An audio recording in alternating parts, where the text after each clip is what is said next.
Good num morning. We're back with session 2 of Atelier Sophie 2.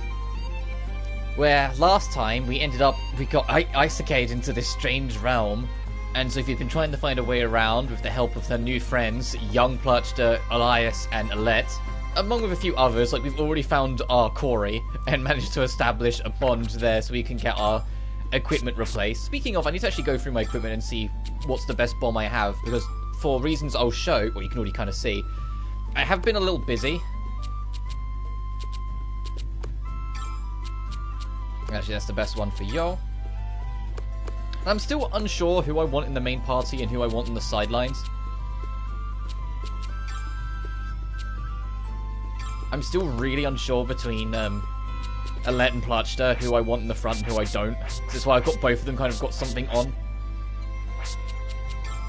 Because they're both super fun for different reasons.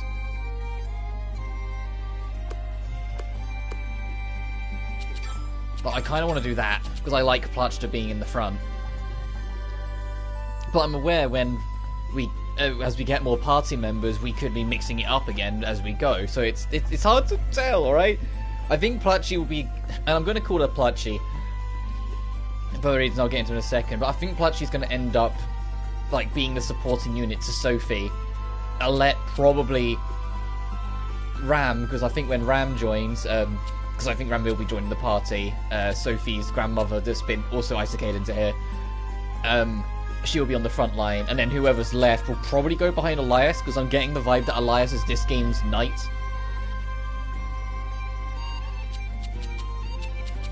Also, I'm curious how many members of the party is going to be, because like we was kind of spoiled when Lydia and Sudi with 8 party members, but I know Furious had quite a lot as well, and to an extent so did Sophie 1, so does this game bring it back to 6 or what?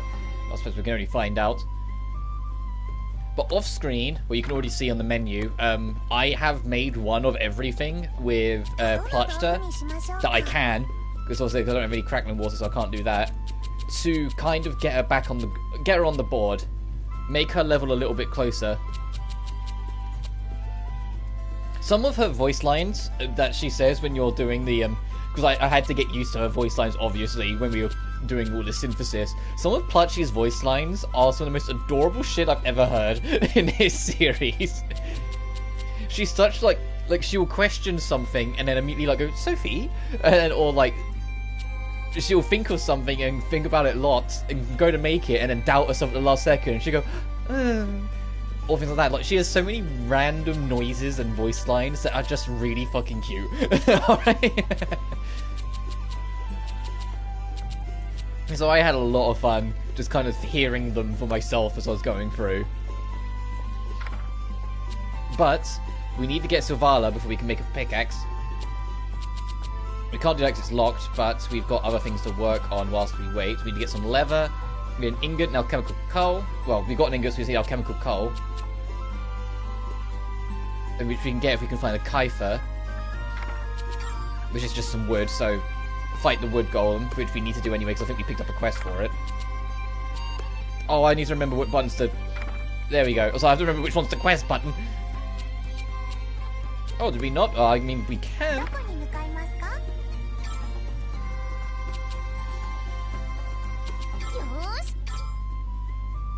So I haven't played this since last stream, so I have to kind of remind myself where everything is. I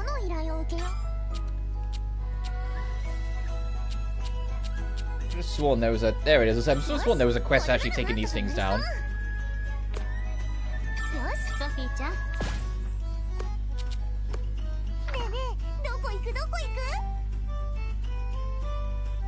So let's go do that and try and get some kefir while we're at it.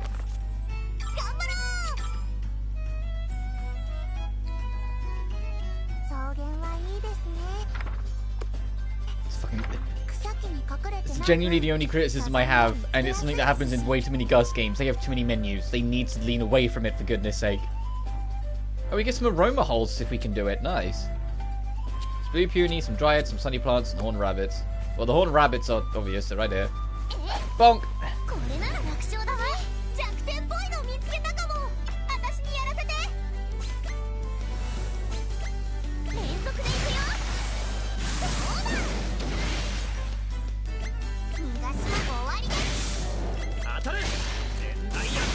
Damn!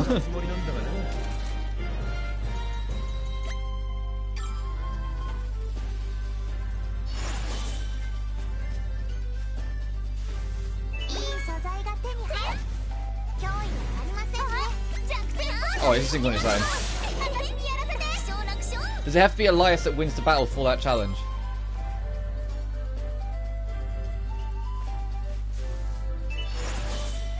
Okay, no, it just has to be win.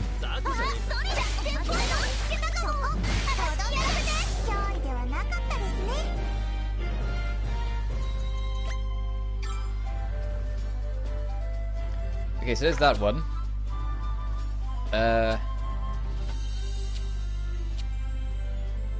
Maybe these are... Oh, in progress and complete. Okay, so you can see what ones you've already done. From Blue Puny, we get some decent quality drinking water and some money, and we need to go fight that golem, which we should have an easier time with to be a bit stronger now. Look at the mini-map. I didn't just notice. The mini-map keeps track of that stuff real well.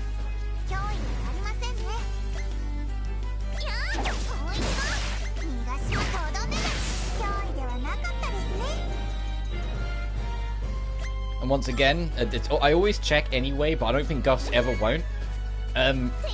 The party members not in the party are still getting experience. Oh, there's some Kaifer, so we didn't even need to fight the wood golem. I mean, we will anyway. So now we can make alchemical coal, which will in turn allow us to make more things, and hopefully eventually a Silvala. If you're new to watching me like go through Atelier games, I do keep the recipe book in mind always, but that doesn't necessarily mean I've got it on the top of my priority list always. I just try to always be like, okay, this needs to be here, I need to worry about this at this point, yeah, that sort of idea. Okay, you are vulnerable to fire bombs, let's actually use these son of bitches.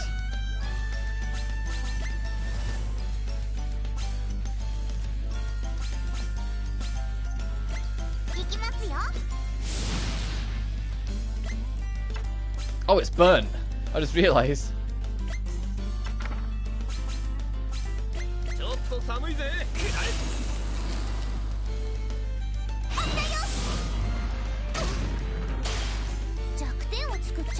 And that's how the guarding system works. Instead of it always just being the pro tag, it's whoever you've got in the back.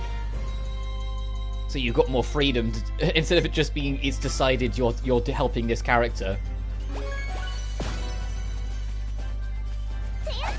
Which I think is way better, because there were several points, I mean less so in Lydian Suli, but it definitely happened in Virus, where Virus wasn't the one with the lowest defense. And so it was like the fact that everyone was trying to defend her anyway, I was like, unnecessary. So the fact that now, like, if you've got someone who is really good, but their defense is kind of rough, you can make sure they're defended. More freedom and strategy. So how are we doing? So that's fine. We just need to take down some more blue punies. I keep on still going to press X to pick stuff up. I still haven't got out of that habit. After the original trilogy, kind of, unless it was literally break something, it was always on X. It's kind of thrown me off. I mean, I get why they put everything on square in this game. It's convenience. The only thing you press X on is opening up like quick travel points. So I completely get it, but it's still an adjustment.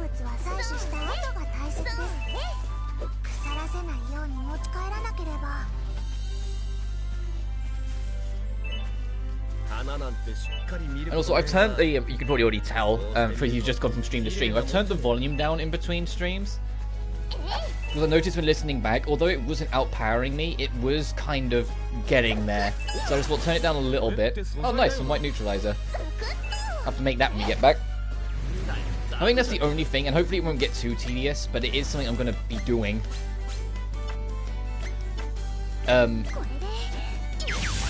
I'm going to be making pretty much everything new we can with both characters to make sure they both get the experience and build up for it. So we can't need to make enough ingredients of everything twice. I imagine late game it won't matter so much. Like, if it's something that requires us to use a Philosopher's Stone, I'm also not going to make that twice unless we can get the Philosopher's Stone duped.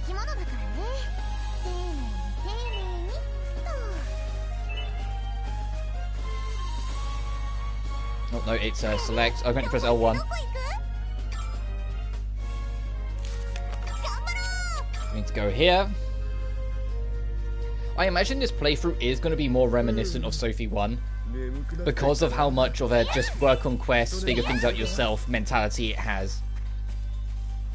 Which is what like the first one had. Furious very much like it had a goal in mind, and Liddy and Sully had that chapter system to very much keep it in control. Whilst this feels more in line with the first Atelier Sophie, which is probably deliberate, where it feels more focused on instead just like having you figure things out and explore the map in your own time, making this game more relaxing but also slower as a result. But that's fine, because I liked that formula in Sophie 1, so in my mind, the only way is up. They can only like really further refine it.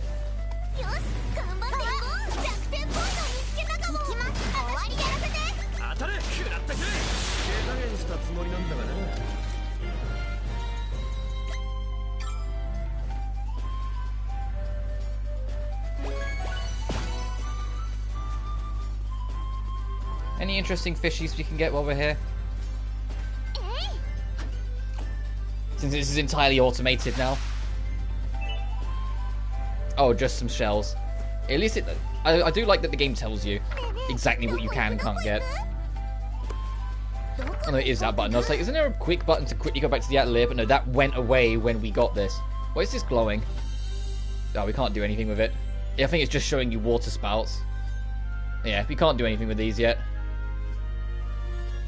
Speaking of water, it's raining pretty hard outside, so you might hear it on occasion. Oh, and there's our invoice. Okay, it's not too bad.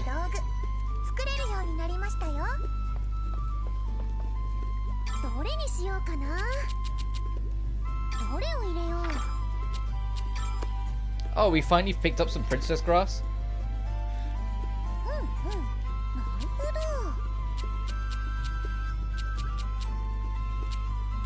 I should have I say these are going to be more dominantly blue, so I should really make that red. That other one.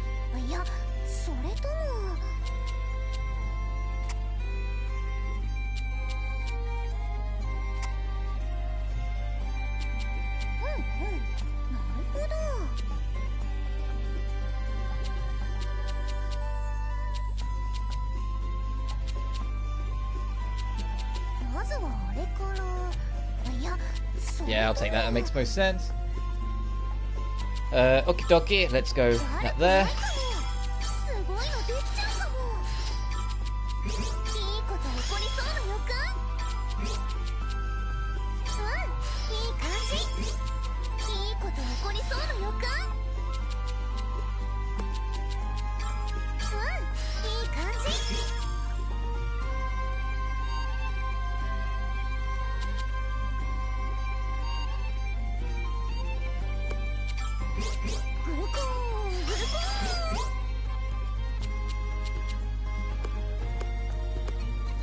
I kind of want this to be covered, so I want to do that.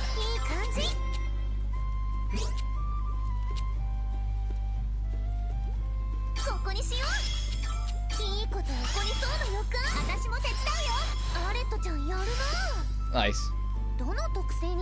Sure, we'll make it cheap. I imagine just like in Liddy and Sully, there will eventually be a point where it will say, hey, make these items with these hyper-specific traits, and one of them might be cheap, so I need to get it.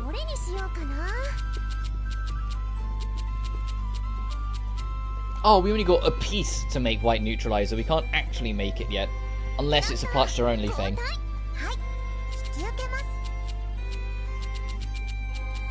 No, we have, but she is alchemical coal.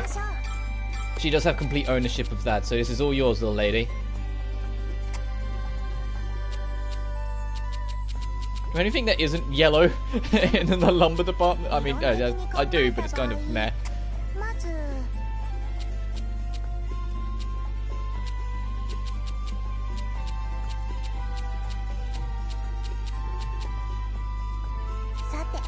There really isn't a decent green, is there?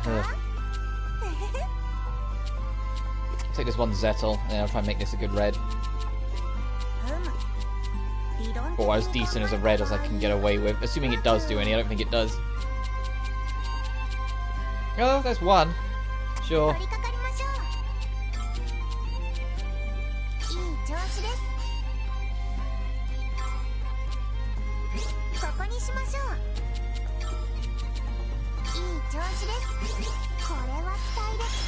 Very smoky.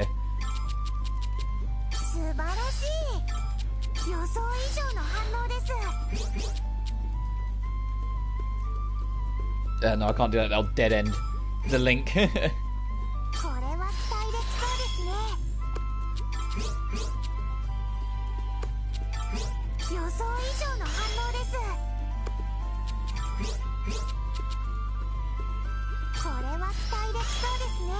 I got it. Make the 2-piece here instead.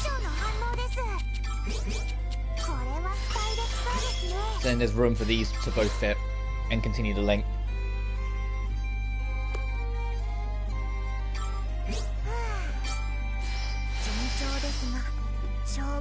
I know I can do the auto add, but I'm having fun figuring these things out myself, so...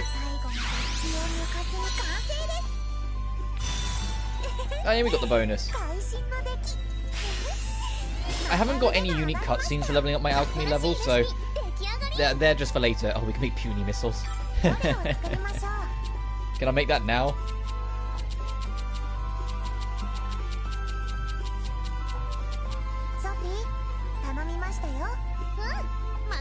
It's a Sophie thing. Okay.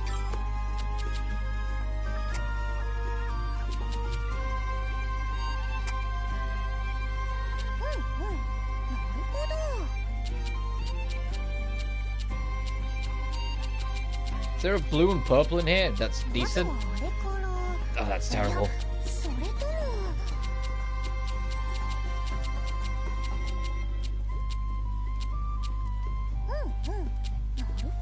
And the neutralizers are all color dependent, okay.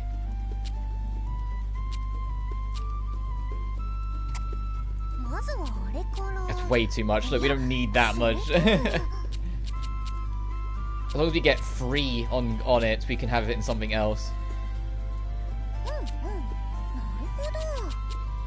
I mean, no, we'd probably get away with just a 2, because it'll probably be a nice spot we can put it over.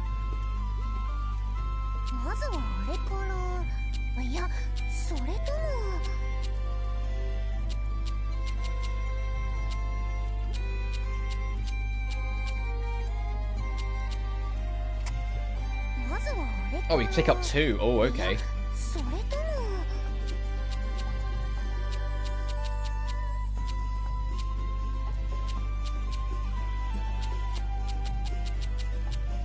That's it. Okay.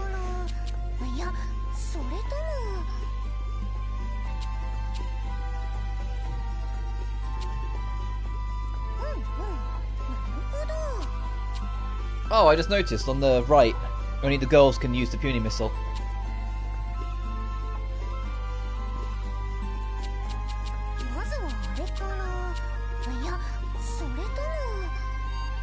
That reverse then.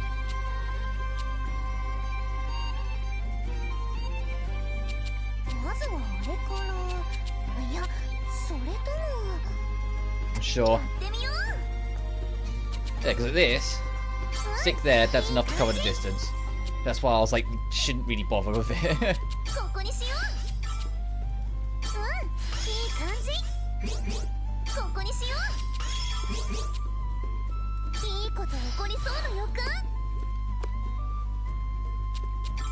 Actually, I've got an idea, because I need to make more room, really.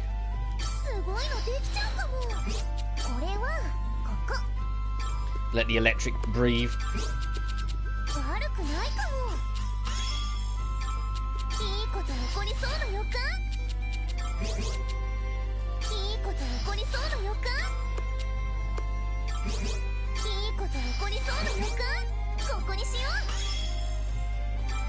Oh, okay, if we do this, we should be fine.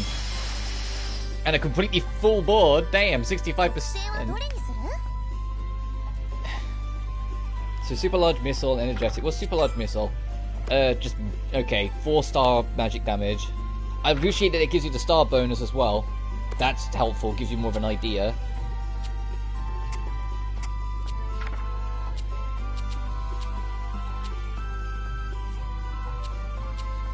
It gives you a bonus for all of them, so you know how everything is important.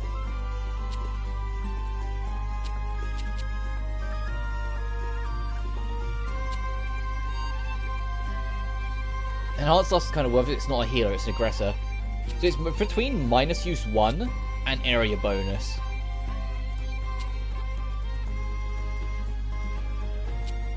I'll take that, actually.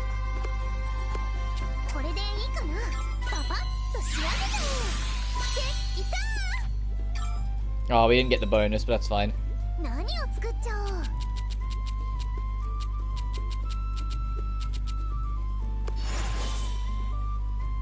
The Flame Emperor dust. Equip mounts. Hey Sophie, have the fucking missile you made. So she's got all the magic coverage in the bombs as like a base level. Pluchy has Luft, Ice Bomb, and Electric.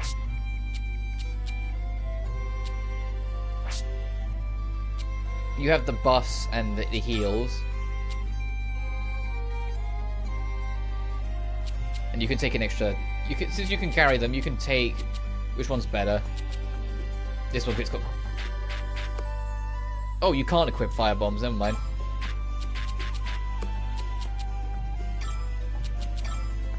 Oh, no, your limit. And there's an equip limit, that's what that is, okay. What about you? Oh, you can have it, your equip limit's fine, so it's just his equip limit that's kind of... Yeah, equipment costs in the end.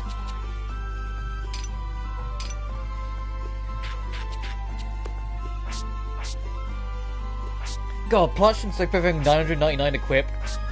Oh, that's what I mean. It's like those two almost need to stay at the front because of that. And I said I was going to explain, but I never did. I'm calling Young Plushter Pluchy to help differentiate between Young Plushter and our Plushter. So if I ever say Pluchy, I mean Young Plushter. If I ever just say Plushter, I mean the original. Also, hey, one man. So we've got puny missiles. We've got a decent team set up. Let's go actually see if we can... Oh, let's rest the night firstly. I looked at the sun in the corner and I was like, oh, it's daytime, not even looking at the 8 PM underneath it. Fendon Plushter. Now, I haven't seen the dominant side of her yet. All I've seen is her get a little jealous when Sophie used her Atelier better than her. But let us... Oh, that reminds me. Quests.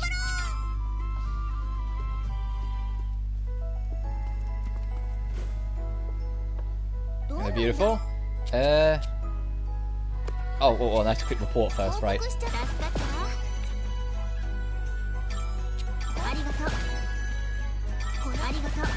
Yeah, her victory pose is sassy.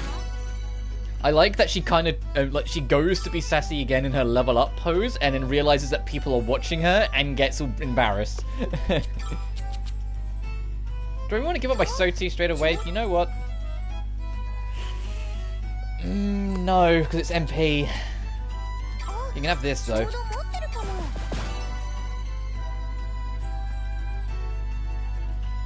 So he goes purchase Junie phase. I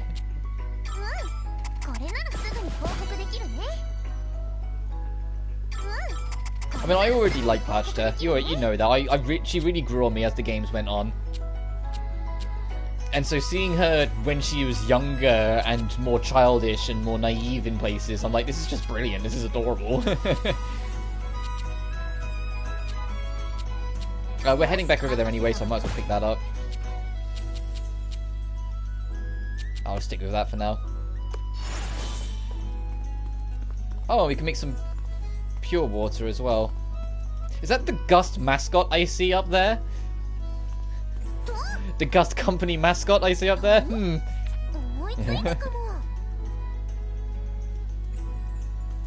Oh, she was investigating the barrel. I was like, what? It's like, let me move. She wasn't letting me move at all. She was doing her own little investigation animation.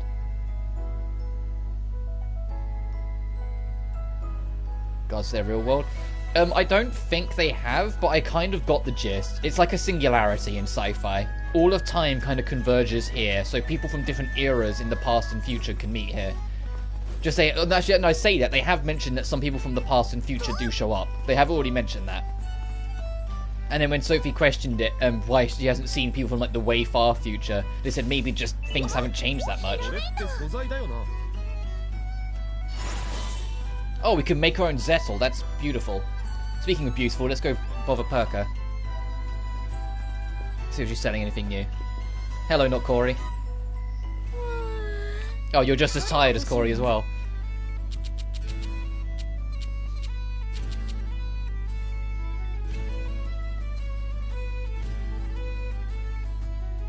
Sort of outlet. Oh yeah, I get what you mean. No, for me, I just immediately go to sci-fi, and in like sci-fi stuff, singularity is where all of time converges. So things from the past, present, and future all meet at one.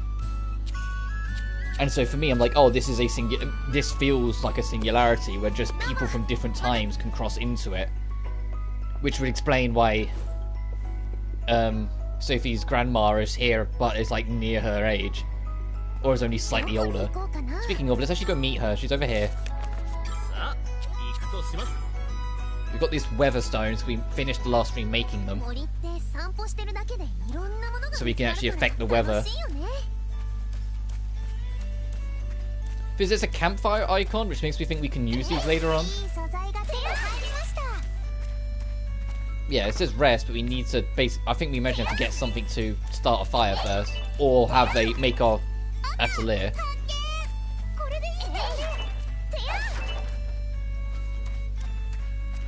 Before we can gather around the campfire and sing our campfire song.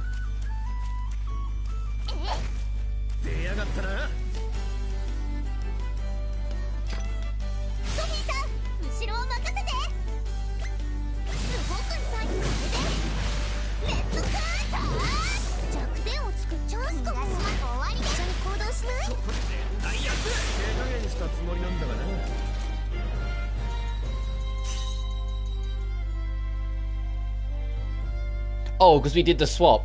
We did the double charge. I was like, why is Sophie in the back? It's because we did the swap, that's why.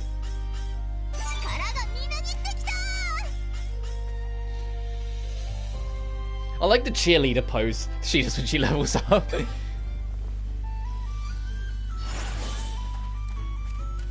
Oh, we need to kill more of these mushrooms anyway. Okay, that's the cutest travel animation I've seen so far. She just kind of does like a little hop skip. Oh, ingot bugs. Yes, go for it.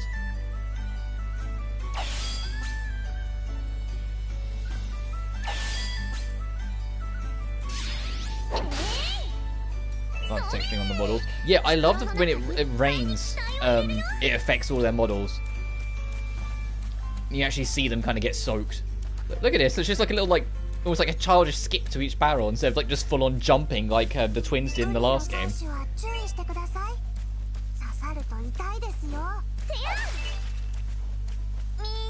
Because this game's clearly using the engine they use for Ryza. They've just like kind of tuned it to be a little different to fit more of the Mysterious Era's aesthetic in places. I mean, the whole time it means we can do skills for free, I'm gonna keep doing this.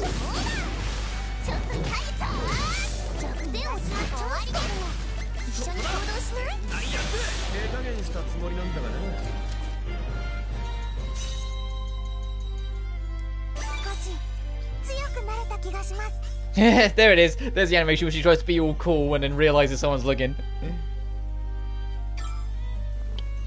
Rise mechanics where SVS didn't. So I'll get a better feel for that as we head on. Alright, we can make some white neutralizer when we get back. Nice. And we need to use another twin action to make the fucking chaos arm. And use Alette's skill one more time.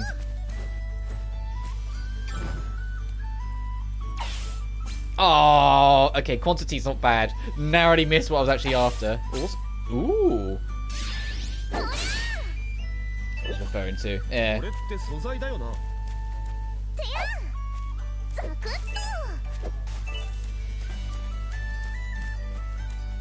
Just, I love how much more information giving this game is. You approach something and the game immediately tells you what you're getting before you even press it.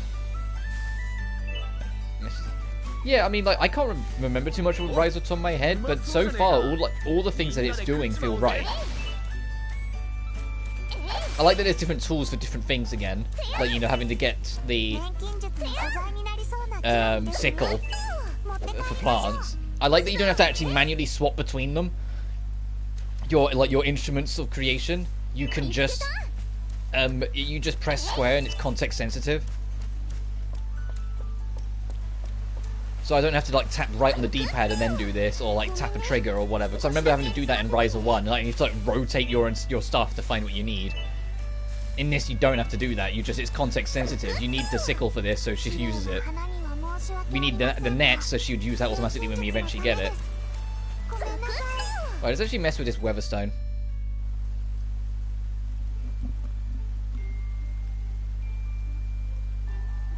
Yes. Alright, stick that Heliodor in there. Got it. Prepare to be amazed. It's clearing away a few clouds. Really? So impressive. So he's like, well, I'll find out.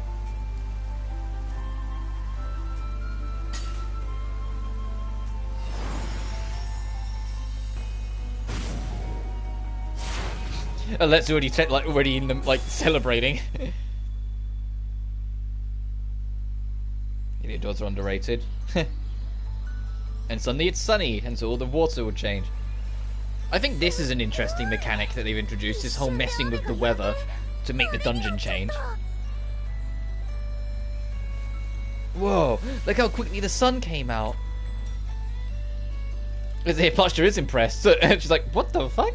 But that isn't all that's changed. The river is completely dried up. It already gets better. The stone seems to affect more than the weather. It's like it altered the entire environment. That's sick to me. The fact that dungeons can get like rearranged and remixed. It reminds me of Final Fantasy 13 too, where depending on what time zone you entered it affected the entire dungeon.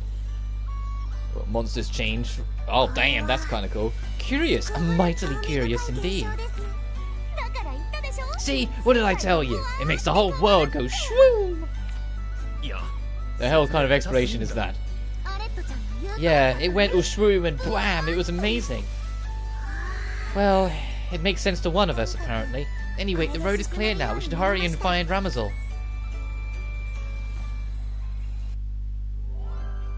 I kind of gathered how it works, but sure, tell me anyway. Weather control items allow you to change the weather in some specific areas of the world. Like any other item, you can synthesize. Once you've synthesized the weather control item, you can use it by interacting with one of the dream space stones found in the world. Amber stones will cause it the sun, whilst blue will cause it the rain.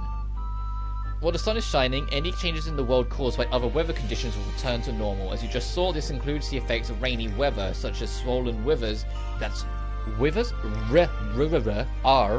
Rivers that may block your path. School for joy every time. Plachi. I'm gonna keep on saying Plachi. Says mightily curious. Rainfall will begin to change in the world, such as the water will change, yada yada. May block existing avenues of travel, but it can be also open up previously inaccessible areas to create new fishing spots. While rainy weather hindered you on this occasion, don't forget it can also help you progress. Note that the weather control items have a limited number of uses. You can no longer use it when it hits 0. If that happens, you have to go make more. Correctly? You can use So this is just, it's kind of like, although different because anima you can get really easily, but it kind of reminds me of anima where it's just a thing in the background you have to keep an eye on. Oh, that's the map button. I was like, what's the map button again? Can we access this over here? Is there an easy way up it, actually? Whee! Oh, we need a hammer? Okay. I would have thought we would need a pickaxe.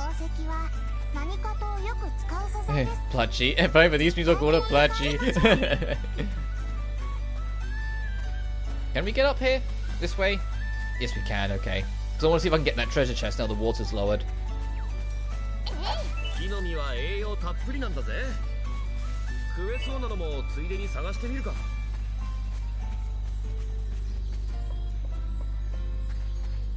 Cool. Oh, okay, we can get it from here. And our reward? A vest. Is it better than what I got? It better not be. Because I spent time making this. Okay.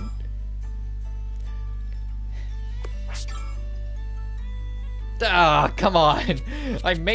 Oh, so I think his one he started with, and I think hers she started with, so it makes sense it'd be better for them. Since you're more in the party, I'll have that. So when you do Atelier Plush, I'm just gonna call it Super Plushie World? Maybe.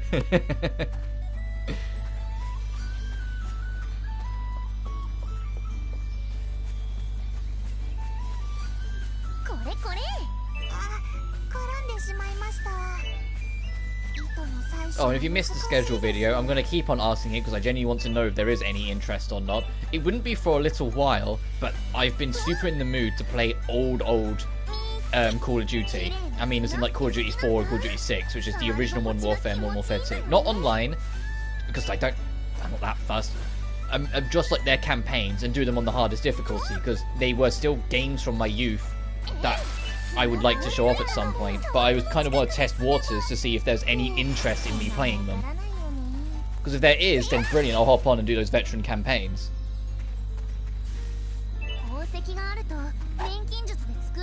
I don't know when, like it'd probably be like early December, but it's just something I'd like to do. And it's been heavily rumoured that the original Modern Warfare 3 is not only in development, like as in like a remaster version of it, is not only in development, but is done, and they're just waiting for the right time to release it. So now might even be a good time to do it, because I can literally do the first game's hardest difficulty campaign run, then the second, and then the third one comes out. Because I'd like to show how I handle some situations. More so in MW1, because MW1 is kind of infamously bullshit with some of its moments in the difficulty, and I'd like to show what I do to handle them. How I handle Warpig, how I handle Invasion, or Heat I think it's called, how I handle All Gillied Up on the hardest difficulty. Because some of those missions on the hardest difficulty genuinely weren't balanced for the hardest difficulty, so they are extremely unfair to get around, and you have to kind of manipulate and bullshit it a little bit to get through. The final stand in the All Gillied Up bit, because that's not the mission, it's like the mission after it. It's like a double up mission. You have to like hold the line and defend yourself for 9 minutes, but the enemies have robot AI, so they can instantly dead aim shoot you from anywhere, and they have infinite grenades, so if you hide somewhere they'll keep on peppering you with grenades. So the only way to survive it is to be extremely hyper precise with your location and like stick to one exact spot, so it's kind of BS. Not using Owl's uniform? I will, but I like Sophie's default getup in this game. I like that it's a middle ground between her Sophie 1 design and her Fierce design, because the coat's red on the inside. In the same vein, I haven't mixed up the music yet in the Atelier, because I genuinely love the Atelier theme in this game. I honestly think it's the best one in this I've heard so far.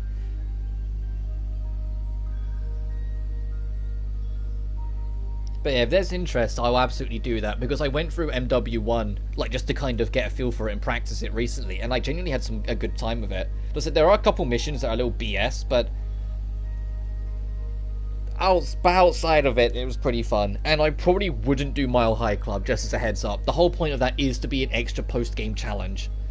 So I'd give it a few attempts, and I'd show you what the general strategy is, but I probably wouldn't bother doing it, because it took me like 3 hours to do it on my first play, like when I first tried it. It was insane. But yeah, the Lily Sully attire is my favourite of her as well, because it makes her look the most mature, and it's the fact it makes her look almost bride-like in areas. And her Fierce costume, I think the reason it's underrated is just because it's tied to Atelier Fierce the game, you know, the weakest of the lot. And also, actually, to be fair, Sophie's barely in that one. In comparison to the other two. She's like at the start, she's a little in the middle, and she's a little before the end. And it's only in the post-game she actually joins properly. So she's just not on the mind as much. And MW2, I love how creative a lot of the missions are. They really tried to experiment and do different things with it. Like, you know, there's one where you're doing a stealth mission in the snow, and then you bobsled out of there. There's a mission where you're storming a tanker in the middle of the ocean, and you have to do like slow-mo breaches. Red attire is really eye-catching. I love seeing it. So in the first CG, yeah. Well, I mean, I'm biased because red is my second favorite color anyway. Only being dethroned by black. My favorite color is black, then red, then purple. And so if she ever got a purple attire, then she'd win. That'd be amazing as well. I mean, for the remaster, because I did a stream of it. Yeah, it's more just throwing out there, and if we have fun with it. But it was just, I'm hesitant to just dive into it because it's so different. Because it's so different from what I have been streaming, you know? And I don't want to suddenly dive into it and like no one's on board, no one's interested, because then what's the point? You know? I thought it's like if people are up for it, it's like, yeah, sure, it'll be fun, it'll be different, then sure, I'll dive right in. Which is why I'm doing so much testing and kind of feeling out first and just asking around. So I put it in the schedule video, asking around, and I'm going to be asking again, like whenever like people hop in, just to see what people think. And if people are on board with it, then I'll squeeze it in, either late November or early December, probably, because it's going to be kind of busy.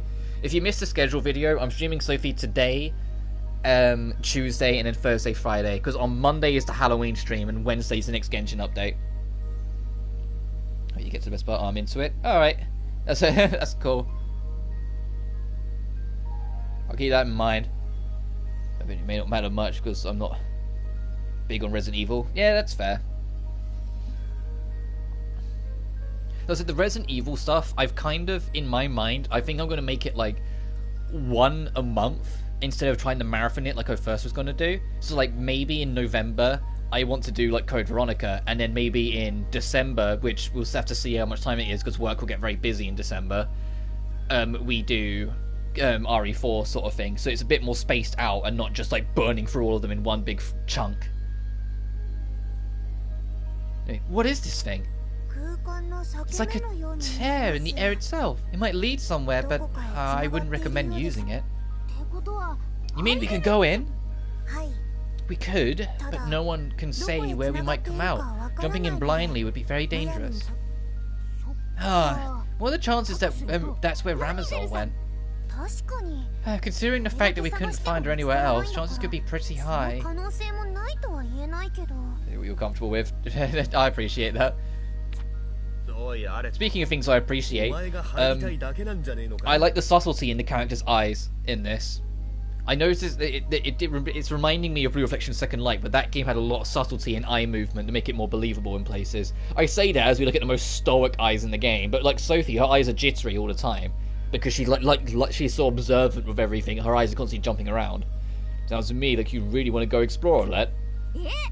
Well, maybe, but who wouldn't? Think about it, it could take us anywhere. What if it's a secret vault full of Elvira's hidden treasure? Just think of all that gold. So that's why you're so eager to dive in. Hey, don't get me wrong, Ramazal totally could be in there. I mean... Oh, forget it, I'm going in. Geronimo!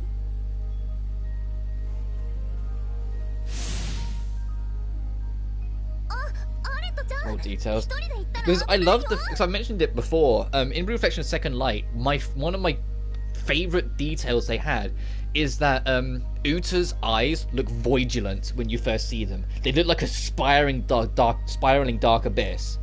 And the more you get to know her, very subtly, they don't change the colour of her eyes, they change the lighting that reflects off her eyes, so they look less dark, they look less hellish.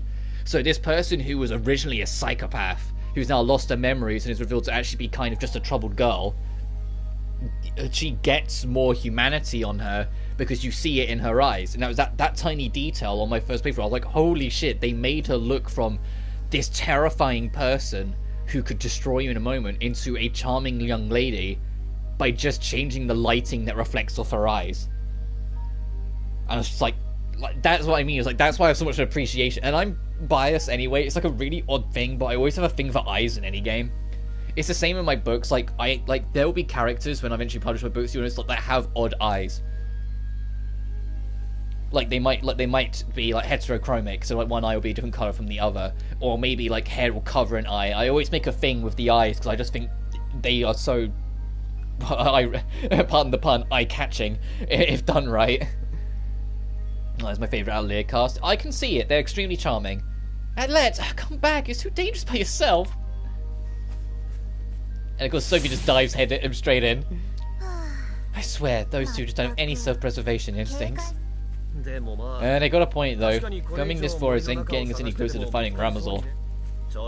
Plus, I ain't gonna let him run off alone. We can duck right back out if things look dicey.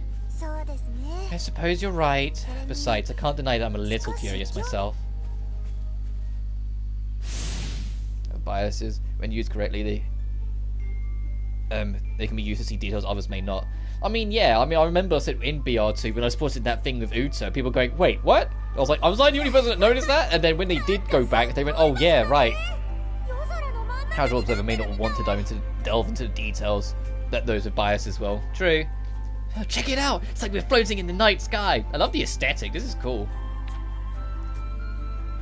And the game's like, you will appreciate this aesthetic. I already said I complimented. It's incredible. Who would have thought that there was a place like this in the middle of the forest? Do you think this is why Sophie's like barely phased by the paintings in Mysterious Paintings? Because she's already gone through something kind of similar. So when there's the whole, oh, there's secret worlds in paintings, she's like, oh, okay. Not me, that's for damn sure. Maybe this place, this hidden vault idea ain't far off the mark. Sure, we'll find out soon enough. I will light up ahead. This place must act like a passageway leading from the forest. I wonder where it goes. Let's keep going. Ooh. Path to elsewhere.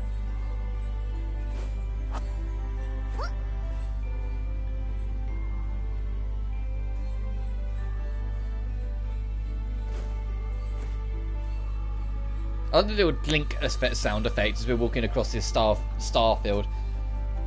These wonderful worlds we've gone to. So sweet summer child, if only you knew. Yeah.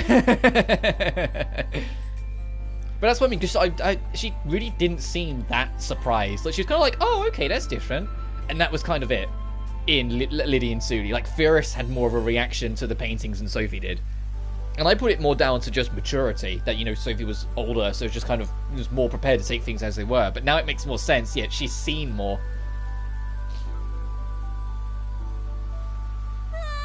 Wow, look at Thor! This is amazing! Those are ruins? Never seen anything like this. And she's always been like that. Yeah, true. Sophie's very much just kind of rides the roller coaster of life. She doesn't build it. She just kind of sees where life takes her a lot of the time. What do you reckon this place is? Whilst Furious is just constantly furious. I'm not sure, but I bet there's more to it than meets the eye. I'd bet on it. You wouldn't exactly cram it into some pocket dimension for no reason. Sophie, I think we should keep going. Didn't you say it was dangerous to go in blindly? I did, but that was before I knew what we'd find. Oh, just admit you're excited to look around, Plachta. Just the sight of this place would make any true alchemist mightily curious indeed. Yeah, she does seem mightily curious a lot, doesn't she? If Ram still got here before us, I'm positive she'd have headed deeper in to investigate. Oh, that was Plachta that said that. It's because I turned, my brain turned to her. Whoops. No, it sounds like you just want to go exploring. Yeah. Actually, I think she's onto something. Look, yeah, someone's been through this way recently, more than once. Ramazel's the only one brave enough to be poking around somewhere like this. Really? My grandmother never seemed like the adventurous type. Even so, we have a duty to investigate every possibility. Come along now, you three. Plasha sure was headstrong when she was young. Yeah, it's like a little catchphrase for her. Mysterious ruins. No, while exploring the Ruenheid, you will sometimes discover peculiar areas that look like ancient ruins. One of their features is that the appearance of these areas do not change according to the time of day. Okay, so they literally are like painting worlds. However, remember that time still passes as a normal outside world. Note that available requests will change with the passage of time. So they are basically painting worlds. Is it on the map as such? Oh, okay, it's kind of just tucked away to the side. It's not a separate screen. Yeah, we'll finish Danganronpa over the weekend. I loved it. Starting Ultra Despair Girls now, if that's the correct order. Which is one in on the cliffhanger. Goes in, which makes me happy. Air de Verge. Okay. To let you know with UDG, UDG is based between 1 and 2, but it does give away that one character in the second game can't be trusted. And then for me personally, I would actually partially recommend starting Danganronpa 2, then going to UDG because of that. Because otherwise, you'll go into Dangan 2, and when you meet this character, you already know they're a shit, even when they try to be nice. Whilst if you play Danganronpa 2 first, you don't know what they're actually like, so you're nicer to them. So then when it's revealed they're a shit, you're like, oh, because that's what it was for me. Whilst in UDG, you learn very fucking quickly that they're already a problem. So it's kind of, it's not like major spoilers, but it's the little things. But I also personally did it in that order. UDG is also a super fun, different take on the series. Like, I've got problems with it. Chapter 3 exists. Like, I'm not the biggest fan of Chapter 3, but that's a universal problem with Danganronpa. Every game's Chapter 3 is kind of different, and sometimes they don't hit. And UDG's Chapter 3 is like the most prominent, doesn't quite hit. But it's good to hear from you, Camo. Ooh, Crimson Grass. Oh, nice, we make healing elixirs.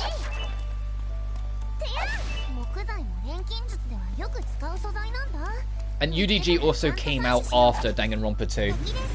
So if you want to go in release order, then you should go 2, then UDG. It's honestly up to you. Danganronpa 2 is my favourite in the series. So I'm obviously going to be like, hey, play that one, because that one's amazing. I loved Danganronpa 2. And the main character's voiced by Johnny Young Bosch. So what more do you want in that for that game?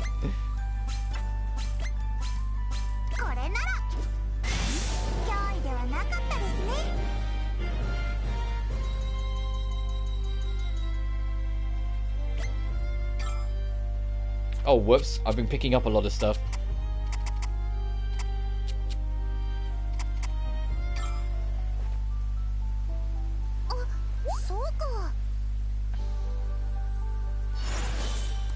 Actually, this might just be a good idea to head back if our inventory is full. And there's extra scenes to see anyway, so we really should head back. Well, what's part chapter? That's it! Keep mixing at that speed and it'll be done soon. I see. I'll go to 2, it's more fresh experience. And Dangan 1's chapter 3 made the killer too obvious in my opinion. Yeah, that said, without going into detail, it's a common problem. The Danganronpa writing team, they know what they want to do for the early game, and they know what they want to do for the late game, but always kind of stumble when they're trying to figure out what to do the past and mid game. Because, you know, the nature of the game, someone has to die, and murder has to happen. But they can't go into it too much, because that's for what the late game is for. But at the same time, they can't quite have that same surprise factor, because that's what the early game is for. And so in the first game, like, who ends up... Firstly, I don't like one of the people who died. I don't think they should have died. I felt Taka's character development was only just starting to get somewhere, just for it to get cut short. And secondly, I really liked Celeste up until that chapter, and then they kind of completely U-turned a lot of her character to make her work as the killer. And I was like, oh, come on. It's not as painful as D2's chapter 3. That one literally like gets rid of all of my favourite characters. Darcy doing court trolls sounds amazing.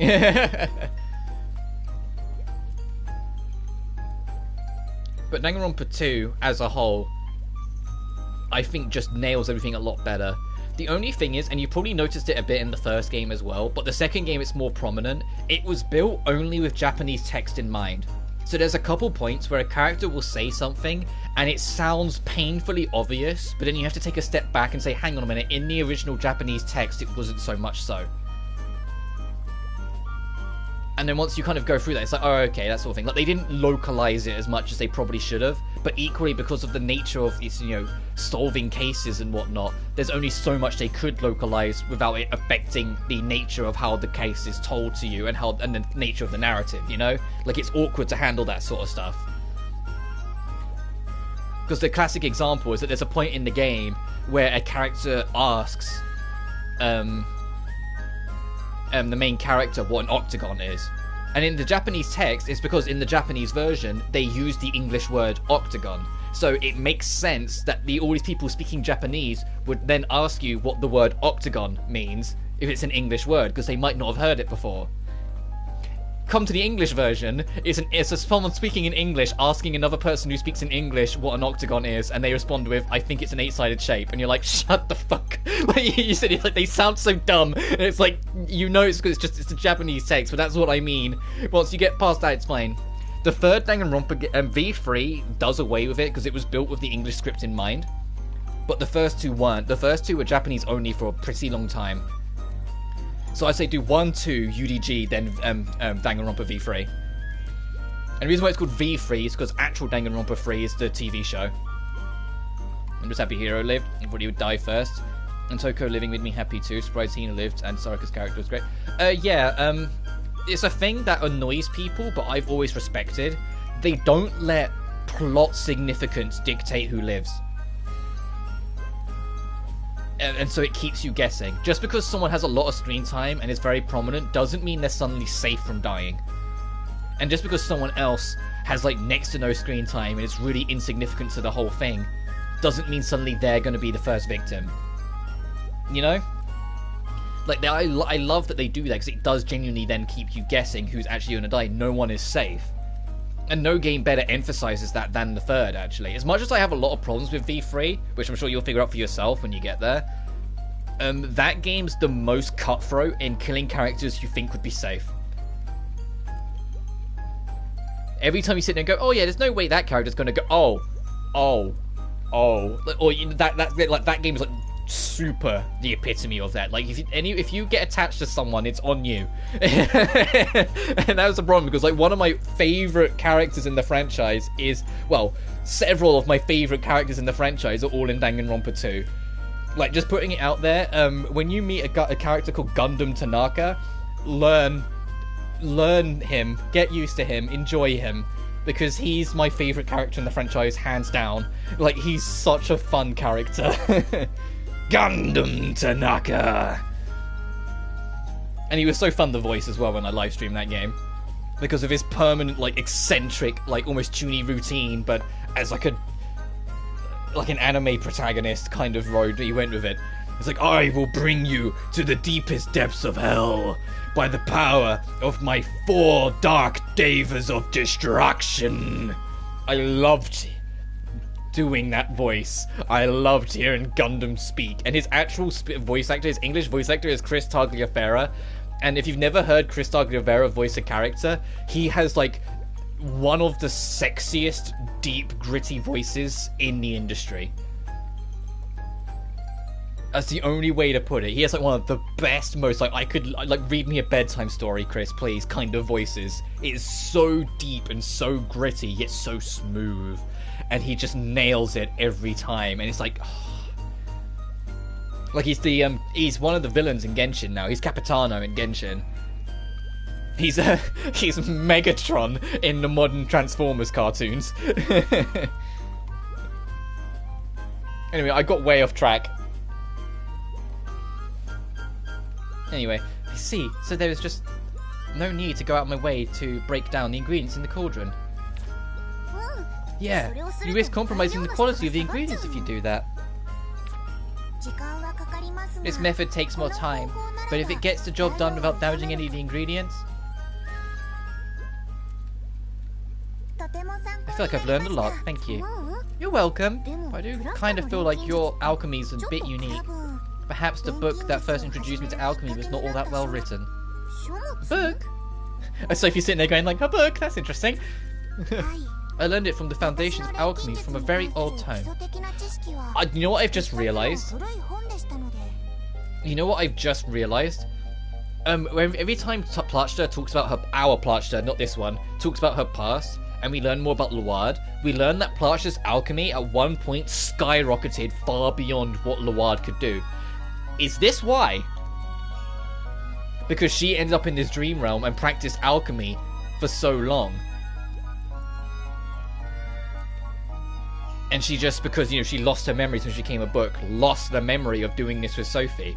But her alchemy became so good because when she eventually left, then, you know, time hadn't changed and Luard was still at the same level he was, but suddenly Platchta had gone on an entire adventure's worth, so her alchemy was far higher. Because Sayaka wrote Leon's name in English, which I caught straight away, which wouldn't be obvious in Japanese. Yeah, that's exactly what I mean. So in the Japanese text, some of it makes more sense, but obviously, how are they going to localize that? You know, to still make it as difficult? They weren't. I mean, if you go back and watch it, admittedly, I was still recovering from COVID when I was streaming Danganronpa 1. So, you'd have to forgive me on missing a couple things, but I genuinely didn't notice that until, like, about a fifth of the way through the trial, and then it showed it again, and I went, hang on a minute.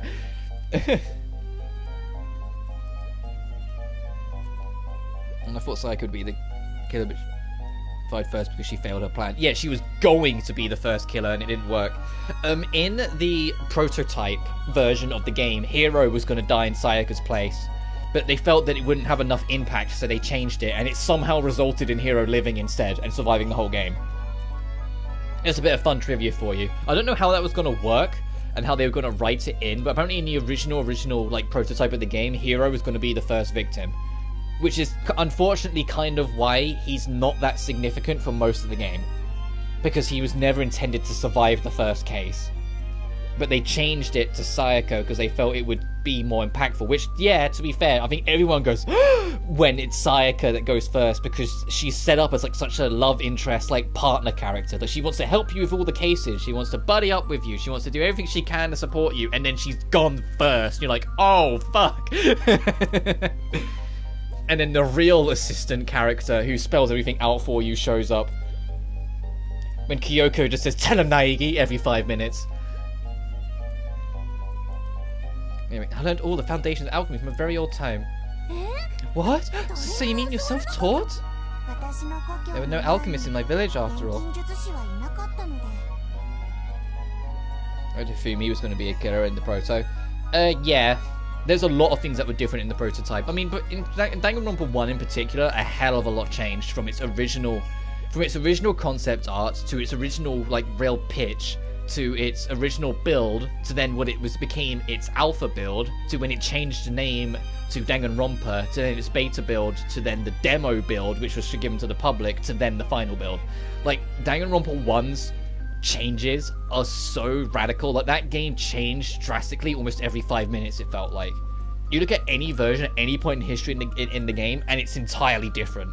So even things like Monokuma was more humanoid originally, and instead of it being like, you know, like half black, half white, it was half skin, half flesh. So it was like far more dark and terrifying. And it's like there's so much that changed. Whilst come Danganronpa 2, although there were still a lot of things that were changed and were different, there's a lot less because they had more of a foundation to work on. What I think is most interesting though is that every single character has an execution planned out for them before it's decided who kills. So there's a whole bunch of unused execution for would-be killers if they ever killed someone. But because they didn't, you never got them. And there's people who have like looked up these files and listened to interviews, people talking about them, and made their own like either artwork or animations, kind of trying to depict what it probably would have looked like. And I think that's super cool, and they do that for the whole franchise. Even in V3, they do that, where every single person who could be a killer has like a pre-made one, and then after that they picked who was actually the killers. There were no alchemists in my village after all. All I could do was experiment over and over with that tome as my guide. Wow, and you still managed to work out how to do all this? Yes, well, I had no choice. Like Plachta, I had alchemy books and my grandma's recipes. It's kind of smart. I've got to work harder. Your friendship level with Plachta has increased. Plachta's assist skill, Elemental Switch Light, is now available. So skills in the stats. Execution would have been wild. Yeah, because she's got the whole split personality thing going on, so it would have been different. Oh jeez, how far down the list are we going? Healing Elixir, Pure Water.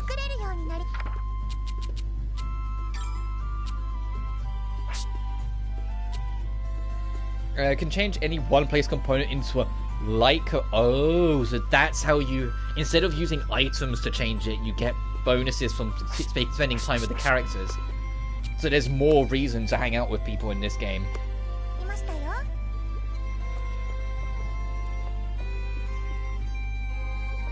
And also, when you do eventually get to Ultra Despair Girls, even ignoring Chapter 3, understand that Ultra Despair Girl is one of the most deranged games I've ever played. And I mean that in both a good and bad way. Like, some of the things the game just decides we're gonna do now, you sit there and go, what?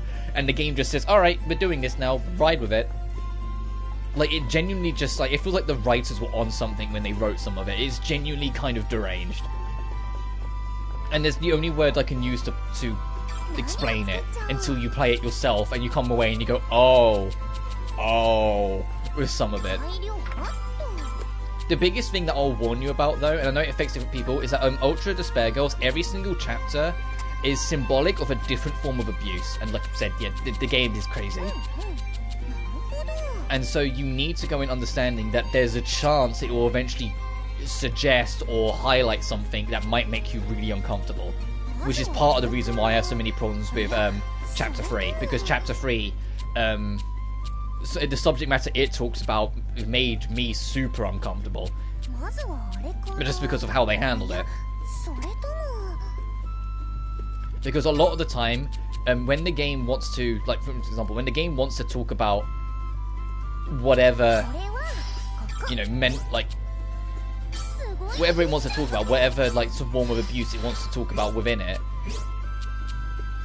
the way it does so, I'm trying to think of how to word it, that's why I'm like kind of stumbling on myself a little bit. The way it does so, is by trying to put you into that perspective. Almost like to try and make you sympathize, which is all like well and good if you treat it as a horror game for the most part. If you sit there and you go, oh okay, if I go like, I know I'm stumbling on my words a little bit. I'm trying to think how to word this as my throat goes a little.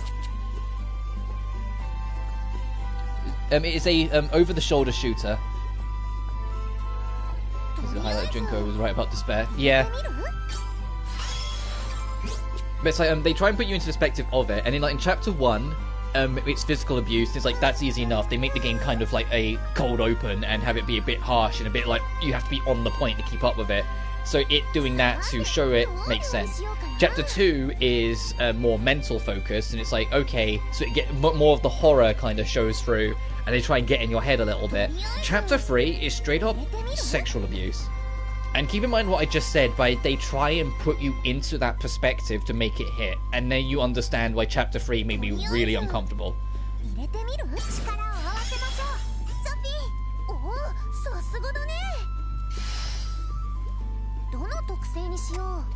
Whilst like Chapter 4 is like fear of abandonment, and Chapter 5 is family and family, or you know, family abuse or family systems like that, just more generalized.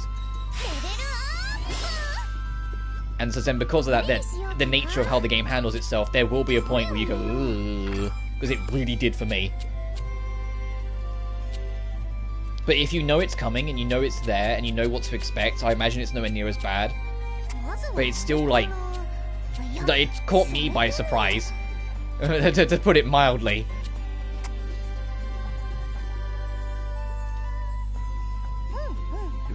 Yeah, a lot of people, when they talk about UDG, regardless of whether they like it or not, they always make a point of saying everything but Chapter 3 is fun. Chapter 3 is genuinely like one of the most uncomfortable experiences I've ever had in a video game. Because they want you to, and honestly it's deliberate, it's entirely deliberate, they want you to feel what it's like to be a victim of that kind of abuse. And so they put you through the fucking ringer. And because it's, you know, you play as a female protagonist and she's a young, naive girl, they really fucking lean into that to make it kind of really fucking bad.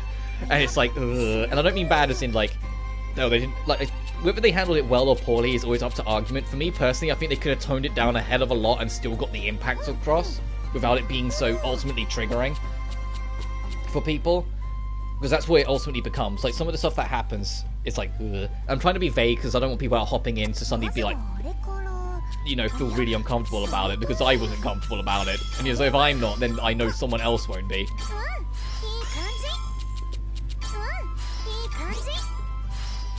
It's also why, and I've joked about it before, like when John's in chat, that's probably why the recording restrictions are so strict on UDG.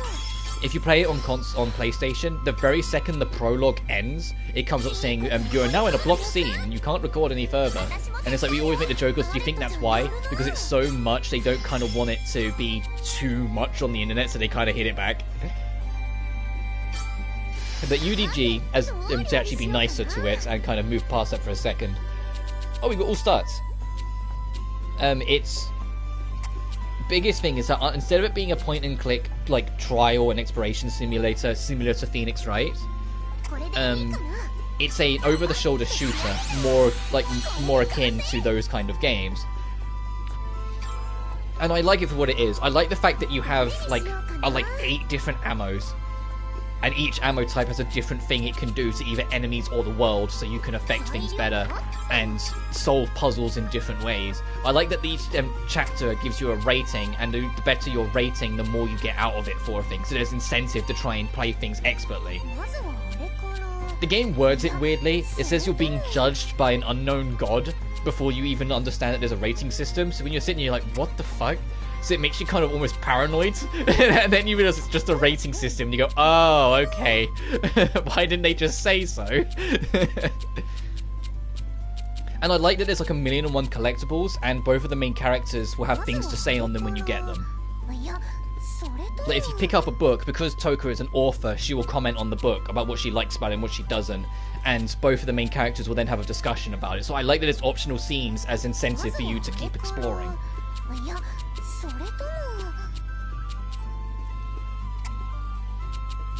Green would be best.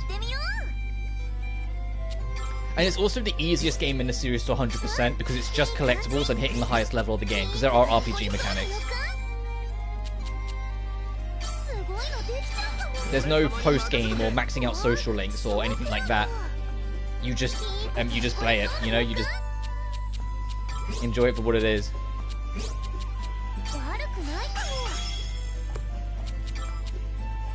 And I do like how the characters respond to certain situations. Like, the main character is so out of her element. Like, she has no idea what's going on and no idea what she's supposed to be doing. But it works in her favor because she responds how I'd probably respond to everything that happens. Like, things happen in that game and you sit and you go, oh god, and she sits there and goes, oh god, and you're like, oh okay. Like, we're on the same wavelength here, you know?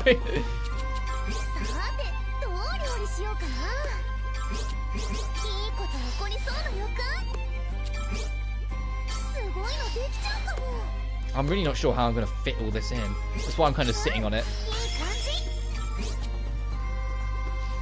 There's a happy ending at least. And one's ending was neutral happy. Every single game's ending is sort of bittersweet to an extent, and it's deliberate. And it's like, it's one of the things that actually bugs me with V3, because V3, as for now, is the latest in the timeline, and that game's also bittersweet. And I felt like that was the opportunity, especially because it's made very clear throughout the game that it wasn't that they were getting tired, it was more that the team didn't want Danganronpa to go on forever, so they saw V3 as an opportunity to kind of tie up a few things, and so it can be let go if they decide to move away from it forever. And so I kind of wish they made more, they tried to tie up more loose ends, and the fact that they don't, it's kind of like, oh, okay.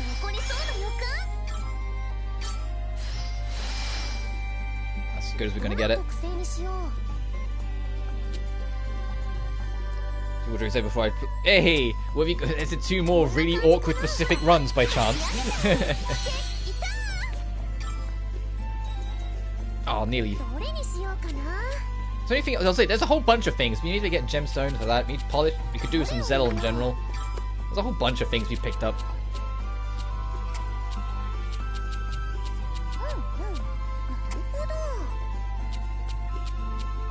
And to be fair, the, director of the Danganronpa games, after V3, he at the time said that he never wanted to make a Danganronpa again, and he would never go back to it, and that was it. And he wanted to kind of just step away from it, and he had no real interest. Which is why he's now working on a new game called Rain-Code. After that, though, he said that being away from it has given him a new appreciation, and although he's not going to say he's going to jump straight back into it after Rain-Code, he is more up for coming back to it now. Like, he's not in the never again mode that he was before. He's a lot more prepared to say, oh, if the right idea comes and the right time comes around, yeah, I'll do it. So we'll just have to see. My biggest hope, though, is if they do another one, is they don't follow the pattern.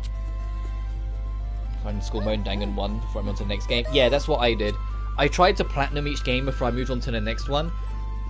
And in Danganronpa 1, it's very easy to do because you can see what you're missing, and it's like, oh, okay, I can just go get that. In 2, it's a little bit harder because there's a little bit more grinding involved. In Ultra Despair, like I say, it's just hit level 99 because there are RPG mechanics, and find all the collectibles, and you're there. And I guess, like, get the highest rating in every mission, but I can't stress enough, if you That's not that hard. On my first playthrough, there was only one chapter I didn't get the highest rating on. So I just did chapter select and did it again, and I was fine.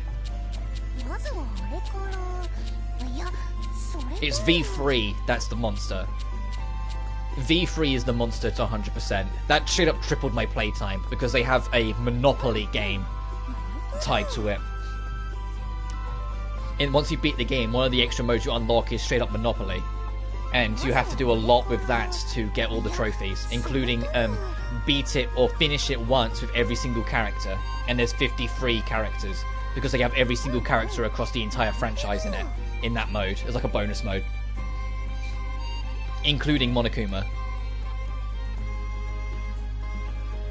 And so it becomes extremely tedious and extremely grindy. But you do it because when you beat the Monopoly, your final results in the Monopoly board affect your stats for this optional like RPG dungeon crawler mode. Which was actually alright. It got a little stale by the end because it's extremely long. But as an idea, I did enjoy it. I did come around to it.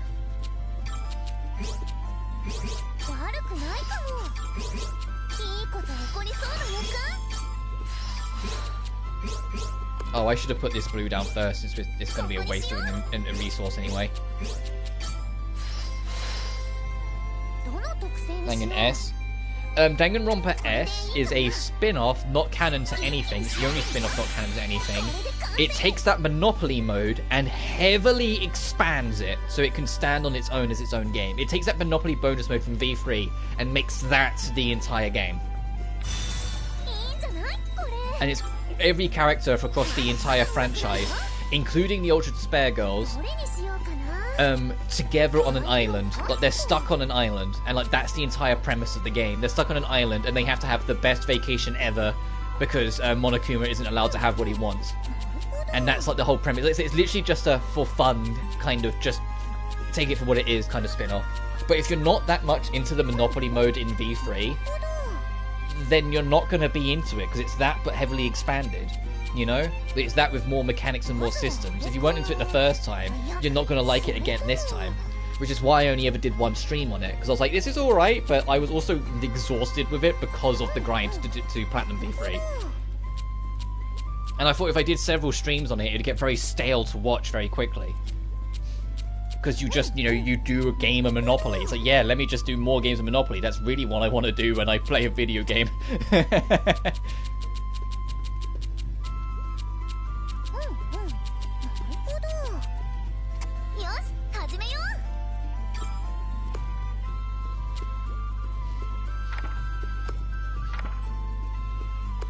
Oh, I probably have to be plushed to actually do. Need to change its colour. And apparently there are more spin-offs and side things planned, but we haven't heard anything from it. All we got was after Danganronpa S, they said that more is coming, and then they stopped talking about it. It's like, well, is there still more coming, or was that just keeping us like keeping us at a distance sort of thing?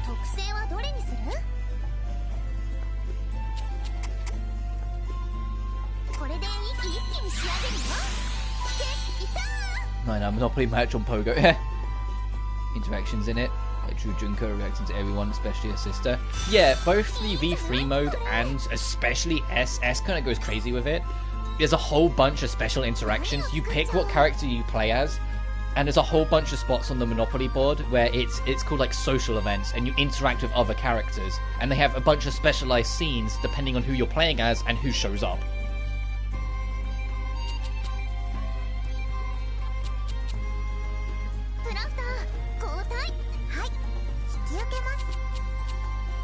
Oh, okay.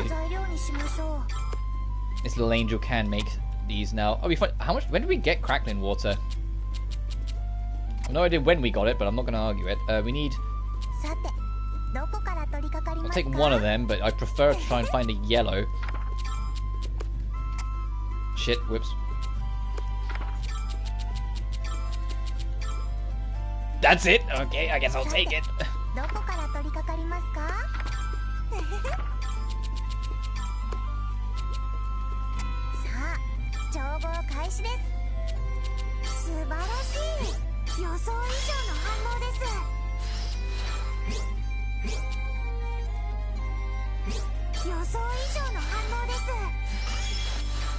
Let me get rid of these greens quick.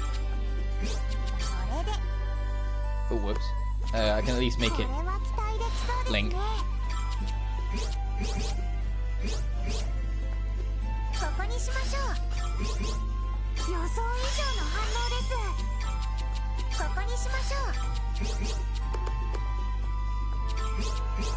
Makes more sense to have this up so then I can have this here.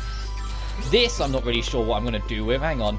I just noticed this. Like, hang on a minute. There's a big problem here. This thing.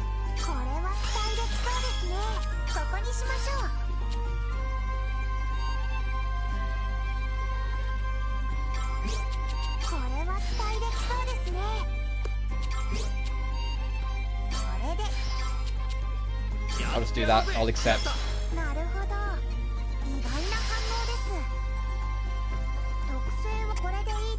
51% success rate for the super success. Hey, she did get it. Good. I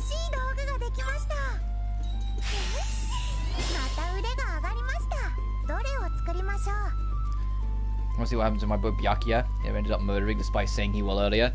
Yeah, they set Byakuya up to kind of be the Miles Edgeworth of the first game, but just more deranged, more crazy. Because I mean, let's be honest, he might not have killed everyone, but it doesn't mean he's moral. Remember Case 2? He was the one that manipulated the body just to make the case more interesting.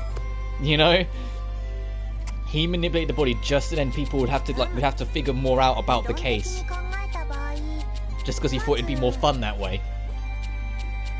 And every game has a character like that. It's for different ways, but each game has like a more rival-esque character who's trying to pick you up and catch you out more. To keep you double guessing yourself and figuring things out.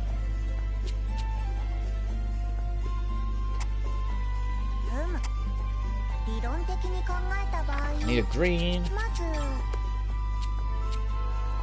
God damn it. You guys can't hear it, but I can hear my cat howling at my door. I might have to let her in.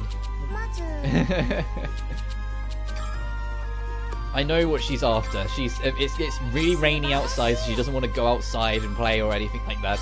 She just wants to find a bed to lay on and nap, and she can hear my voice. So she's like, meow, meow, and I can just hear her constantly at my door.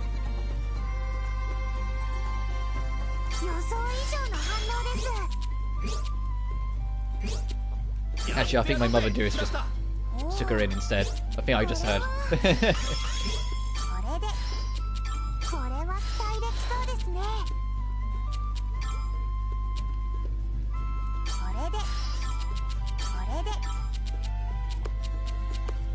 Oh, I don't know how I'm going to fit all these pieces in. I didn't think about this as much as I should have. Let me back up.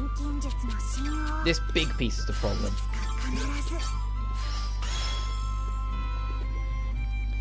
Byakuya was never against Makoto, which I liked. Yeah, he wanted to test Makoto, but it showed at the end he did believe and have faith in him. He knew that there was a reason why Kyoko trusted him with so much.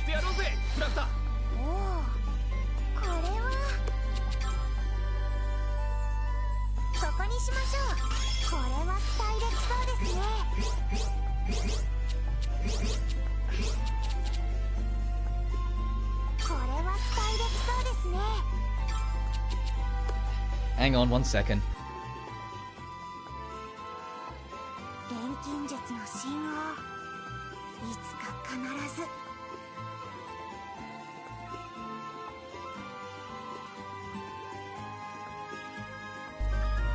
I let my cat in.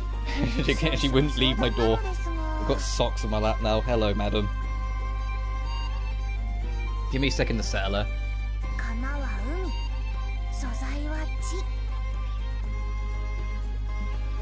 It's a bad habit, madam. Usually don't let you in my room. Hmm? Don't stop nibbling my wires anyway. Sorry, give me a sec. No, leave the wires alone. You stay there.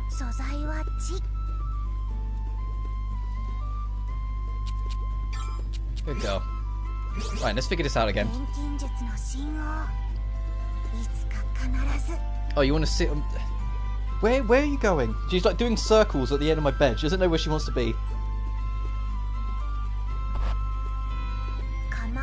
If you hear any bonks on the mic, that's her tail.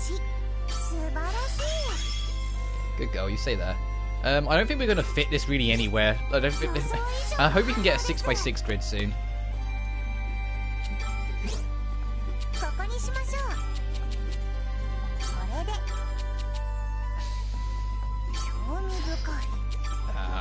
I'm just going to accept this is going to have to override.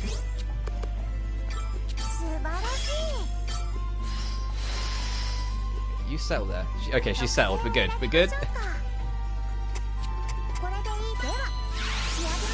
Sorry about that. I have 2 cats, but only one of them's this needy.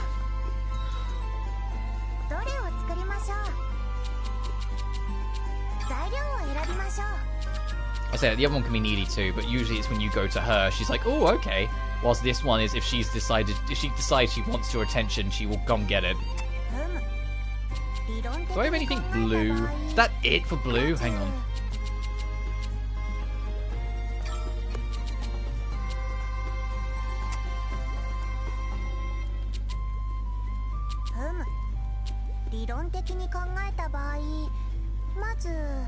That's the cutest noise Platchta makes.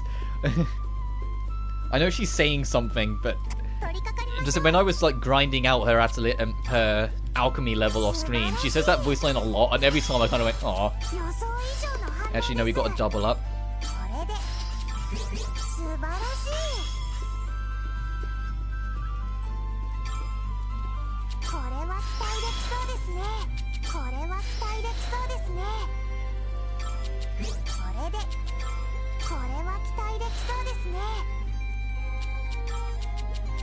Oh, this is a full block. Well, we can go over that green anyway, so...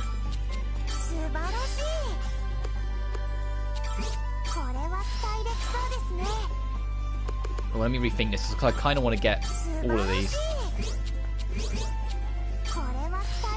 Oh, I see. We're not going to reach regardless. Actually, I think that will be enough. Hey! Confused me, Dangan 1 is how the world ended. Did Despair Sisters do it? And if so, how? 2 and UG probably explains. Yeah, the second game does a better job of explaining it. But the actual, like, rundown of it is basically mass manipulation. They made a catalyst that made it so everyone thought things were fucked anyway, and they responded to it. And then the Despair Sisters already had what was effectively their own army of people that worshipped them like gods, and let them out into the world to cause more havoc on top of it. So things stacked up, and eventually the level of destruction they talked about actually happened. But there's more to it and what caused it and what the real catalyst was in the other games.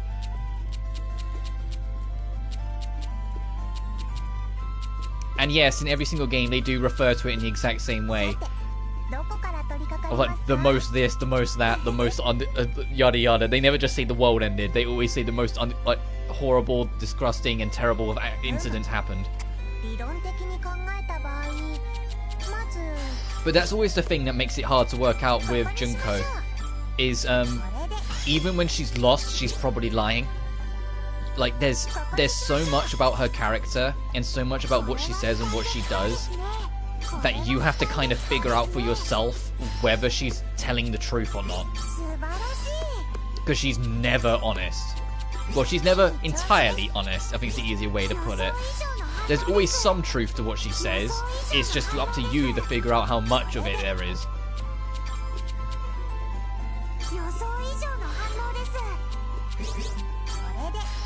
Which can be annoying because the game's already kind of confusing as hell at places, and then there's a character that won't even be honest, and it's like, come on!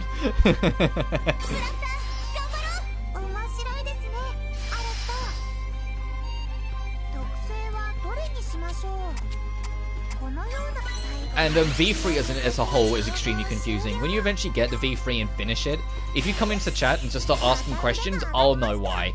I'll get it, you know, because like V3, especially its like last chapter and ending, are extremely confusing on the first time you experience them.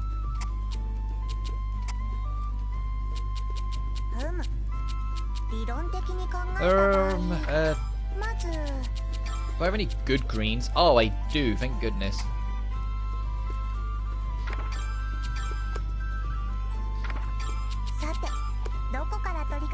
I probably better go for red.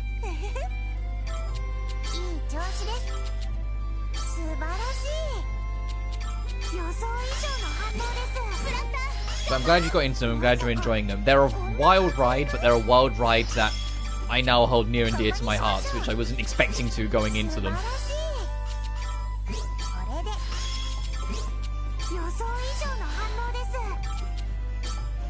And if they ever do make a Danganronpa 4, yeah, I'll absolutely be getting it when it comes out. Assuming they don't do any more recording blocks.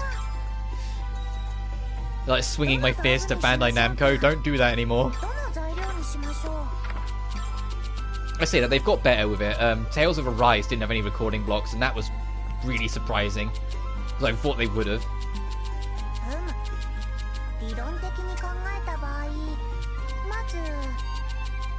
Oh well, none of these are helpful, great.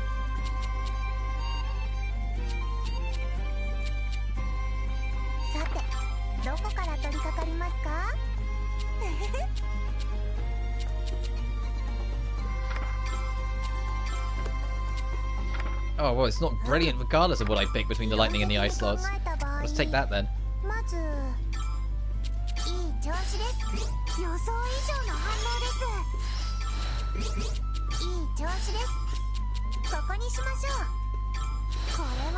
Well, these fires don't mean anything, but you know, gotta chuck them down somewhere.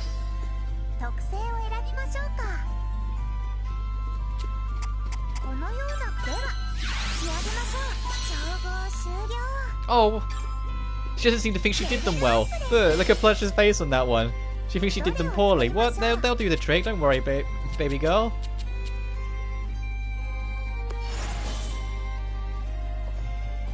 Wait, what's our recipe book actually looking like? Cloth for... That's the... Oh, that's the Atelier. That's the travel Atelier. Intended for a long-term exploration. Those self-respecting women could sleep on the ground. Yeah, if only it came with a proper bath. Oh, I'll keep that in mind for prototype 2. So we need a pickaxe, we need Savada. Leather to make some shoes. We need one to take down one more forest jellyfish so we can make a cipher. Great for boosting synthesis quality. Oh. Would the time you spend making them not be better invested in refining your technique? Plutchter, you can't say that! What's this? Oh, got me flammable sand, so that'll be a while then. Snowflake crystal. I mean silver crystal. Oh my goodness, a lot of stuff down here. We're not getting that anytime soon. Oh, there's a... Okay, Codex Creation is a while out yet. Flame of Origin is way out. Ooh, you'll like this one. It will come. It was super handy to have around. Could be a little more specific. Well, when you hit enemies, it like does stuff. You know, the stuffy kind of stuff. Sophie. Doesn't help. Junko has tons of personalities too. Like red, blue eyes, no freckles in the magazine, but none in real life. But she explained. They shopped and I brought it. Yeah, I remember because I remember Ice Boy. It's like the freckles were missing, but it's also her eyes are different and her nose is different. So that's the giveaway that they're sisters and not the same person. Oh, you can already... Philosophy, it already tells you where a Philosopher's Stone is? Level blinking 80, Jesus. A Dragon Bloodstone and a Black Argugero. God damn, it already gives away a lot. Is this Flame at the end? Yeah, it is! The Innocent Animus and Calm Blue Flame. It reveals a lot to you early on. We're working on this. We need to use Twin Action, get a Batwing. We need to use Let's Cross Cut one more time. And we need to get a Wood Chip.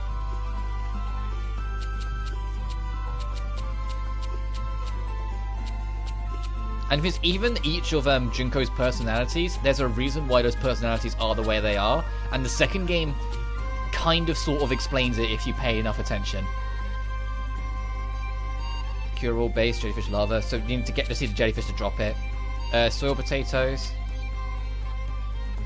Have Elias support guard twice. Oh, so I need to put him in the back, is what you're saying. Get some sharp claws, some ore, and Oh, so to get the Sylvana Stone, we need cup for ore and some white ash stone. Keep that in mind. And for moth cot, monster bird feathers and rabbit fur. Oh, we've already got rabbit fur, so it's just monster bird feathers. Moth cotton leather, a Charmander and a Curel base. Oh, is this one all fast glowy? And Altair is all we need.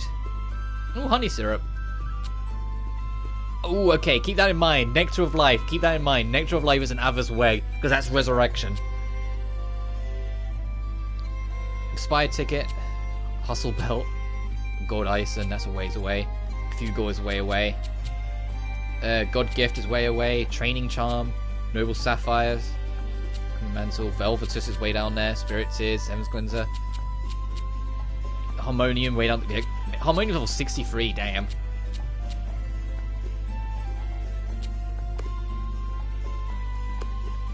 Alright, enough distractions. I've been here for ages. What's up in the residential district?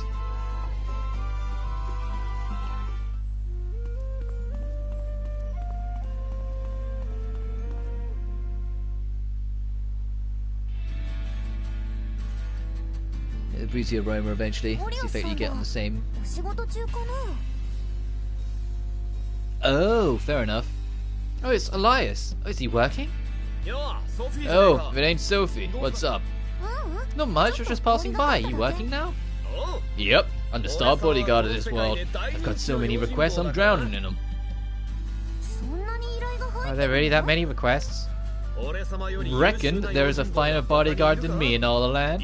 Not a chance, and that's your answer. Ah, if only you could fix that personality of yours. But that's just part of the old Elias charm. Being too perfect would end up making everyone green of envy, right? Sure. Anyway, I'm counting on you today, Elias. Relax. As long as you've got me with you, you're as safe can be. Alright, Sophie, I gotta go. See you around. Sophie's like, bye. I just wish Elias get all his confidence from. But his client seems to be like a regular. I guess Elias really is as popular as he says. This skill was switch ice. If this Elias can do that, then I need to figure out how we actually do that. Is there anything else? Oh, I wasn't going to pester Perka.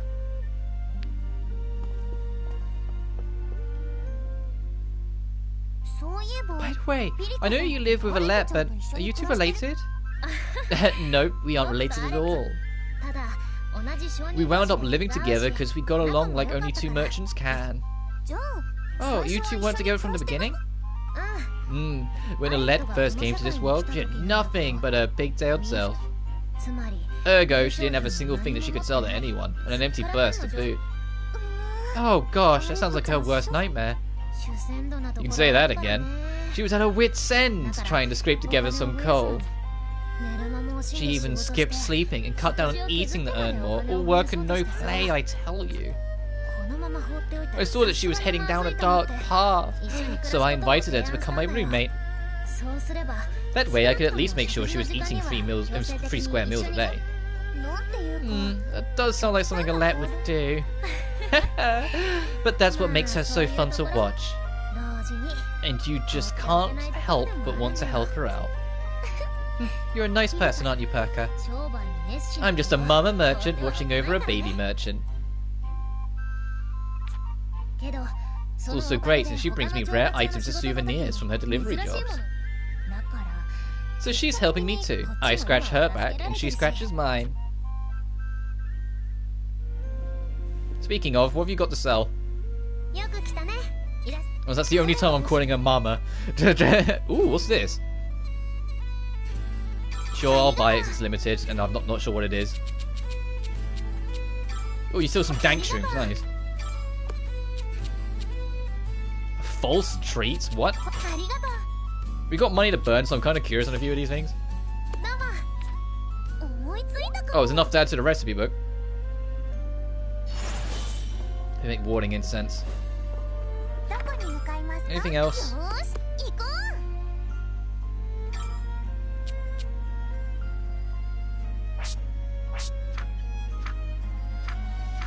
Oh, I need to... Hang on. Have I not killed enough of them? I need to turn that in, but no, I need to kill 2 more. Okay. I think there'll be a Sophie 3? No idea. This is technically the 4th game of the Mysterious Saga. But when we finished Lily and Sully, which is basically the latest, it felt like there was nothing beyond it.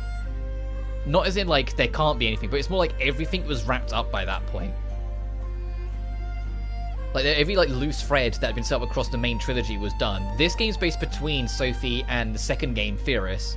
So it's a younger Sophie, like, finding her way through the world, and it's more about, like, this dream realm. She gets isekai'd into this dream realm, and is trying to find her way around it, and at some point, because of time shenanigans, her grandmother, who's in the real world died, is running around in her younger years in here, and we're trying to find her.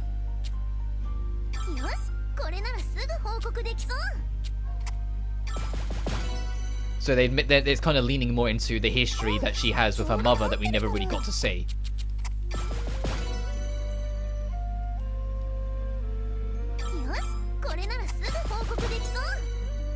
But as after that, it's like, what else could they do unless they make up something entirely new? You know what, sure, I will turn this in. I'd love to see more, because I do love these cast of characters. They all really have grown on me. Like, my favourites being,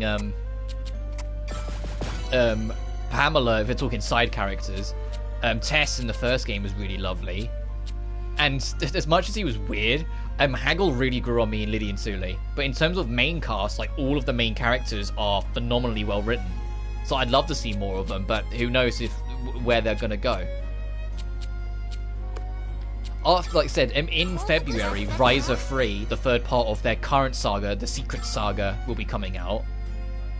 So it won't be next, but it's just what they do after Riser 3. If they decide to go back to previous sagas again and maybe do another Mysterious game, or I know people have been asking for a 4th Dusk era game, so they might do a Dusk game, or they might just completely start a new era after Riser. Who knows? Much older Sophie, and you play as a kid or something. They've actually done that in a different time, in a different era. I think it's the Arland games, the 4th Arland game. You play as the first game's daughter of the Arland game. Why is it a painting of a? Why does this company not barrel so much? But I think that would be cool, because in Lily and Sully she's 26. But at the same time, in Lily and Sully, her and Plutchta have like a really deep heart-to-heart moment that, like, although they don't explicitly say it, heavily implies romantic intention. That, like, those two are closer than just friends. Especially because, like, they're both dressed in all white during that scene, so it gives, like, almost like a bridal aesthetic, like they're almost proposing to each other. And so I think maybe if it was instead like an adopted kid, I'm not saying that they can't have kids for whatever reason. I'm saying, well, if it's like an adopted kid that, like, gets to, you know, has the 2 mums and sort of thing, that could be fun. To see someone from, like, a different world kind of go under Sophie's wing more directly. Because, like, Firis is technically already that role, because Firis is Sophie's student.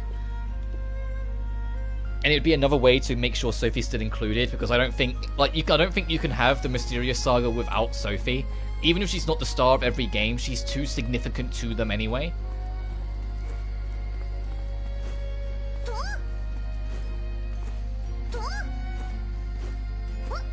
And there are a few sagas that are kind of loosely connected. Like, in Atelier Firis, you meet Echi and Loji, or Echo and Loji, and they're the protagonists of one of the Dusk Era games. But you meet them way younger. Oh, these are all shops. I just realised, I should actually check these. So there's, like, implication that there's connection there. Oh, we can buy the butt fruit. Oh, you can only buy 1. Oh, great.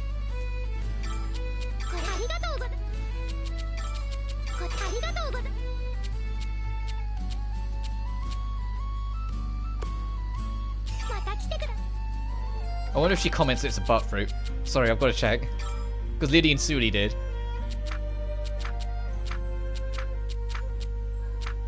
In Lily and Sully, I think, like, Sully just goes, butt fruit!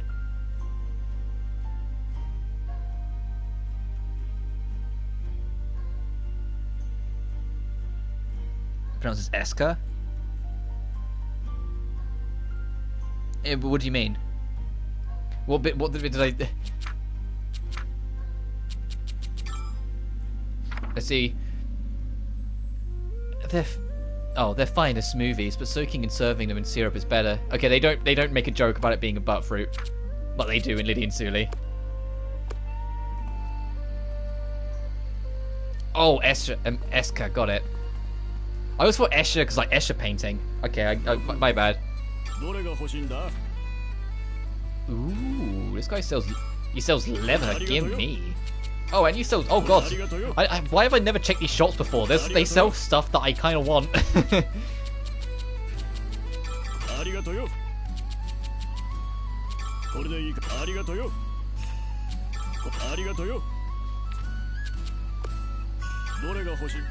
Thanks, Bruce. These shops are actually kind of handy. Then, of course, there's our girls' shop in the corner. What do you sell? Scarlet. Good name. Oh, you sell Nadrin. I'm gonna buy that.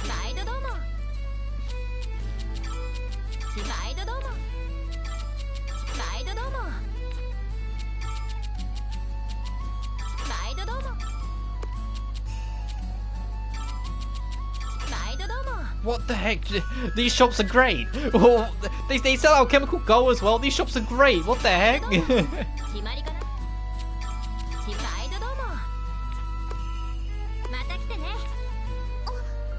These shops are great for like early game resources.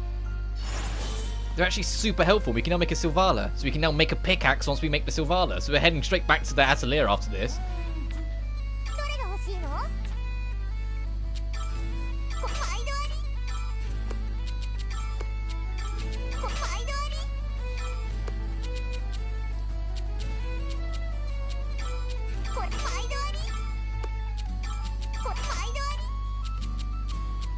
Jesus, yeah. Oh, what are you selling, Alette? The Devil's Soul. What? Oh no, just these.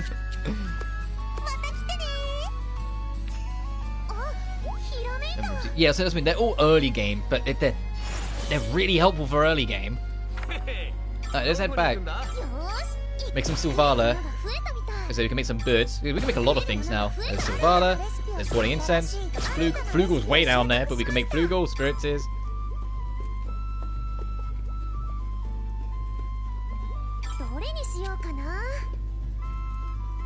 Do we need an elixir for warding incense? Can make that.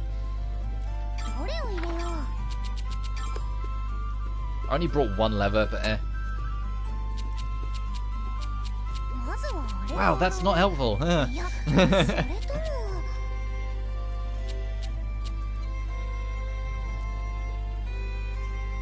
Do I really want to use my Charmin Duft?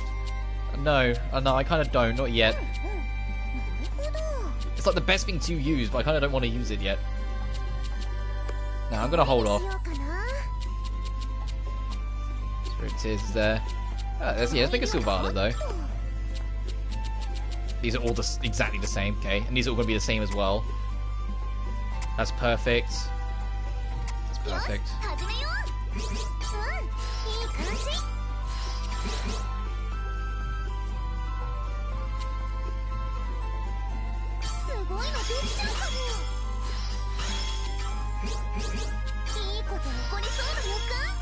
Nice, Gearsmith attack 10, highly durable. Get rid of these greens.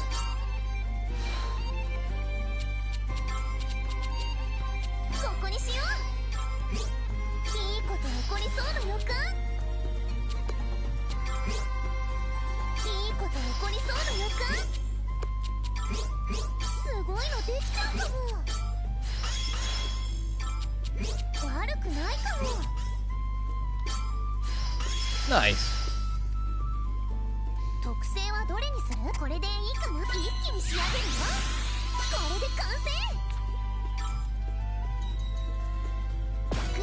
If you now make a pickaxe. Sweeper as well, so I'll do that.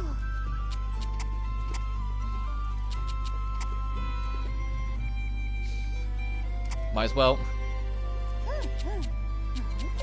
I don't want to use these ingot bugs because we're so close to maxing out the green anyway, so they're yellow, sorry. Oh, no yellow bonuses though. Maybe I should have picked up another yellow. Oh, we'll be fine. とりあえず入れてみる？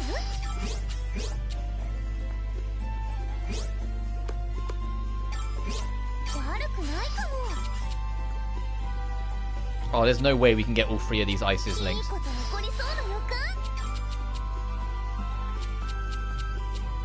Oh, it matters because we're not getting that bonus anyway. We don't have enough to make it.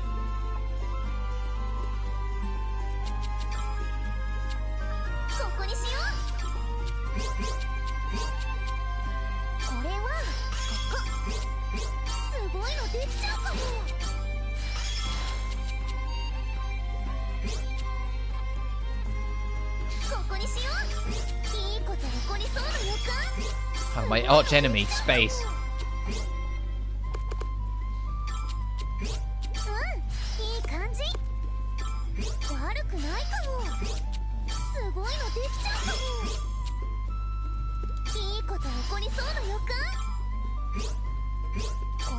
I'll just do this.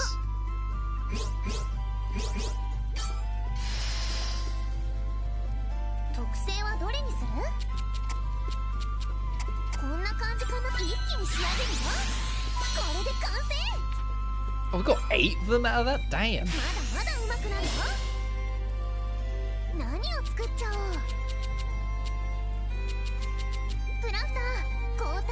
If you can hear any snoring, that's now my cat. She's settled and she's gone to sleep, and all I can hear is just very quietly because she's got a little bit of a cold. She's a little sniffly.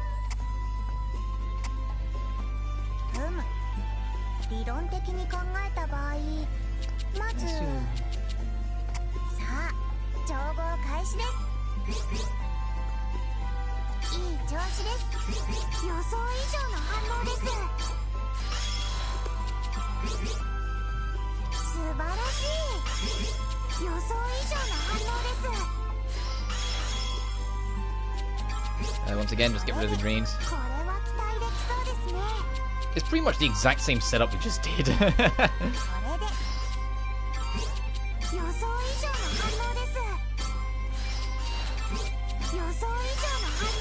Whoops.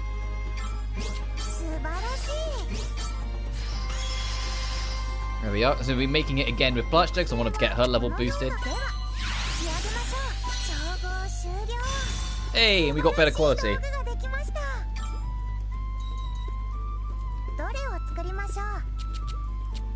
And we can't make more Flugel. Oh wait, no, she can't. She's not a high enough level.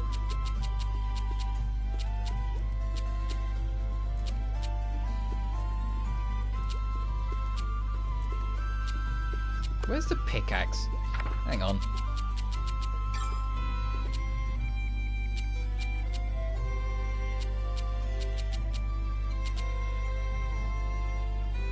Alright, it's there. Just make the thing.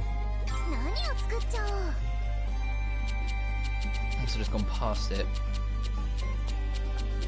Tries. Oh, there it is. Oh, you're super snory, Socks.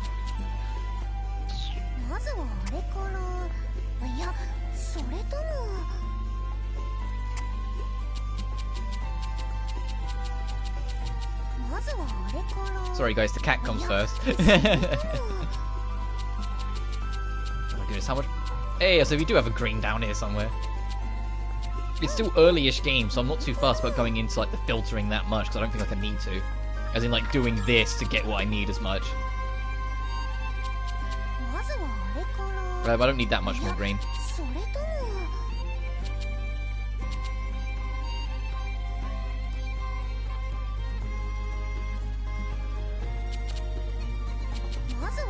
I'll do that. This we can just put there because we need to get rid of it. Same with this, that we can just put that there because we need to get rid of it.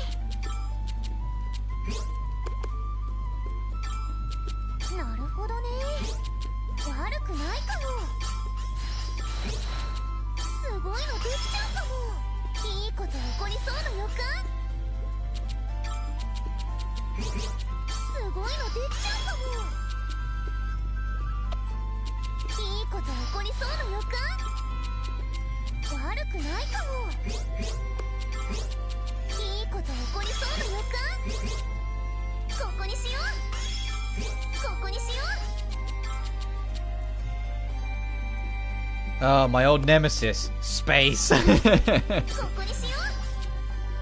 うん、いい感じ。 Put that there. 特性はどれにする？こんな感じかな。パパッと仕上げちゃおう。これで完成。すごいのできちゃった。 Nice. We now have a pickaxe. ツルハシ I finished making a pickaxe. Now we can mine rocks and materials, well, small ones anyway. 思い切った That's ものを quite 作 the りま item した you've made. Huh? 振るの Making it is one thing, but are you sure you can swing it? Why did Plutch look kind of angry? I'll do my best. Look at that girl go. The pickaxe. Pickaxe can be used to form it. Find a logical press square to give it a good smack. Stone and ores commonly used in combat item recipes. I missed a chance to go mining. Oh no, it's not in here. It's in items. Alright, so we've got our sickle, we've got our fishing rod, we've got our pickaxe. I mean, I can try and get it better, but I'll worry about that off screen, trying to get better gathering and whatnot. I just need to put more reds in and less of the rest. Let me save as well, because I haven't saved in a bit.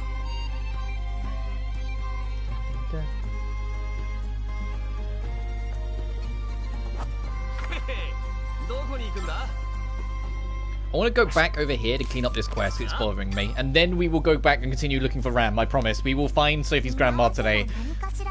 Oh, it's raining again. It resets the moment you leave. Got it.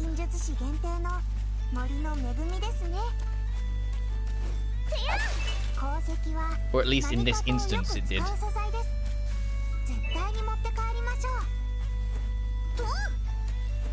But it needs to be sunny because these enemies don't. I can check. Yeah, they're only here during sun. I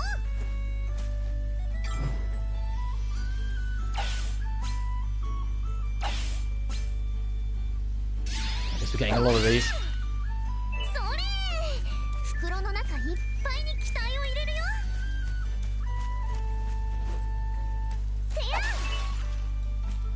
We just need to find a rock big enough to use the pickaxe so we can see what the animation is.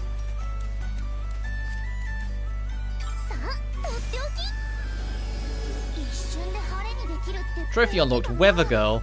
Change the weather. Because that requires a hammer. That we can just pick up, so it doesn't count.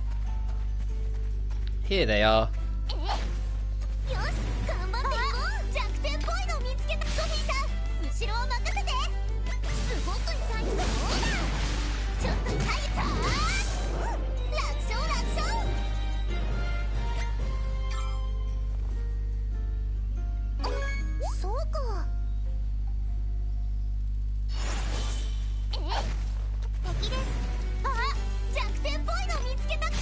So in fact, if you do the twin action, you get this for free because it takes off 10 MP, and both of their starting skills are 10 MP. It's like, why would I never, like, why would I ever not? I know it puts Sophie out of the main party when you do it, so, but when it's basic encounters, it's just, it saves time. It's just when it comes to bosses, we have to be more careful.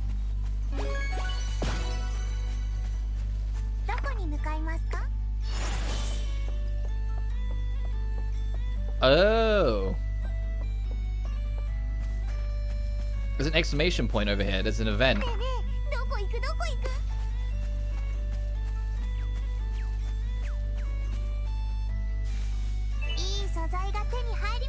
Guessing that event is saying, hey, you can't come this way, but I can at least take this on so we can get around it later. Yeah, this event's probably saying, hey, you can't progress any further yet. Advance the plot. Oh no, what happened here? It was a dragon that did it, I tell you. Did you say dragon? Oh, aye. Came swooping down out of nowhere. Cause it's this whole mess in a blink of an eye. Damn, he's coming this close to town now. Was anyone hurt?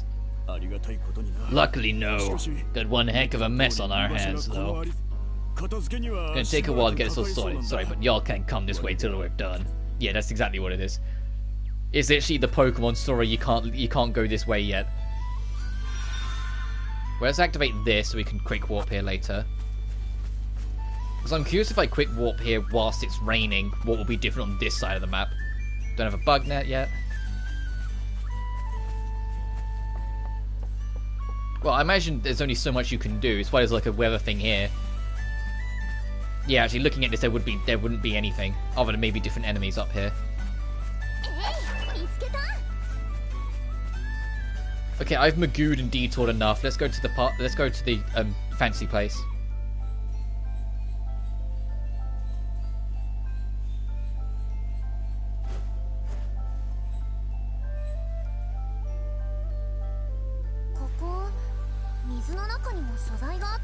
Wind and wave altar.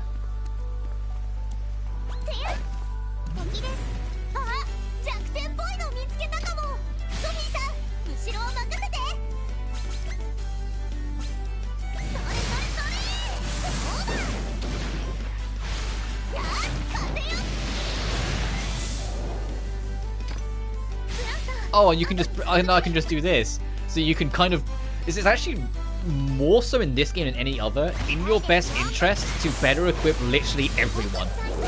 Because you're going to be literally swapping your party out all the time because of the double action. Like, instead of just doing what I did in Lily and Sully, which is only really care about the main three I put out and not really care about the rest. If you do that in this game, you might just be hurting yourself. You need to kind of put time into everyone.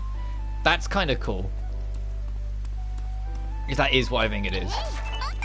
Which also makes me think that there will only be a team of 6. There won't be any more than 6, and then everyone is involved. And there's no one that's completely sidelined.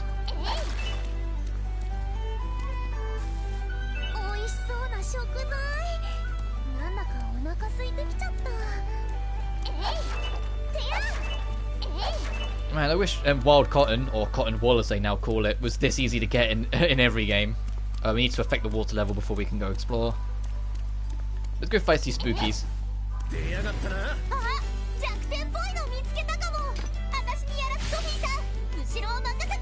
Oh. Oh, I suppose, I was going to say, oh, they're weak to physical. No, that isn't a physical attack, technically. They are resistant to physical like they are in Lily and Sully.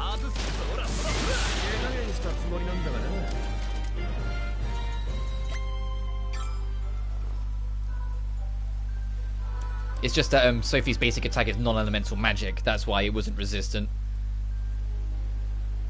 Unless you bonk them with the stick, you're always going to do magic.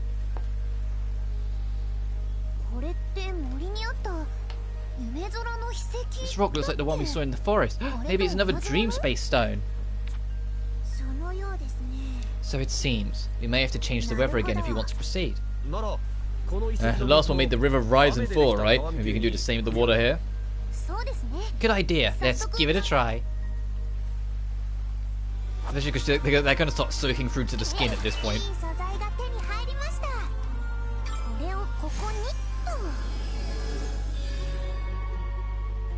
Oh wow, look how much the map just opened up when I did that.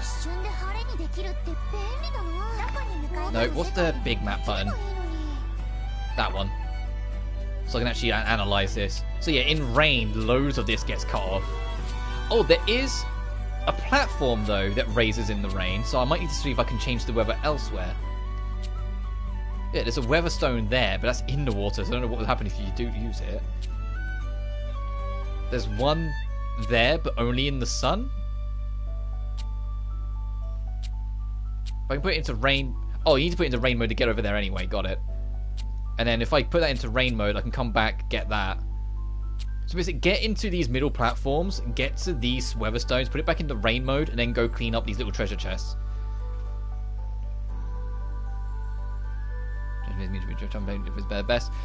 Technically that happens in Furious and Lily and Sully, but they're optional. In Furious, if you get because the whole point of Atelier Furious is that you're doing like this big like alchemy exam. If you get a really good result, your final challenge isn't like the character's best friend Elmira. You fight Sophie instead, and it's a boss fight. In Lily and Sully, Furious and Sophie are both playable in that game and main characters because it becomes more involved. When you get into late game, you can challenge Furious or Sophie to a sparring match. If you challenge Furious, she's around level 50. If you challenge Sophie, the game lies to you and tells you she's level 100. I can tell you right now from experience, that is... No, she's way higher than that. I fought her at level 100 and she still one-shot my entire party, and I was like, ooh. I know it's mostly because of equipment, but still. She's like the game's ultimate super boss. If you decide to fight Sophie and Lydian Suli. And when she beats you, she's like, haha, yeah, I win. You're free to challenge me whenever. And I'm like, don't. Why would you say that? You just eviscerated me.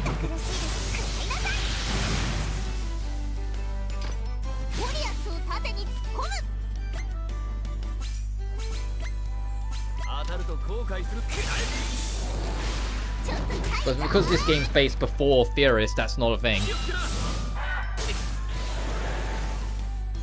There might be like some like nod references. You can wear Furious's costume in this game, and like Plachta has Ilmyra's costume, but like that's, but it's more referential sort of thing.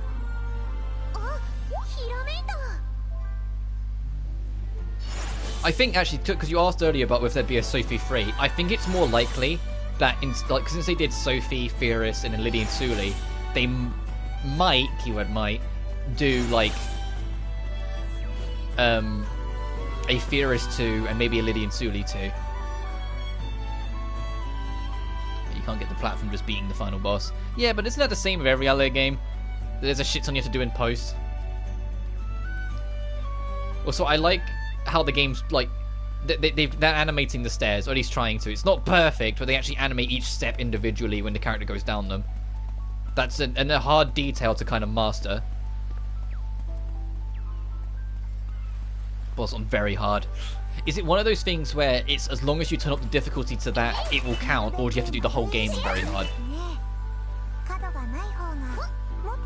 Because you have to do the whole game on very hard, I won't bother. But if I can just change it to very hard in that fight, then I can figure it out when I get to it, you know? Because that's the thing that helps with Soul Hackers as well. Soul Hackers 2 says beat the final boss on hard, and it literally only means beat the final boss on hard. You can do the whole game on easy for all it cares, and then just change it to hard for the boss. And considering how easy it is to grind in that game, I don't think beating the final boss on hard will be a challenge at all. I'm just saying, the only reason I'm not continuing that yet is because I'm waiting for the big November patch. Oh, she auto jumps. I was trying the manual jump. It's like, no, Sophie can do it herself. I hit the final boss on very hard. Yeah, even when I first started, when I first started the Atelier games, I had heard that about Sophie 2's final boss being quite the threat.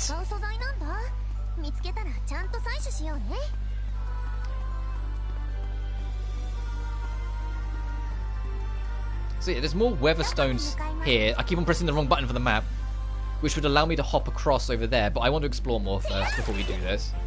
Yeah, because we barely can't make that, whilst the water will probably raise little bit things.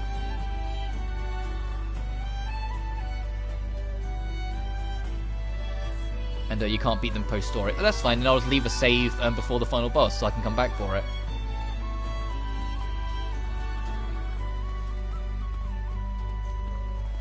It's what I did, it's what I've done a couple times. Like in Furious, I have 3 save files. I have the save before I did the exam, the save before I decided my ending, and then my actual main post-game save. And in Lydian Suli, I have a save before the ending as well, since you get locked into New Game Plus after you're done. Which is pretty like the only real critique I have with Lydian Suli. I appreciate that they give you all the post-game stuff in Chapter 12, but at the same time, there's no actual post-game. Once you finish Chapter 12 and you get your credits, you can only take your save into NG+. And I was like, okay, I'm glad I left a separate save then. Whilst Furious and Sophie didn't do that, they had actual post-games. Oh, potatoes. Well, when they come out... I don't know, I want to. My answer is, at some point I will. At some point I will. I don't really want to, because Persona 4 in particular I hold very near and dear to my heart. It's honestly just timing when they come out. I've said before that I'm not doing Persona 5 Royal anytime soon. As much as I enjoy base P5, the fact that you have to... well, first I want to play Persona 4 before I play Persona 5, but the fact that even if you own it on PS4, which I do, you have to buy the whole thing again. There are absolutely no upgrade paths whatsoever. Just kind of rubbed me the wrong way enough that I was like, you know what, I'm gonna not. Yeah. You know? 何の意図だよ。 Yeah, a lot of people do that. Like, if you want to get like the perfect trial and whatnot, you just save or follow a guide. Like, you just save after every decision, load if you fuck up, or follow a guide. Before I check that, I want to kind of check my corners. You can tell I've been playing Call of Duty recently if I'm checking corners. I'm playing the original Modern Warfare. Check those corners!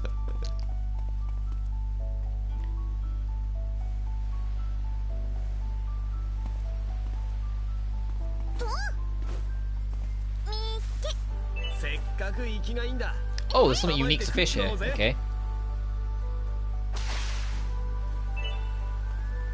Ooh, is that it? Yeah, that's it.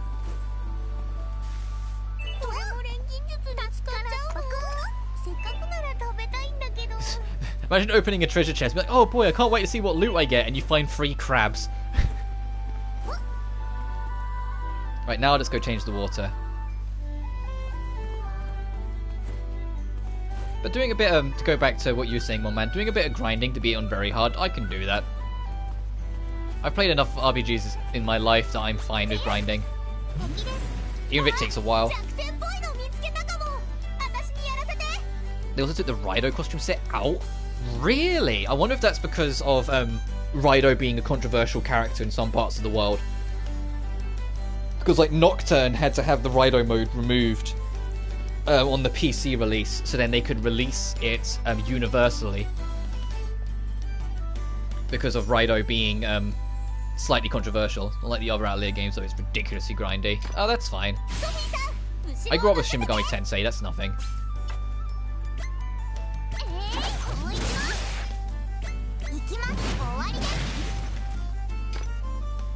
I'll do this and I might be able to get support guard if they survive. Oh damn, that's kind of a cool attack. Like that. So we need to do one more to get the last thing, and that one was just enough to get us something as well. Because like Rido, I think it's supposed to be like, Rido as a character's based during World War II. And I think that in some parts of the world, it still makes it kind of awkward even today. Like some nations and some areas of the world just are not on board with having that. So, and because Atlus can't be bothered to make a slightly altered version just for that, they make it so universally they get rid of it. It's why, despite it having a very high demand, I'm not expecting a remake of the Rido games anytime soon. They recently announced that on their voting of games people most want to see remade, outside of Persona, Rido is the highest requested game. And so it's like, oh, that's cool. And people was like, oh, that means they'll probably do it. I'm like, I don't think you understand how problematic the Rido games are because of the history of the character.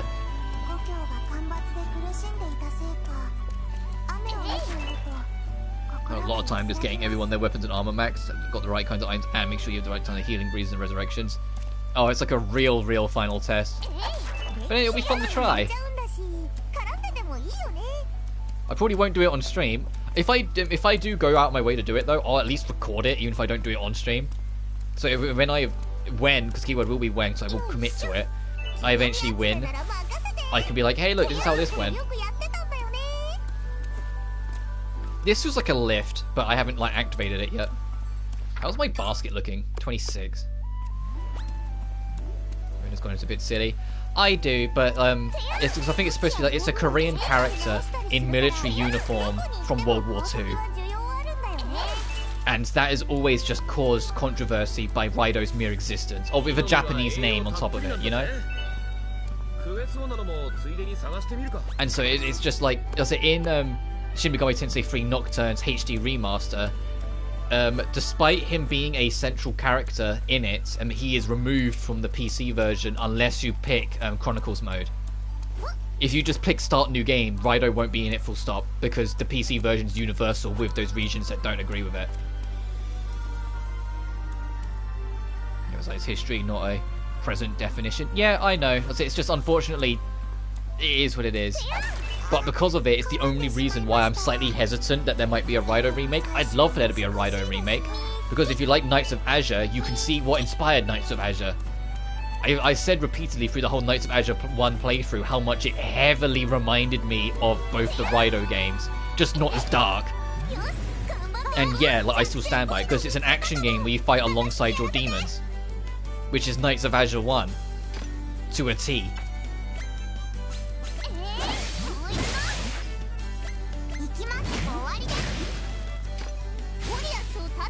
I'm gonna do this again to get him in the back, so if an enemy attacks he can guard them. But because I'd love Raido to come back, because I'd honestly love a Raido free. I think a modern Raido game would be amazing.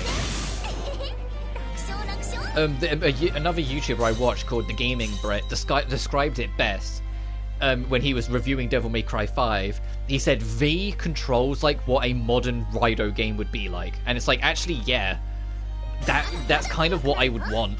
Just, you know, with a little bit more under the hood than what V had in DMC5. Yeah, good old art being censored again. Yeah, it's the nature of this. It's a Korean character with a Japanese name in a military uniform that's based in World War II. And something about it, somewhere along, I don't know if it's weird because it's a Korean character or what, but it's just always caused problems for Atlus ever since its inception. So some parts of the world he has to be removed or the game just doesn't come out. And because Atlus is a lot more of a worldwide company than they ever used to be, it's a lot more of a thing they have to actually acknowledge.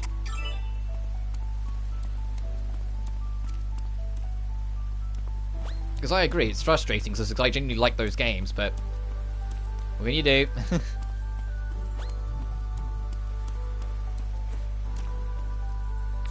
Oh wow, it should have just doesn't let you open the chest. Alright, fine, we'll be back.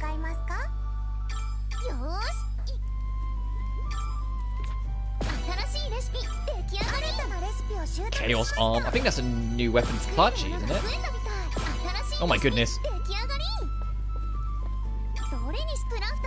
Plachi? Yes, it is. Let's see how good we can hopefully make this. Oh, 2 wings, okay.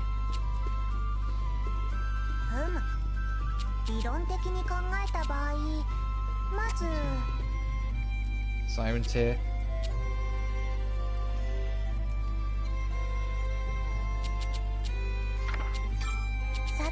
Actually, no, it'd be quicker to do this. Oh, okay, never mind, we don't. I'll just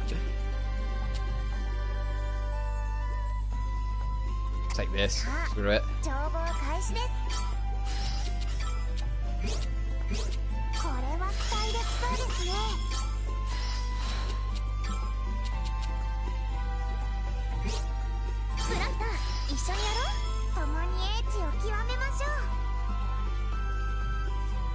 So crit boost 15%, that's actually real nice. Let's get rid of the colours we can't use. The colour we can't use, because the reds we are using. Oh, the blues we don't need, actually. Let me get...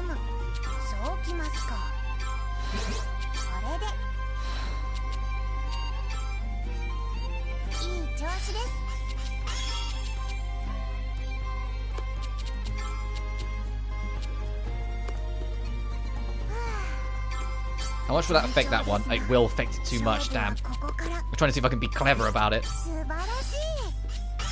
I can do this, but they won't be linked.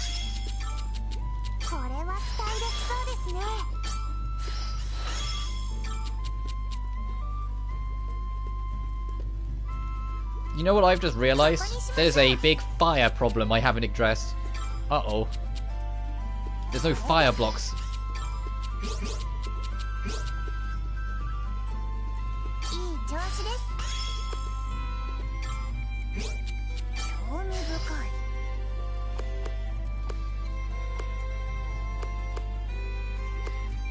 I'm gonna put the fire down first then, and I'd rather override. Yeah, if it's only speed boosters, I'd rather override the speed boosts. And then do this. Sorry, speed boost, goodbye. And it's also 2 bonuses for 1.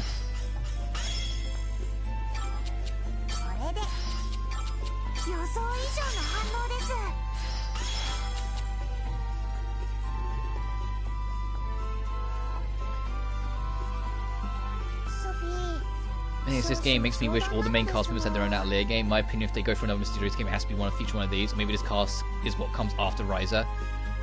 Maybe. This all could be like one giant tease of what they're up to afterwards, like with some of these extra characters.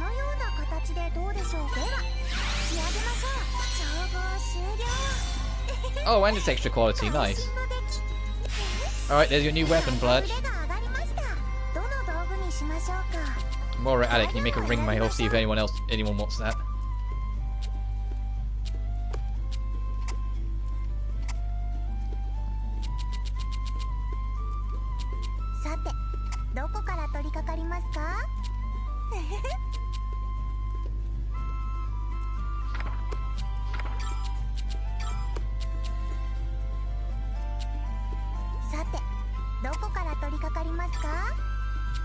Oh, the wind's right in the middle? That is kind of disgusting. Thanks, game.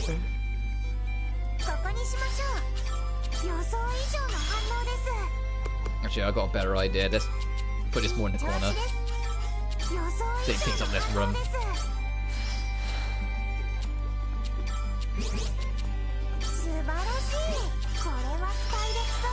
The blue we're going to probably get rid of.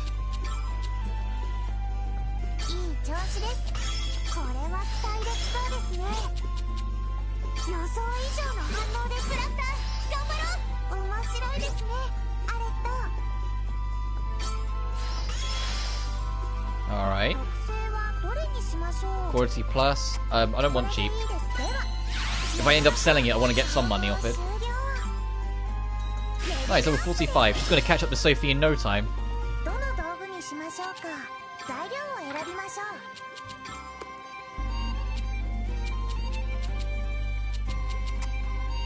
Oh, we only have one sharp claw. I mean, I guess I will take that with me then.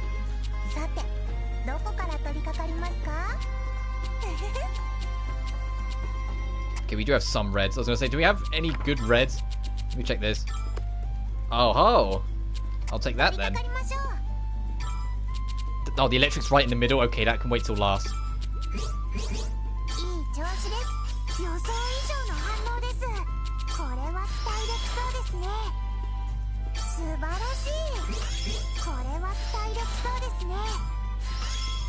Knockout resistance.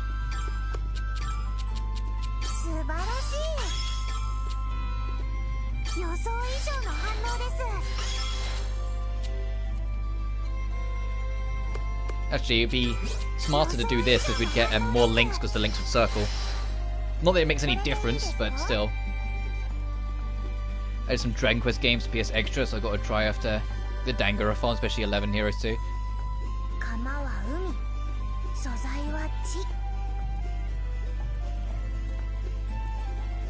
That's one of the means within Civ Rev to make the gold trophy for all Civ victories much quicker. Turns out if you run the space victory first, you can use a save exploit to obtain all other free. Oh damn, that's kind of sick. Yeah, I noticed that they've added a Dragon Quest 11. I've never actually properly sat down and played a Dragon Quest game. I've just never had the interest. But if it's literally free on PS Extra, I might entertain it eventually. I probably won't stream it because they're longish games, and I've already got enough longish games on it. It'd probably just be something I'd play in my own time.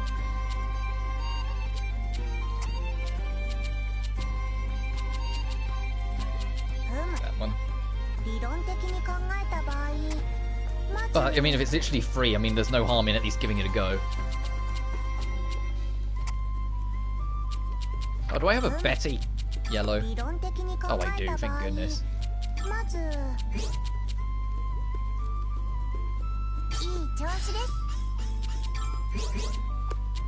I'll put this here.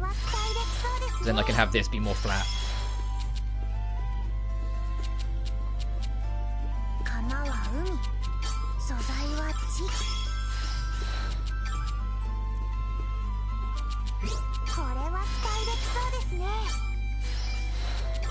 Not really sure how I'm going to make this work, if I'm honest.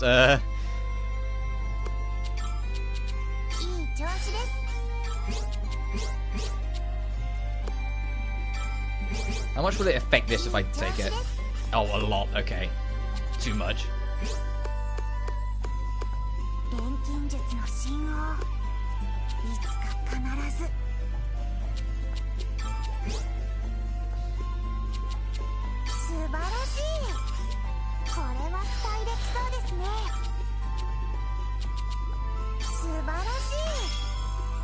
Oh, so that's enough. So this place doesn't need to exist. So I can override.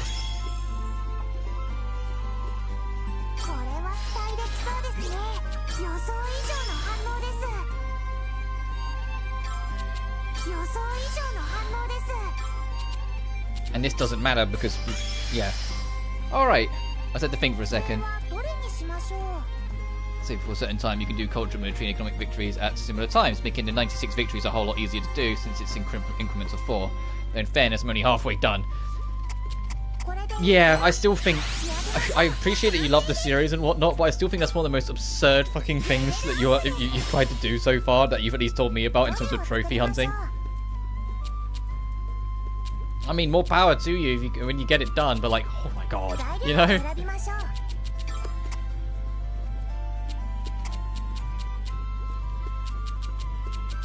Do I have anything with blue? No, I don't. Blue's a myth. Okay. Go green then.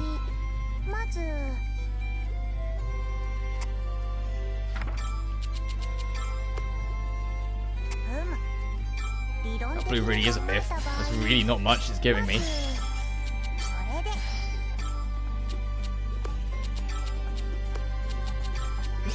Get rid of this.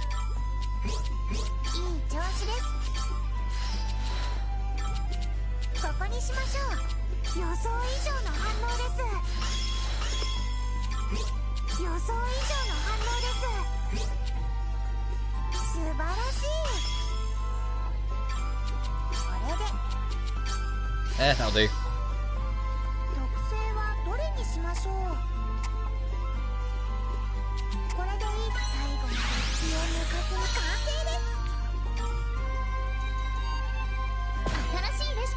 Oh, we can make something.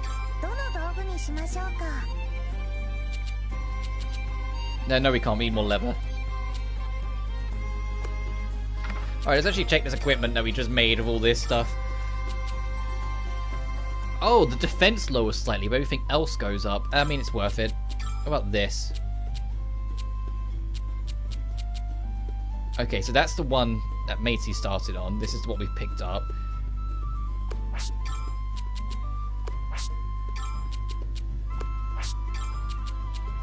Oh, she gets the most positives out of it, so it'd make the most sense for her to have it.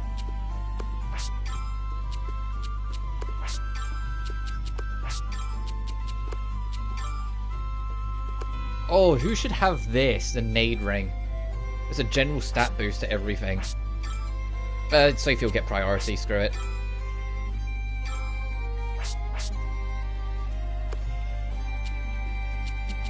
Okay. Alright. Let's turn that in and then actually get back to plot and actually try... I promise you, we're gonna get there today. We're gonna actually meet Ram today. Or Ramazor.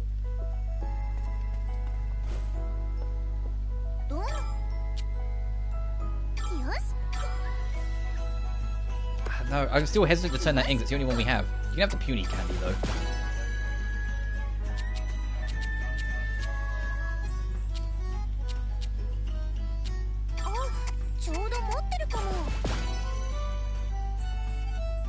Is that bar full yet? I can't tell. I think it is.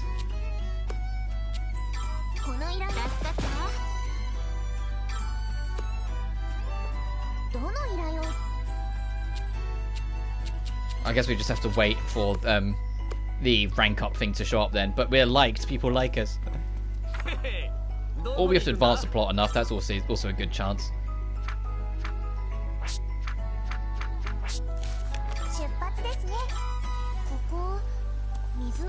Oh, so we need to make it sunny again, and then run all the way around. Nope, wrong button.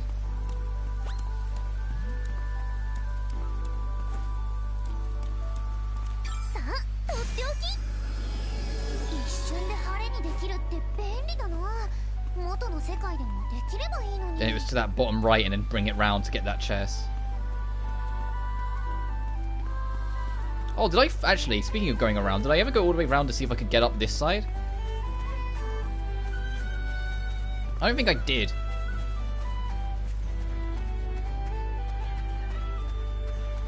I need to get more into the habit of doing this. Oh, we can't get up there.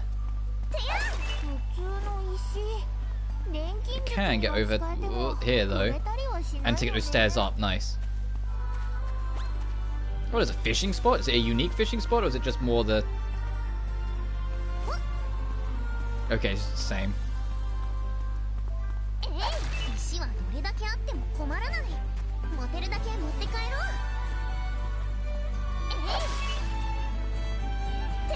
I can't wait until we get whatever upgrade we need. So these things, it's like the lock symbols, go away.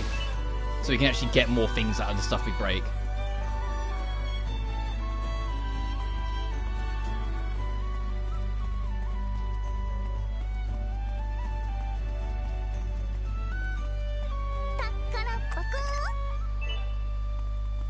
Fair enough. Right, wrong button again. Still wrong button. Still the wrong button. There it is. There's too many menus. It's got the reflection 1 problem. I should actually just change the water here because it links to the same spot. That's like the only thing that bugs me about some Gust games. Just put it all under 1 menu, please. Or 2 if you have to.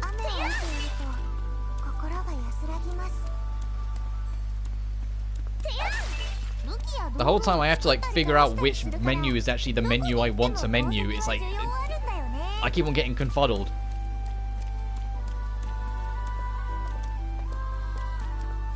Because Blue Reflection 1 was annoying because the map and quest was in a menu, all your stat was in a different menu, and then your phone had a bunch of things that was also a separate menu. So you had to learn 3 pause menus basically.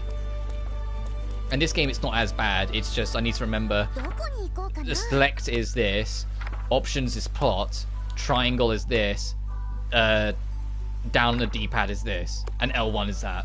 So it's like it's 1, 2, 3, 4, 5 buttons that do different things that can be helpful depending on where I'm in the map. So in technicality, it's worse. It's the worse of the problem. It's just each one doesn't have as much on it that I have to think about. And I know immediately because of that whether I'm on the right menu or not.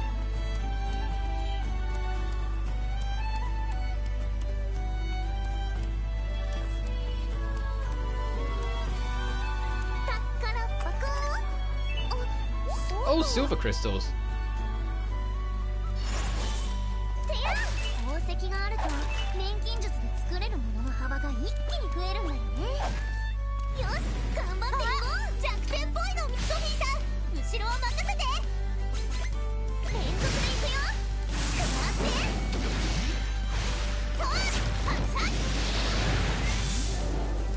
We dropped a red drop.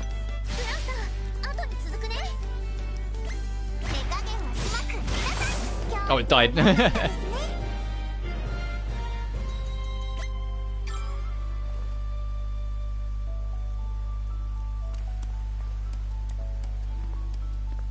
head around to where we need to go.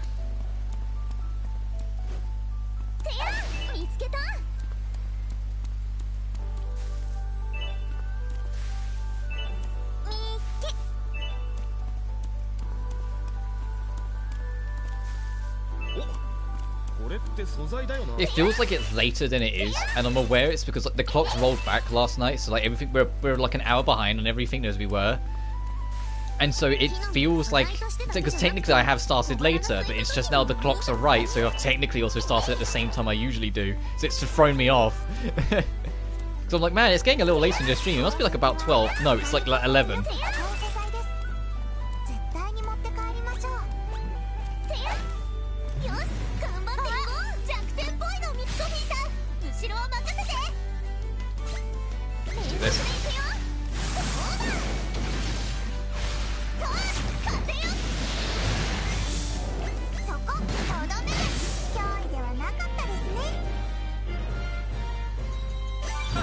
Hey, Elias got level 29. Because he's a higher level than you to start with, he actually reminds me a little bit more of Leonie in terms of his relevance to the plot. Oh, and what happens if I change the weather here again? We lose access to going across, so I do actually want to go across. And then come back for it. Actually, it says there's a weather thing there. What happens if I change the weather there? Oh, we can go down into the field from there. Okay, so it's actually in our best interest to take this weather thing.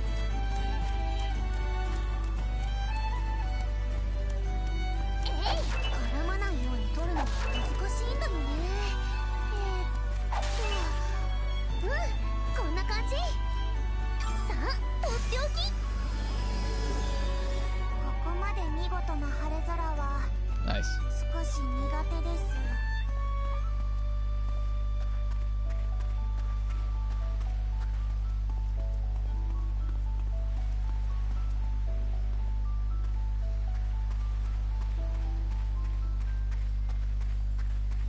This game's art style is beautiful though. I know I've been saying it on Mars, but like just running down there, seeing all the reflections in the water, the sun's shine and all that, I was like, man, this game's kind of beautiful. That's the other thing that I'm kind of excited for when I get to Ryza 2 and especially when Ryza 3 comes out in February. Is the fact that they are built with next-gen consoles in mind. Ryza 2 and Ryza 3 both have an actual full PlayStation 5 version. So it's like, what are Gus going to do with the PS5, you know, in terms of their art style and whatnot? Because this doesn't. This is PS4. Which is weird because it came out after Ryza 2, but I guess it's just they wanted to kind of keep all the mysterious games together, so they didn't bother. Or maybe it was just a resource thing that was easier for them to do it this way. Oh, something saw me. Oh, I pressed square on this thinking it was a resource. Sorry, Mr. Puny.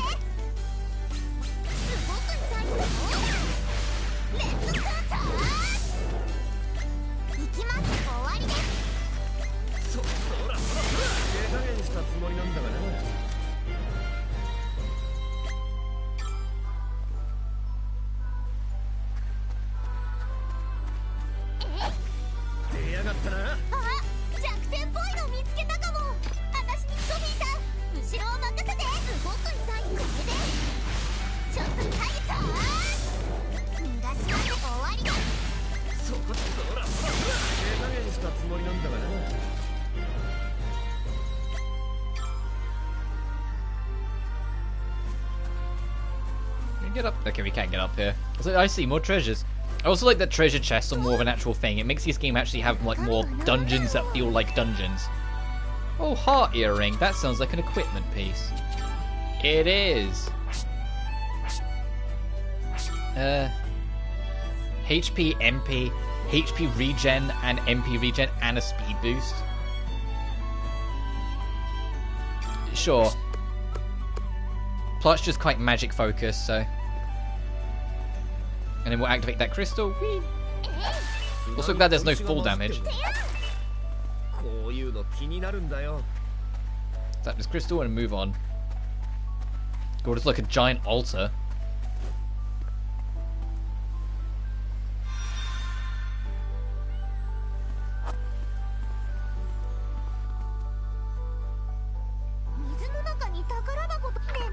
Wrong button again. Oh no, it's an entire next zone. Oh, okay, so it's actually like a full dungeon. So, on the ground level, lean left to get that chest and circle around to that weather at the bottom.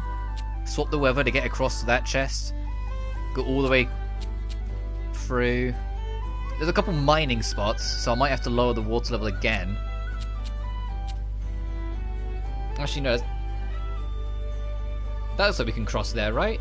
You see there's like a dot in the middle? I think we can cross that. So my plan is up through here. I mean, we can explore all of this, because it looks like this goes under everything. Come back through, but I want to go up here, get that chest, and follow this round. Change the weather there so we can get across. Pick up that chest. Across this, get that chest, come back, get there.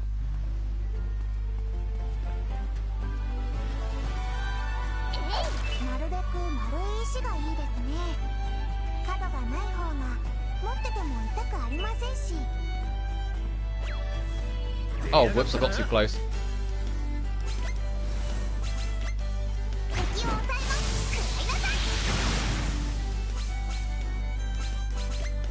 And so I don't get the bonus to start with because I didn't get the extra. Damn.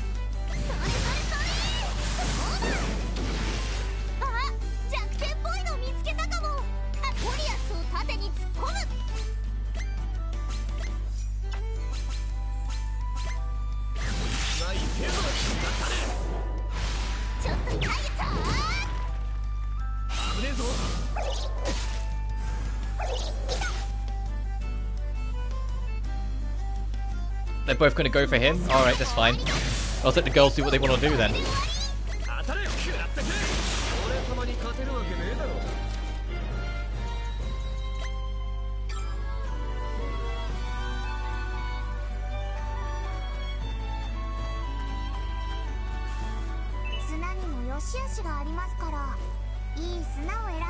Oh, never mind. This is a dead end because this is a lift that we can't activate. So we will just have to go around and down then. Damn it! Get that button. Yeah, we'll go around this way and then circle around to it. Oh, that pillar's only there when it's lowered. Interesting. Let's go get that chest now then.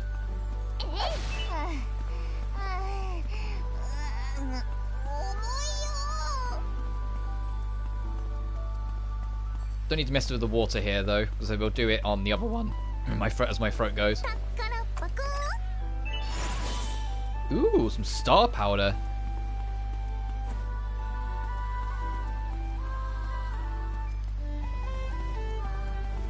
I had a feeling. I was like, there's a square platform there. They probably want you to stand on that to make it work.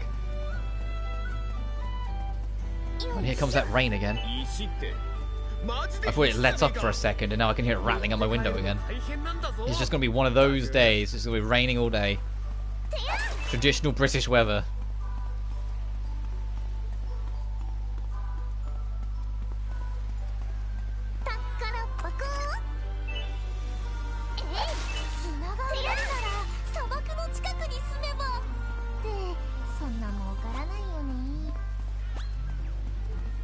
I should make more of an effort.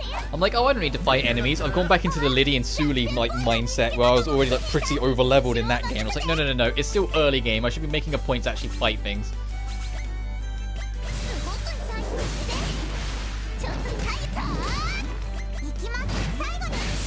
And I'm also enjoying, I know it won't last forever, I'm also enjoying skills actually having relevance. Instead of me just immediately resorting to bombs like I did in the other games. I'm enjoying that each character has skills that actually mean something and have significance and actually can like, help out in a fight. Feels like there's a better balance between them now. Is that only a rain machine? Oh, interesting. They're starting to make it a bit more puzzly.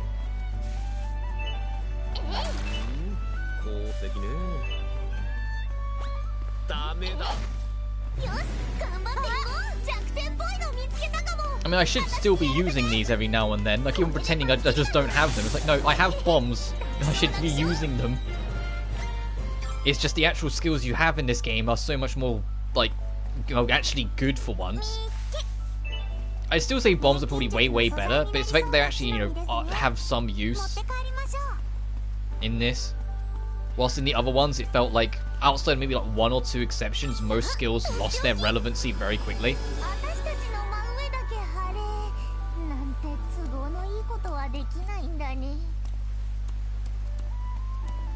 Oh, it's down there. It's like I could barely see it, but there is a pixel down there. It's blocked off by the thing, but yeah, there are barrels I can hop across to get across here. It's like I'm not going crazy. There was a route here, right? We can get this chest.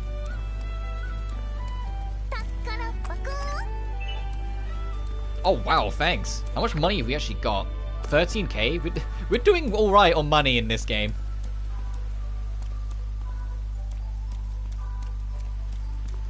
What are these yellow ones? I'm guessing thunder?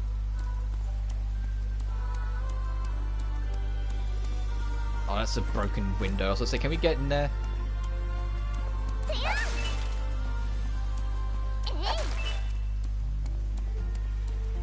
I'm looking forward to almost coming back to some of these areas when we do get whatever that yellow stone is then.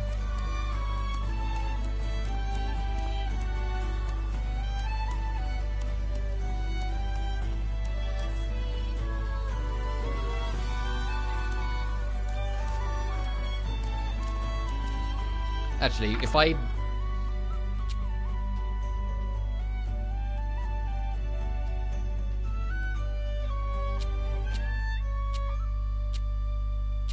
Wow, it's very precise in how it's handled. Have you noticed that there's no way to actually get down to this spot during the weather? Because where I have to be to change the weather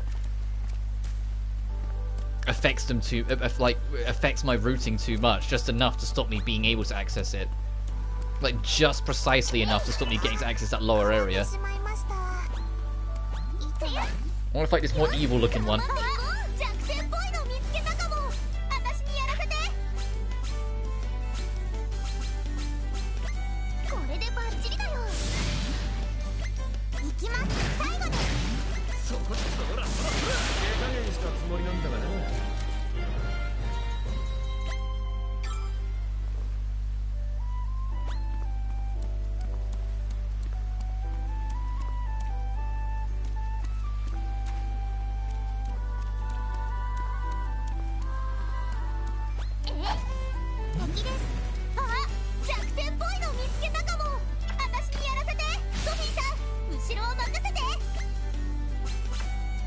Look at how into. I just realised, I think when the comments, like, wow, she's way into this fight.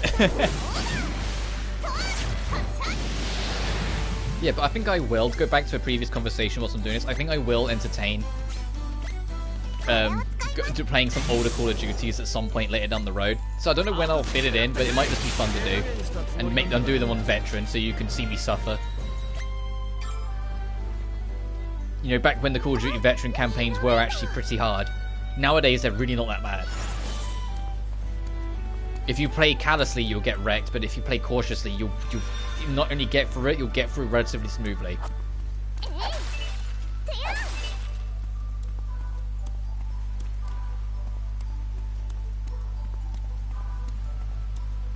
This is like the end. There's no way there's a third giant zone in here.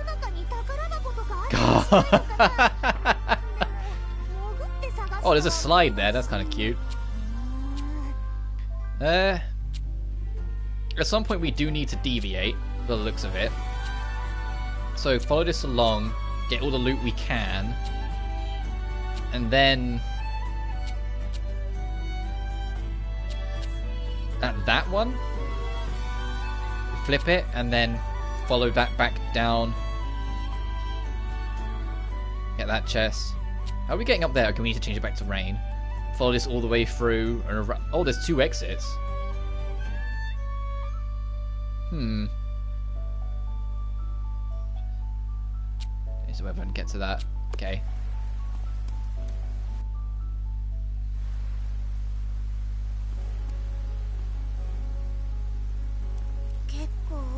We've come quite a way, but it's still surrounded by ruins. I wonder how far they go. Yeah, my question exactly. Looks like you're having fun. Who wouldn't be? If only I thought to pack all my research tools. A scholar to the bone, huh? What are you up to? Looking for treasure? I smell a fortune nearby, just waiting to be claimed. Whatever you find, I think I'll thank you to take it back to my atelier so we can study it properly. Not a chance. Find your own. Go find your own loot. Now, just calm down, you two.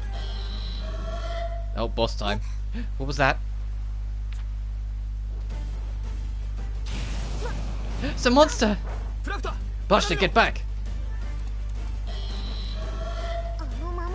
Uh-oh, this one looks pretty tough.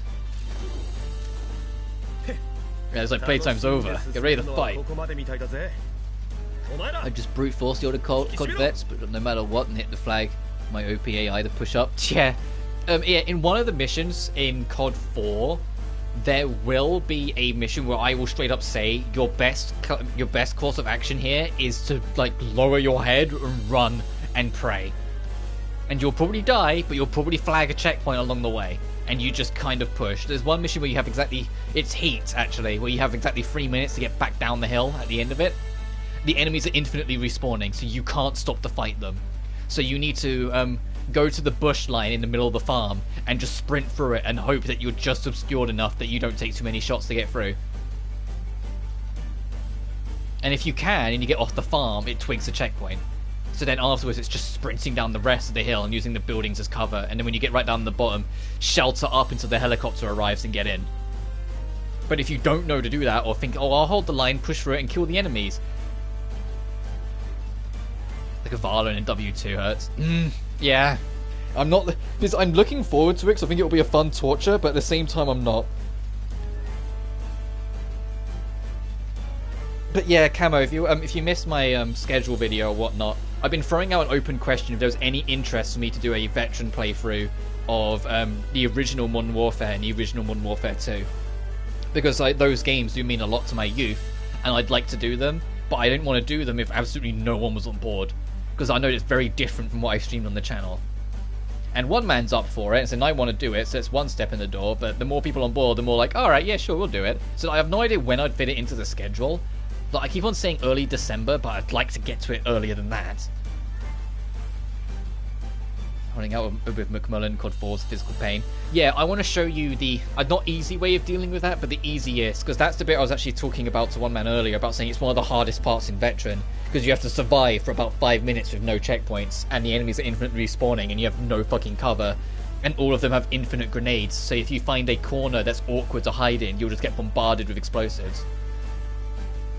But there is a strat that I managed to find that kinda got me through it, keyword kinda. Like, it still took a few tries, but I managed to get through it, so I'm hoping that that will still hold and I can do it.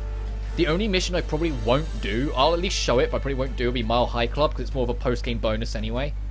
And it's absurd trying to do that. I've done it once. Yeah, Nikki, I think that can work, but you're still at risk of getting grenades thrown at you. On, like, say you're on the back wall looking at the buildings, on the right-hand side, just past the Ferris wheel, there's like a stadium, like a stage stadium, like not the actual stadium, but the actual like stage that's like slightly raised. If you're behind that, but not all the way in the corner, the enemy's AI pathing will circle around only in front of you, but it won't count as you hiding too much that they will bombard you with grenades so much. So the fact that they're all in front of you means they're slightly easier to corral and easier to deal with without getting blindsided. And then once the helicopter arrives and lands, let the AI deal with it for a bit and clean up the numbers, then go get Macmillan. Playtime's over, get ready to fight. It's not as bad at World at War. World at War Veteran, I genuinely don't like. I despise World at War's Veteran campaign. It's the hardest one for good reason, but there's so many instances of infinitely respawning enemies. It's like, ugh. Sure, I'll see this tutorial for this boss fight. Certain enemies may shroud themselves in auras at the start of battle. Enemies take less damage when shrouded in an aura, and they will use strong attacks more frequently, so it's important to deal with them quickly. Did both back in 2020, and reliving them would be fun. Cool. I'll figure it out. I'll figure it out. I was like, so I don't know, because this week's schedule is kind of packed. Because of so I'm doing my Halloween stream tomorrow, which that being said, the Halloween stream, it's an arcade machine game, you know, because it's Haunted Castle. That is incredibly short. I'll think about it, but we might actually, like, if I finish Haunted Castle super early, I might start Modern Warfare. But then I'm not sure how I would when I'd get the next stream in, because I said Tuesday's gonna be more of this, Wednesday's Genshin. Both Thursday and Friday were going to be Sophie 2.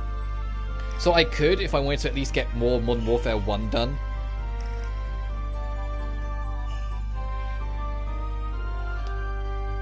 I could maybe do it on the Friday, but we'll see. I thought WW2's that would be hard since no auto heal, but it was pretty easy bar one mission. I've never played World War 2. To be honest, my era of Call of Duty became a lot more sporadic. Like, my knowledge and playing of it became a lot more sporadic after the arcade era ended, basically when Ghost came out, because Black Ops 2 I consider like the end of the original like arcadey era, where they actually felt more like arcade shooters and not realism focused. And when it shifted, I despised Ghosts. I thought Advanced Warfare was alright, Black Ops 3 was alright, I mostly played it for the zombies. You know, Infinite Warfare was Infinite Warfare. It's like I didn't play Infinite Warfare, I didn't play World War 2. I only played Black Ops 4 for Blackout with a friend. I did get the Modern Warfare remake, or the reboot, because I was interested. And I know a lot of people had problems with it, but I actually didn't mind it. I thought it was alright. But then I didn't... it was Vanguard, wasn't it? I didn't play Vanguard at all. And the price of Cold War at launch, of it being £70 in the UK, immediately made me go, yeah, no, I'll pass. And I haven't played the new MW2, so that's what I mean, like, all the original 9 games, like the original up to Black Ops 2, I played and knew really well and veteraned all of them and had a lot of fun. After that, though, it's a lot more like, okay, I kind of tried this, but I didn't vibe with that, or I jumped in with this, or some of this was okay, but this one I skipped. It's a lot more here and there, you know? Like, none of them have really captured that magic for me since. Especially not with Infinity Ward, which I think is the most tragic because they were the ones that gave me the best fix for me personally in those kind of games. Like the original MW trilogy, I love those games. Even MW3, despite all its problems, I really, really enjoyed. And when that was now, Infinity Ward are heavily focused on making realistic military shooters. And I'm like, but that's not what I liked about these games. I liked that they weren't realistic. I liked that they were like really snappy, eccentric, ridiculous explosion fests. That half of them were Michael Bay movies, you know? I just liked them when they were so absurd. But there were still villains who gave a shit about actually trying to take down. Like, actually taking it to General Shepard at the end of MW2 meant something. Actually hunting down Makarov meant something to you as a player. It was on Plus. I quit after BO3, and BO2 was king with the multiple choices. I don't like the reboots because they're riding on the coattails of the OG. Yeah, like, I like the different direction they're going in places. Like, I like that Gaz is actually a fleshed out character and not just a throwaway that he that says a bunch of puns and jokes like he did in MW1. And I like that, like, there's more of a collective team, that Price is building up his own team and you get to see how it all comes together. But it feels too much like they're constantly setting up for the next one, just for the next one to then set up. Because I know what happens in MW2's campaign. It's one giant setup for General Shepard's betrayal, just for you to then not go get him. It's a leftover as a loose thread, as we've got to go get Shepard. And then they also then introduce Makarov only in the post-credit scenes of MW2. So it's like, of the new MW2. Whilst Makarov was a constant in all the games, even though he didn't become a name in MW2, his actions were felt throughout the entire trilogy. General Shepard's betrayal was because of Makarov's actions in MW1. And whilst now it's more like, here's the villain of the week, oh, you'll have to deal with him next game. Like, it's all one big setup for the next one, so they don't have the impact. Which I think is a real shame, because on the opposite side of it, I love what they've done with Ghost in the new MW2, from what I've seen. Where he's a lot more fleshed out and has a lot more of a personality, other than just being the same voice as Gaz, but a different person, we promise. Like he was in the original. Because he's the same voice actor, and it's the same kind of personality. The only real difference is people have gotten far more attached to Ghost. Enemies take less damage when sharding an aura. They will use strong attacks more frequently, so important to deal with them quick. Aura can be dispelled by attacking and reducing their aura gauge to 0. To reduce the aura gauge more quickly, target the aura vulnerability and inflict the enemy with status effects. It's also important to know that the second attack of Twin Action will always deal the unreduced amount of damage. Oh, so if you double up, you can get extra damage out of it anyway. Menendez was phenomenal as a villain, and you know why? Because you played as him for a mission, and that immediately gave him more grounds to be more relatable and more sympathetic towards. Even though he was still an absolute monster, and what he did was, you know, irredeemable as the villain, the fact that you played him as a mission gave the player the opportunity to see the world from his eyes, and understand why he does what he does, and empathize to a small extent why he does what he does. But yeah, Menendez was like the last villain I really enjoyed in a Call of Duty game. I thought the villain in Ghost was stupid and predictable. The less said about Kevin Spacey, the better in Advanced Warfare. Black Ops 3, what even was Black Ops 3's story again? Like, that game was so non-eventful. It was... like, it had some cool set pieces, but I remember it just kind of happening and then we were done. I was like, oh, okay. Like, Infinite Warfare had another, like, celebrity face that became the villain. World War 2 also didn't play. Black Ops 4 didn't have a campaign. MW reboot, it was Al-Assad again, like the original, but there was no like Sakayev or anything like that. It was just Al-Assad, and they just kind of expanded that a lot more. Don't know Vanguard. Don't know. I think Cold War had, and from what I've been told, Cold War had choices. They just weren't anywhere near as deep or interesting as what Black Ops 2's campaign choices were. And in MW2, your villain is actually Graves, technically, because I said you don't deal with Shepard, but his lead underling, Graves, is the one who becomes like one of the more significant threats throughout the game. but he's just so not interesting because it's not Shepard. He's Shepard's underling, you know, and that's the main villain. Like, come on. If the sword gains 0, the aura will be broken. The enemy will be stunned and able to act. By means who broke the enemy aura will also immediately gain a bonus turn. Enemy staggering from broken aura will take more damage for a short period of time. It's a good time to finish them off. Reaction skills. Under certain conditions, enemies can use reaction skills to act out of turn. These conditions vary, but examples include attacking an enemy with an active aura for specific elemental attacks. Oh, so basically, not playing it by their rules, you get countered. Take care to avoid triggering these.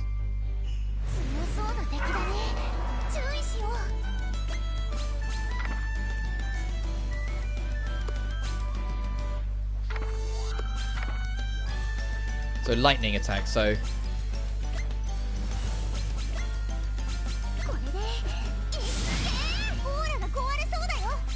and status conditions, so cool disaster would actually be perfect. Yeah, aura's broken, and because she broke the aura, she immediately gets an extra turn.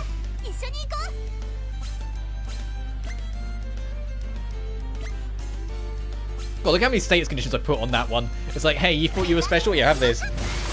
Goodbye.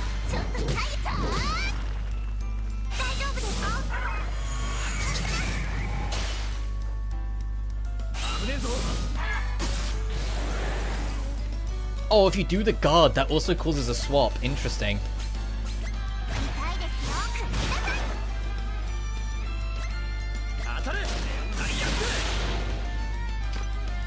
So you are rotating your entire party consistently then in this game. That's pretty cool. Great, because one of the endings has him win, which never happens in COD, and all the endings can flesh him out more. Thus, The Knight Will Always Win was a phenomenal song for him. And I liked, if you got the truest ending, like you did all the Strike Force bullshit, and you did like, and you got all the right choices and everything.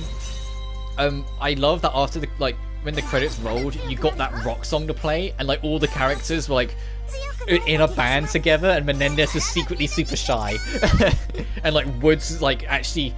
It wasn't that his legs were disabled, he was just lazy, so as he gets off the wheelchair and shit like that. Like, that was such a dumb scene, but it was like the epitome of that era of Call of Duty, where they were just out to have fun. And that's why I always say it felt like such an end of an era, because that whole game was fun. Not everything hit. I said the Strike Force missions weren't my thing, but I'm glad they did it. I'm glad they took the risk and tried something different. I loved the option system. The multiplayer was the most fun I'd ever had in a Call of Duty game since, like, you know, the MW2 days, because of that pick 10 system and how crazy powerful the kill streaks were, yet at the same time how balanced they were, because each one had a counter. Like, they struck a balance between being balanced and fair and being fun and chaotic. The zombies was very experimental, but we got some amazing maps out of it.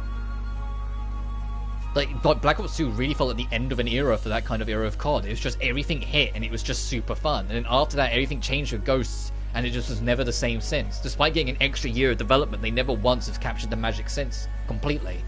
They've got close. Like I said, the original in 2019 MW, I actually liked. It had problems with it, but I liked it for what it was. But they've never hit it. And that was a nasty surprise. Everyone okay? Of course, I'm perfectly. That you're on your last legs. How about we sit down and take a break? Sure, you free rest up. I'll keep watch.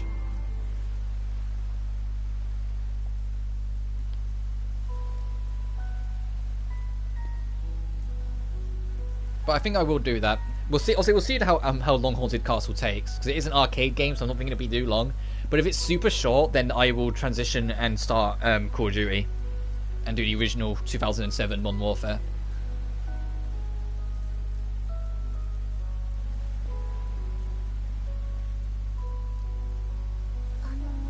Excuse me, but you mind if I ask you something? What about? Would you tell me who taught you alchemy? You from the future. My mentor. She's super strict, but she really knows her stuff. I see. And who is this mentor? Well, you see, it's Plachta. Yeah, it's her Plachta, because this is Plachta from the past. Yeah, and then the young Plachta's like, what the fuck? The same Plachta you're searching for? Yup, she's like family to me, which is also my alchemy mentor. And in Liddy and Sully, like I said, they have some extremely, like, romantic implication conversations. Like, they make a promise to each other that they'll stick by each other's side until they grow old. but they want to grow old together and things like that. I'm like, that, And so they always want to live by each other's side. They always want to live together. They always want to be by each other's company, and they want. As in, that was the thing. They want to grow old together. I was like, there's a lot of implication here. They don't outright say it, but there's a lot of implication that after Lily and Suli, Sophie and Plutch are like officially in like a full relationship. So she's a lot more than family in that sense. To me, but she's also my alchemy mentor. Thanks to her, I've gotten way better than I ever could have dreamed. She says I still have a long way to go though, so I have to study even harder. Am I really going to be such a powerful alchemist someday? No, I mustn't get ahead of myself. There's no proof we're even the same person. Only, if it really is true, I suppose it gives me something to look forward to. I'll just have to keep bettering myself as an alchemist until then. Same here. I gotta work hard until I'm the one teaching Plutch.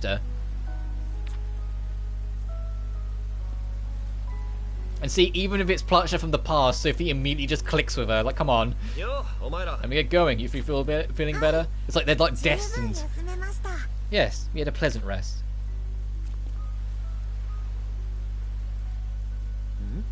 Yeah? Where did the let go? I was actually about to ask that. I was going to say, there's an let not in this picture.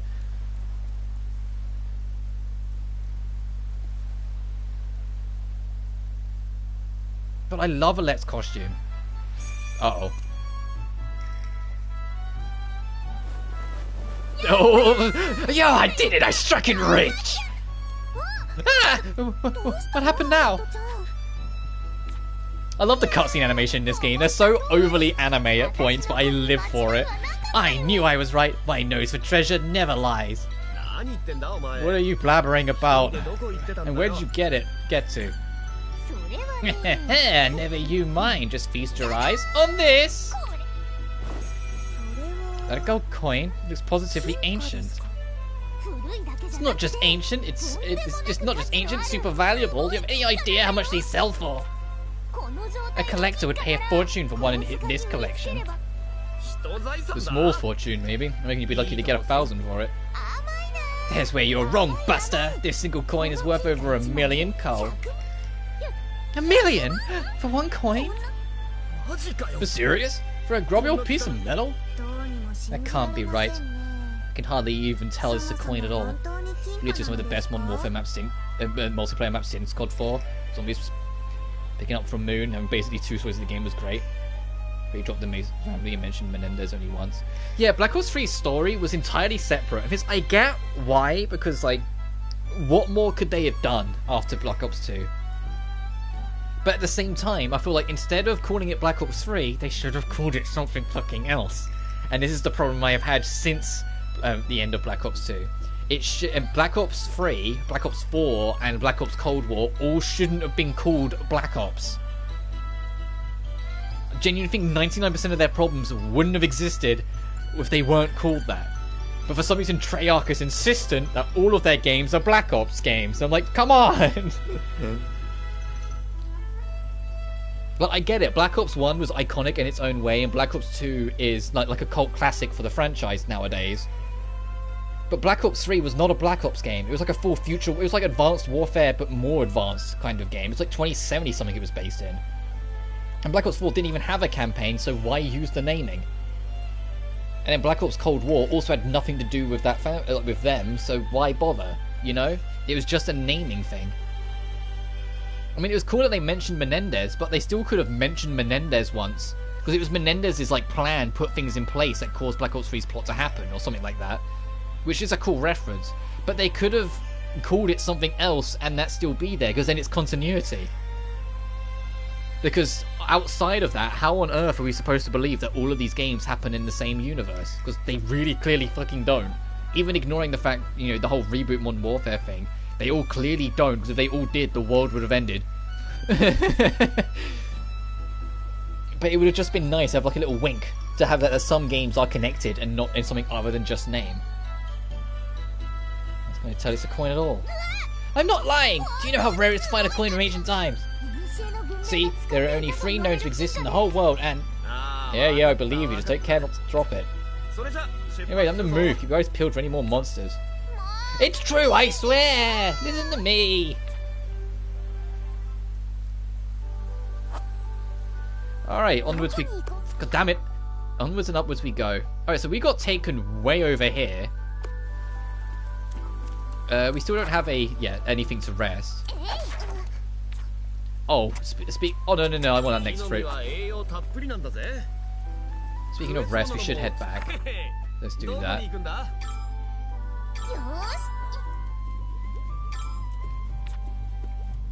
There's our invoice. Uh oh, what are these two up to? Hey, you two, got a minute. Now this reminds me of the old Atelier games. Just the alchemists working away and someone just strolling into the house. Is something the matter? Oh, don't tell me. No, it's nothing bad. I was just thinking it's high time I shared my secret fighting wisdom. Oh wow, really? With you teaching me, I'd be unstoppable. You bet! You'll be Roitali's second best bodyguard in no time. This guy's ego. Abilities! No, go on. I don't need new abilities.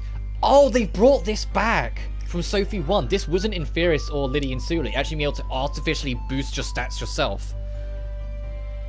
Because in Sophie 1, the level cap was only 20. Any level you got after it was a point to boost into your stats yourself. Whilst in Firis and Lydian Suli, they changed it.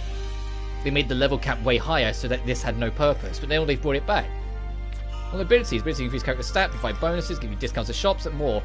You accrue ability points by leveling up and doing quests. When your AP expenditure reaches certain thresholds, you unlock bonus skills as well.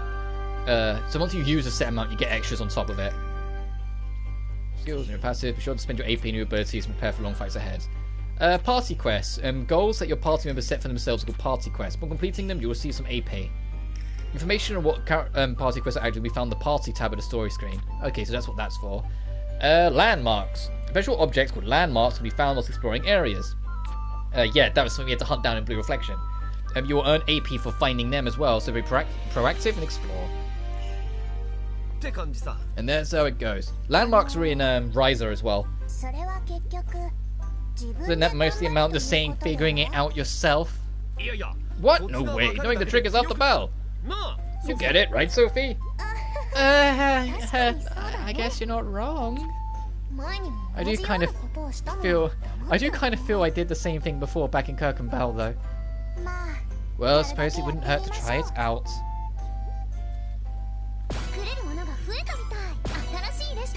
Base,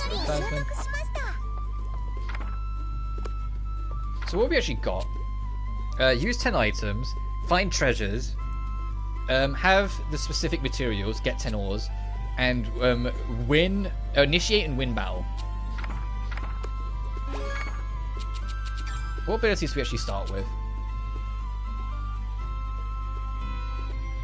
Is there anywhere that says?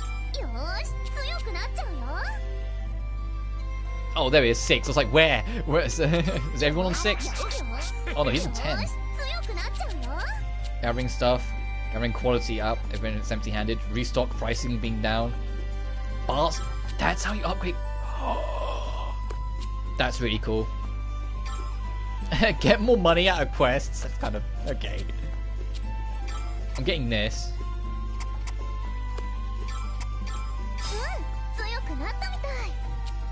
I'm getting this.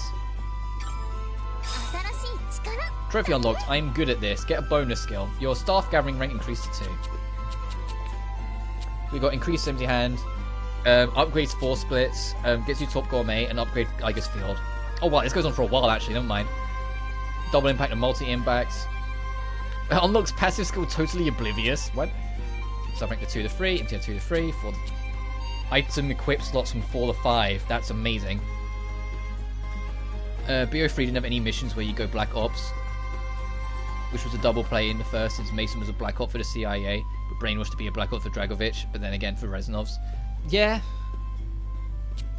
It's literally Black Operations, and there weren't any. It's literally just a naming they use. Magic Control, Rush Strike, Triple Boost, Grandma's Wisdom, oh that's cute, Meteor Burst, Dexterous Flare, Special Cheer, and that's right at the very end.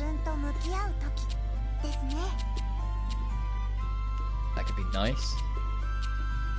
More from the sickle, yep.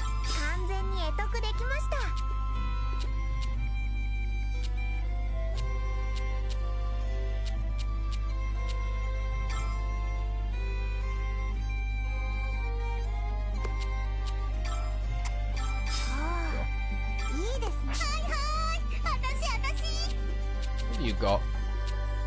More out of fishing. すごい力 Duplication pricing. We haven't gotten duplicating yet, but when we do, that'd be very helpful to just get on that now. What about you, big guy? We haven't got slingshot. Extra money for requests, okay. Let's up your skill damage. That'll do.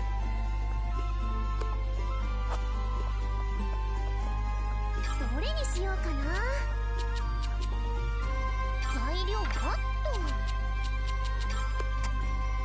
と。 I need to make more ingots soon. な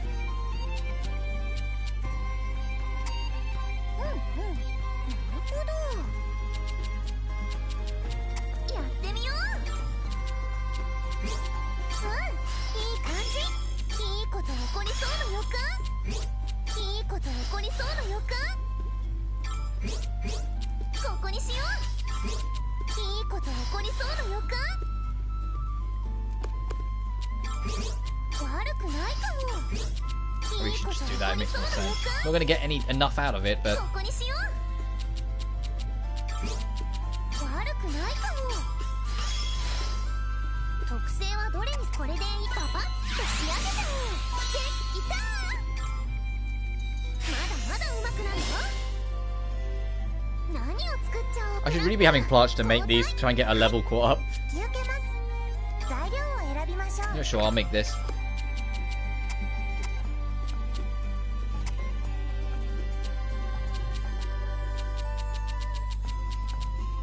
さて、どこから取り掛かり How ま many す white か。 flowers did I pick up? Jesus, I didn't mean to get that carried away. 取り掛かりましょう。素晴らしい。ここにしましょう。これは期待できそうですね。予想以上の反応です。クラフター頑張ろう。まさかこんな反応が。素晴らしい。予想以上の反応です。クラフター一緒にやろう。素晴らしいですね。 The yellow doesn't matter, and the red doesn't matter, so I can override them. 特性はこれでいい。最後に敵を抜かずに調合終了。素晴らしい道具ができました。レベルアップです。ど Did れを make 作りましょう。 Go 1 and 2 remasters already. It would still better than the new ones. Honestly, you know what unfortunately they're only ever going to do campaign remasters at this point. I think after Modern Warfare 1 remastered multiplayer did better than Infinity War or Infinite Warfare's multiplayer, they've been more hesitant to do it again in case it just kind of shoots them in the foot more. Which is why Modern Warfare 2 was campaign only, because I think they knew if they had Modern Warfare 2 as multiplayer back in the new spotlight on new hardware, no other Call of Duty would be played again. So it's like, let's just make it so they have to play the new ones. But I'd love for them to do like full remasters of those older cards. And I think they should do I think after MW3, because I don't know if you've seen the leaks or the rumours, but apparently the Modern Warfare 3 remaster, the campaign remaster, is not only in development, it's done and good to go. They're just waiting for the right time to drop it. After that, do Black Ops 1 like ASAP, so you can have Black Ops 2 come out in 2025. You know, in the future it was set in as a bit of a wink. It's like, yeah, we know, we've caught up to it. Because you know, in 2025, once we get there, the game will be entirely set in the past. It will literally have the Back to the Future problem.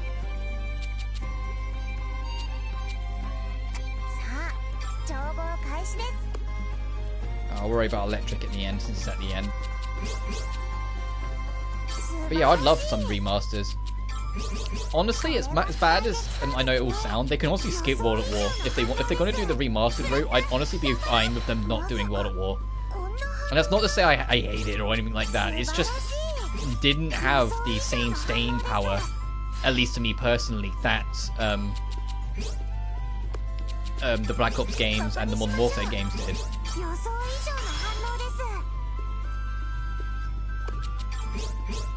I'm gonna have to override that one.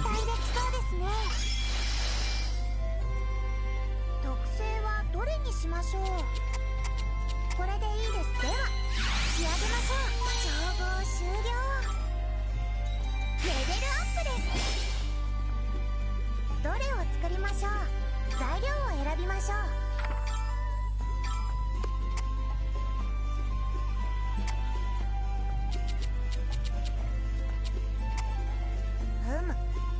理論的に考えた場合、まず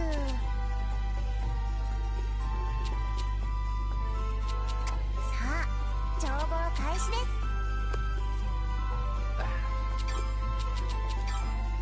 It's hard to judge with this one, like, いい調子です。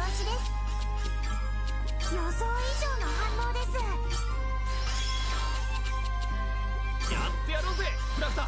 なるほど、意外な反応です。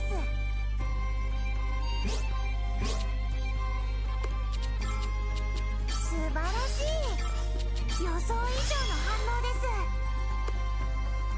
it's actually more in my best interest to do this. Ah, still barely not enough. これでここにしましょう。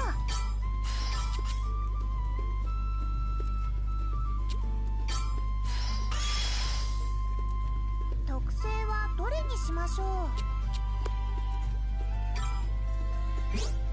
らほらかき乱すぜ。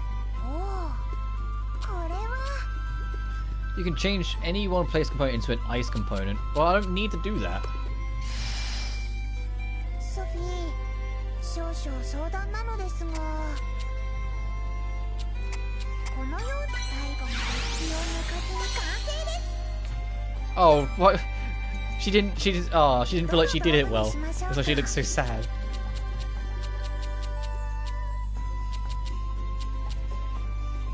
Oh, we need more ingots. どの材料にしましょう。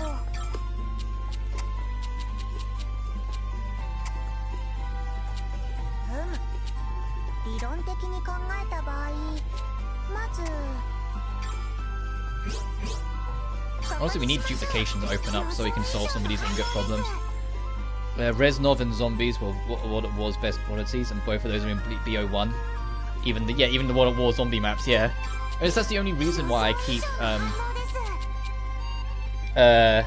Black Ops 3 because of the Zombie Chronicles.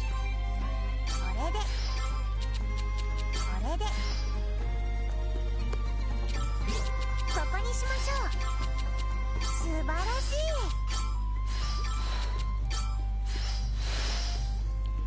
特性を選びましょうか。このようでは仕上げましょう。完成です。どの道具にしましょうか。材料を選びましょう。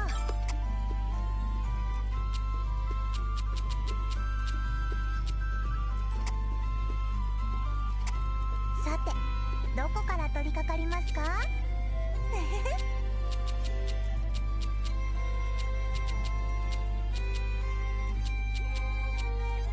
取り掛かりましょう。It's really the yellow we got. Whoops. いい調子です。これは期待できそうですね。いい調子です。素晴らしい。これは期待できそうですね。ここにしましょう。これでいいですか？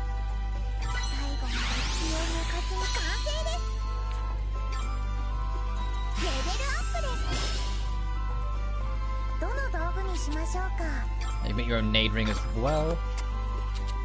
That's the only thing that, like, it's not that it's a bad thing, but almost everything in the game you make, you end up having to make twice because Plutch and Sophie both need the extra experience for completion.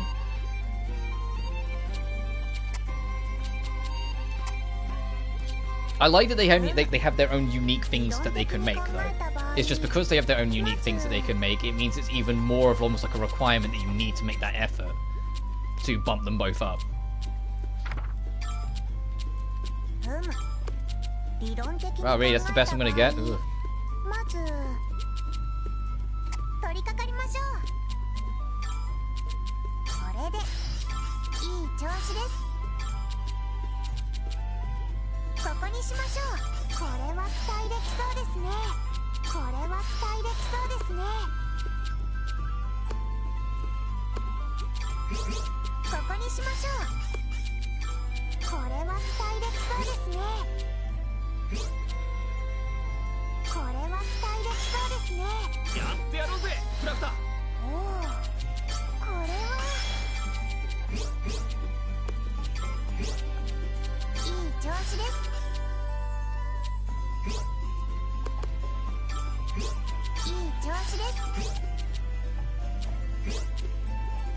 これは期待できそうですね。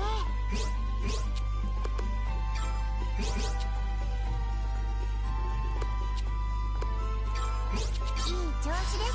これでほらほらかき乱せ。なるほど、意外な反応です。 Oh, it's been ice component? Oh, never mind. 特性をこのような形では仕上げましょう。完成です。I was hoping it'd be a light component, but no, I need more light to do that. ですね。どの道具にしましょうか。 And she can't make that because she needs to be a way higher level. ソフィー、頼みましたよ。うん、任された。 Sophie's the only one that can make snowflake crystals, so I'll do that. This is what I mean, only she can make them, so they have significance. まずはあれから、いや、それとも。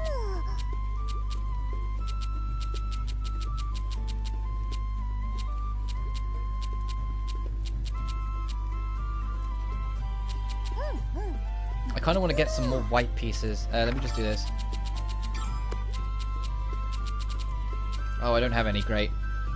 I have to do that then. Well, saying that, by the looks of it, we should be able to fill up the board, so... ここにしよう。いいこと起こりそうな予感。 Maybe get rid of the green. ここにしよう。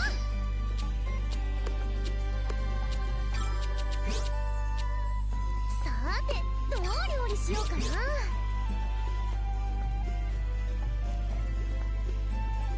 力を合わせましょう。ソフィー、ありがとう。これならどうです？ありがとう、プラフター。ここにしよう。ここにしよう。すごいのできちゃうかも。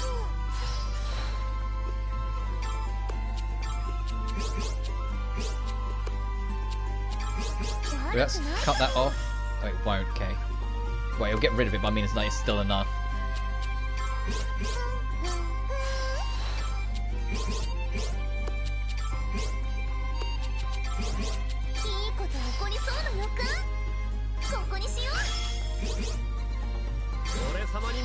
Now that's a lot that's just gone off.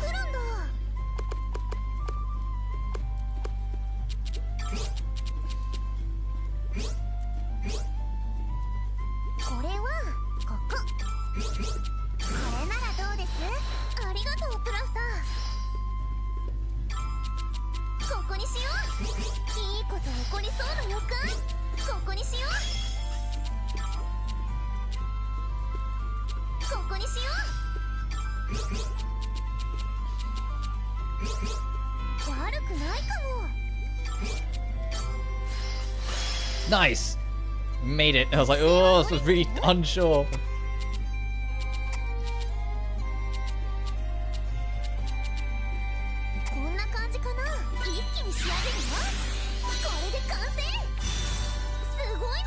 Oh, 187. It'd be like near the end of the game in the older games before we get to that kind of quality. And now, like, because of like the boosters and all the things you can add to it, you can just get it super early. And the fact that Sophie starts at a ridiculously high level because they're trying to make it make sense in the canon where it is in her abilities. Sure, I'll just take that.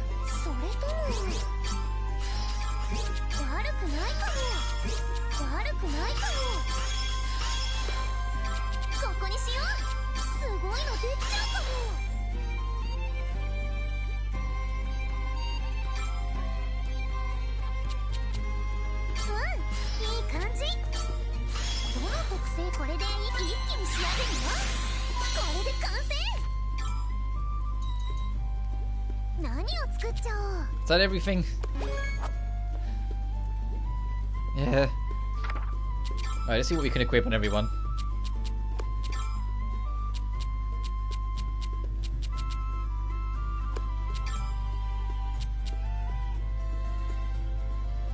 And then what we got's better.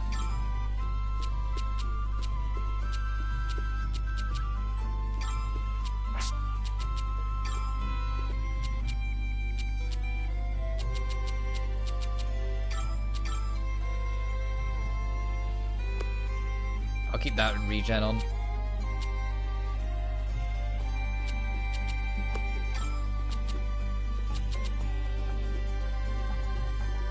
Sure. You can have that.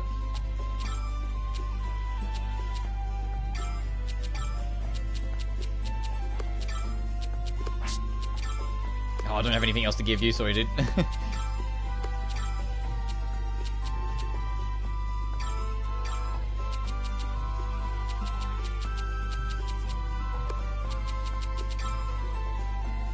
This equipment cost is still way too low. This equipment cost sucks. Everyone else has got loads of equipment slot and he can't equip anything. He's terrible.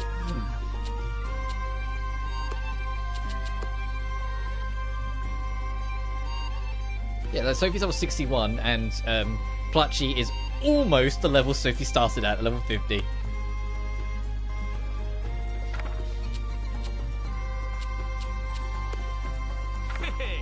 どこに行くんだ?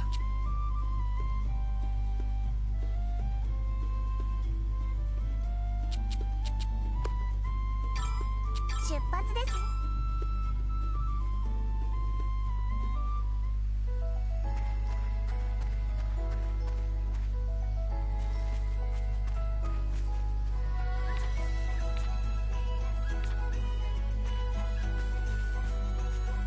Sorry, I'm like, what's it talking about here? Is this to do with...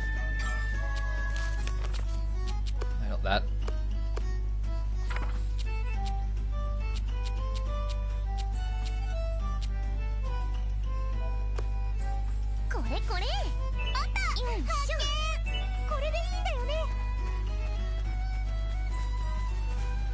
Oh, I didn't even realise that was there. Is this the game telling me there's our house? Telling me that there's stuff over here? これって素材だよな。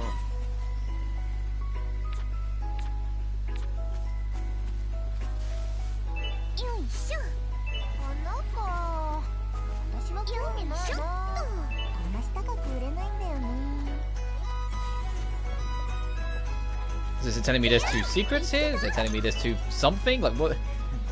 What does this mean? Is it in every area? Oh, it is. Oh.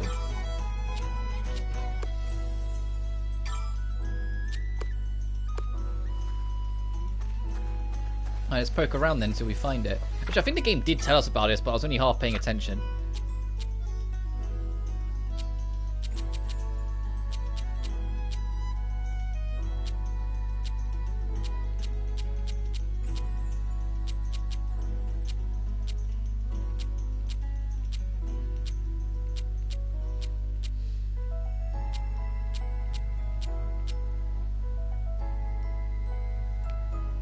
Oh, that's kind of nice. If you lose an important battle, you'll get to either retry or return home. You don't have to immediately, you don't just immediately get kicked back. Difficulty details. Very hard enemies pose a much significantly greater challenge and use more powerful skills. And charismatic after beating the game, enemies are pushing and can act more frequently.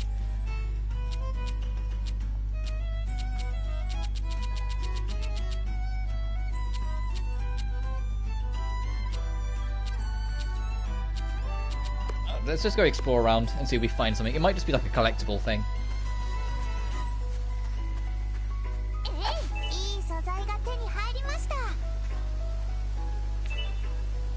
A bug, you gotta get rid of it. She then forces the bug onto us.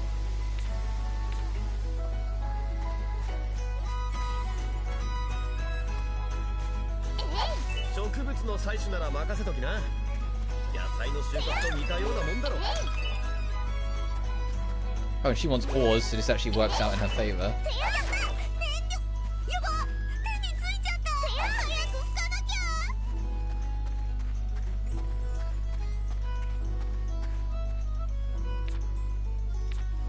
Try poking around, see if we stumble into anything. Because I'm curious what that is. It's a 0.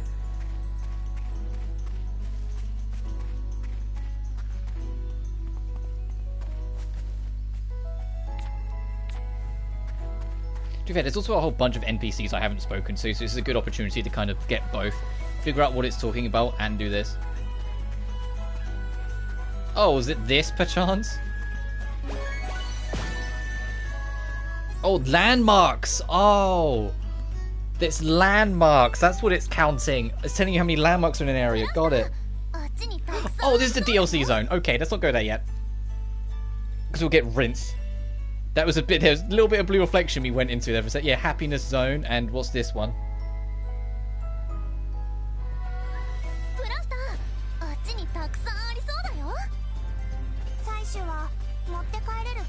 Oh, it doesn't play Blue Reflection 2 music, but it's... This is Hina's Heartscape. The DLC dungeon. So we won't be doing this till way later, because we'll get demolished, I believe.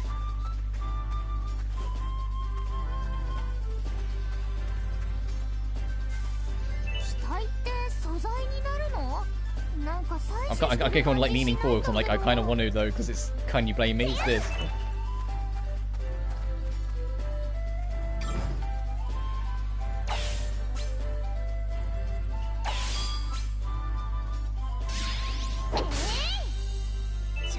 I mean, it's like game of the year. Of course I want to play more. Of course I want to go explore this area. Yeah, we don't have a bug net for you. Oh, you're a mini boss enemy. We double don't want to fight you. We're already going to die immediately. Need a hammer for you. Oh, new resources.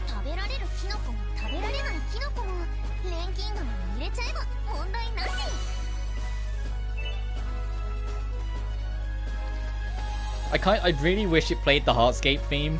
I mean, like in the Riser dungeon that was in Blue Reflection 2, they played Riser music when you was in it, so the least they could do is return the favor. Come on. Is it so much to ask?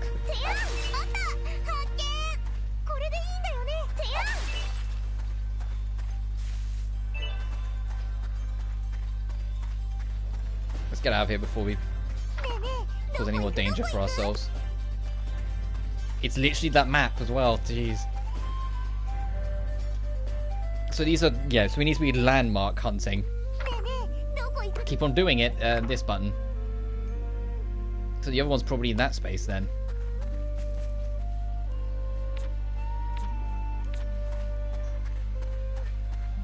Well, unless it's not, assuming it's not this fishing hole. No, it's not, then it has to be over there.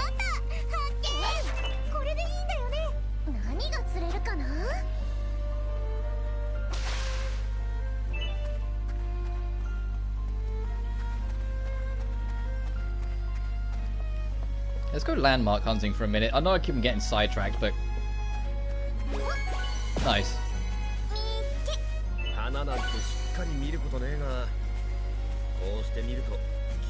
Gives me more reason to explore.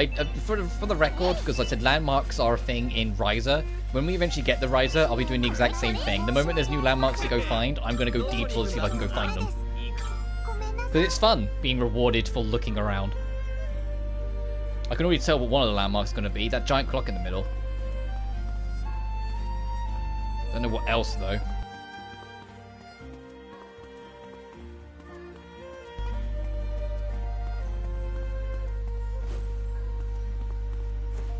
Am I right? Yep.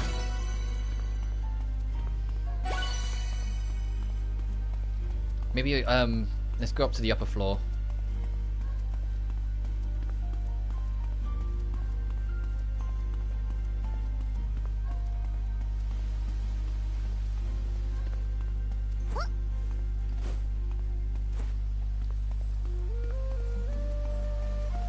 Bounce it? No. But let's go having a stretch.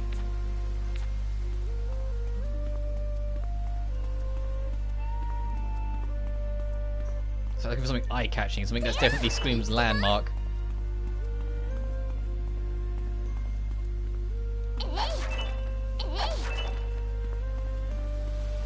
This bridge is kind of landmarky. No, never mind.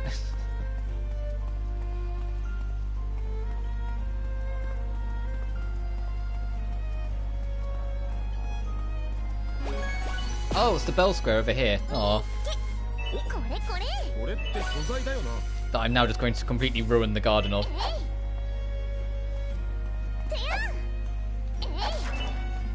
And then residential district. The more southern area of the map, yeah, down here. One of them's probably going to be the waterfall. Oh, and the other one's Market Street. Okay, that one's easy. The other one's probably be the waterfall, which is over here. Or this archway, either or. This. Yeah. ねえねえ、どこ行くどこ行く？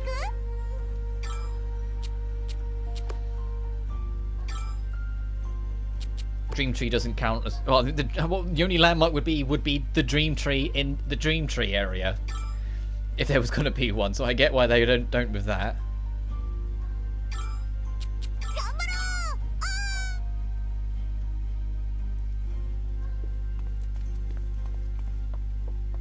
う！どの依頼を受け？よし、これならすぐ報告できそう。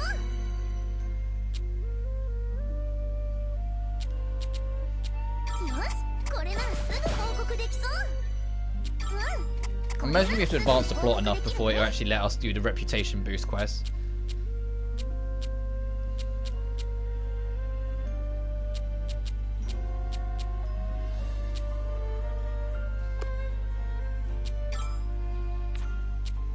Oops, I went to click return. No worries. Let me head back and let this poor girl rest for the night, and then we will head back out. Oh, also, I need to synthesize with Pluchy 10 times. Oh, okay. Let's rest for the night.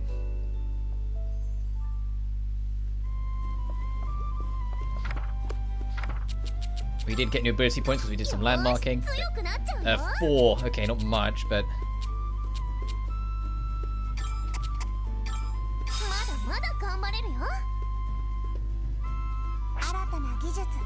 身につけましょう。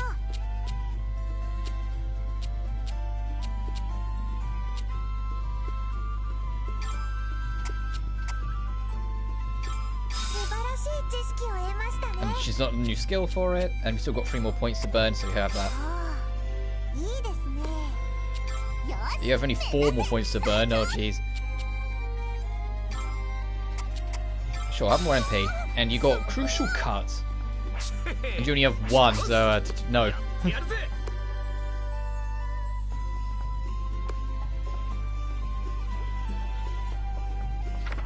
Can't remember if I saved or not. Oh, I didn't. Okay, good thing I did now then.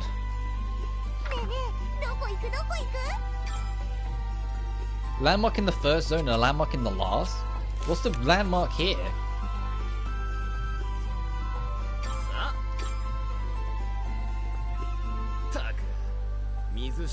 Maybe this big house thing?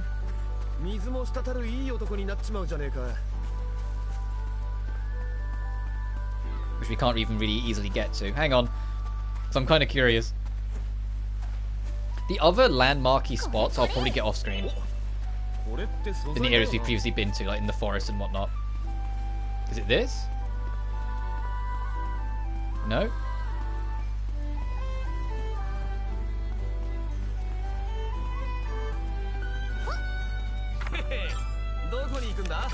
Let's go to the other side then, see what it says here.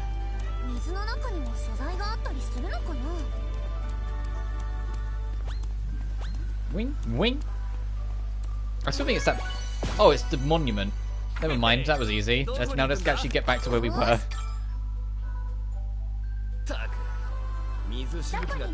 No, wrong button.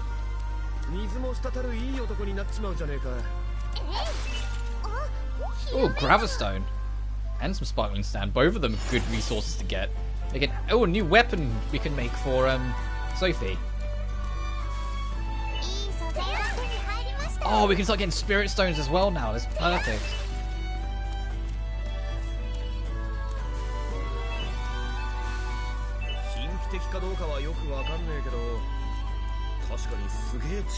This game feels more generous in a lot of ways with certain resources than it used to be.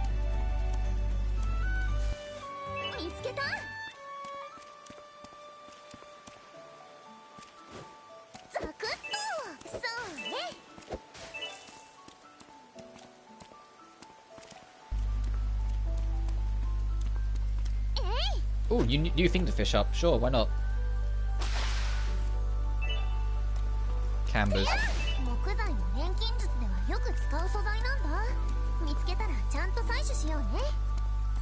What was my pathing? I can't remember what the pathing is going to be. I don't even think we made a pathing.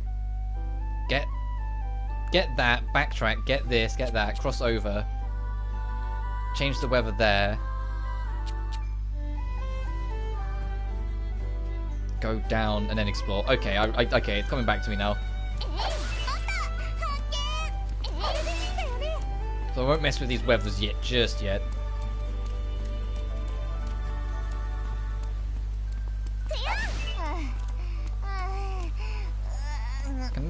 No, Sophie can't jump this gap.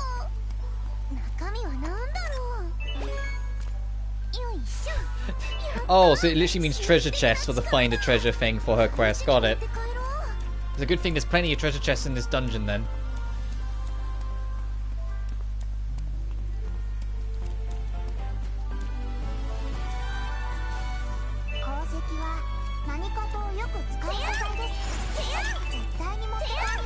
Nice, there's something else towards honey syrup. Oh, is the chest? Hang on. Yeah, the chest is below us. Okay, I was like, where is it? That's why it's so weirdly positioned, because it's not for us to get yet.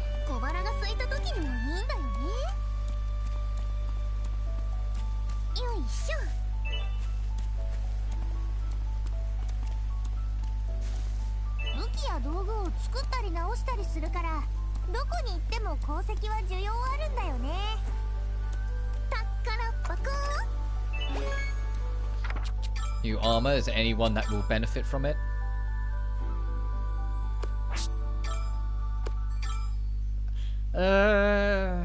Not enough to justify. Sure.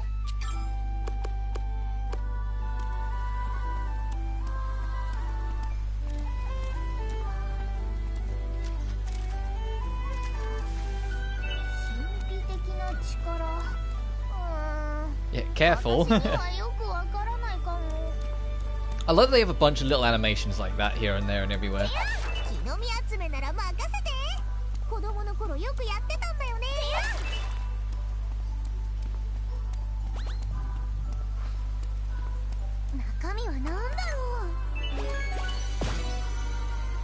And this is actually exactly what we need, the sun one.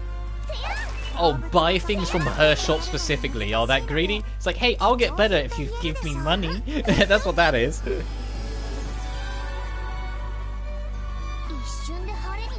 Ooh, bats. I actually do want to fight you guys and get more bat wings.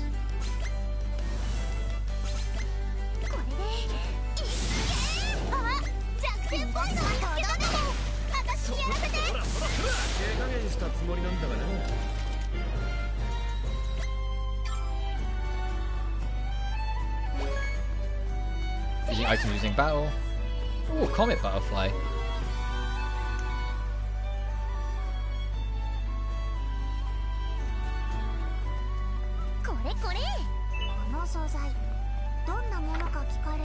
Button. So whilst we're here, we come out here, so we need to go down to go get that chest. Oh, let's go up first then, because this is all one kind of singular path almost. And then there's an exit point there if we wanted to go out that way. There's a treasure chest there, and then we can circle around and clear everything out. Because I don't know which direction that slide's facing.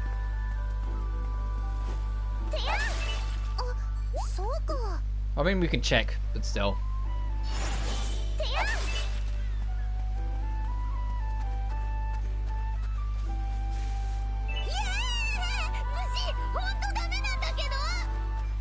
Okay, Alette's not good with bugs. Good to know. She reminds me a lot of Suli. Scrap armor? Oh, you can't wear it. I bet only you can. Yep. Sure.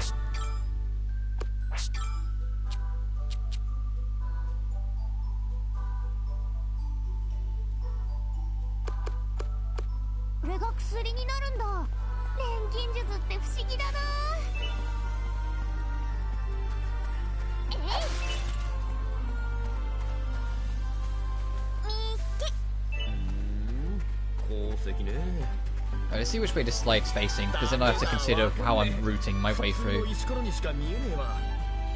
That way. Okay, so that's fine. That's kind of actually preferred. I do want to go activate that crystal, though. So we can warp there when we want to.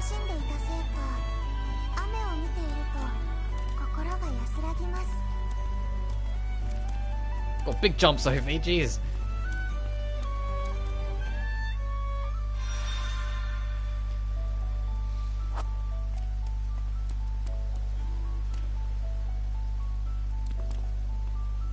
This is like it's leading a completely different direction than what that is over there, so I kind of want to go over there first. Because that looks like a a big palace place. What's that looks like mountains. Ooh, some coral. Gem heals. So let's turn this back to Sunny.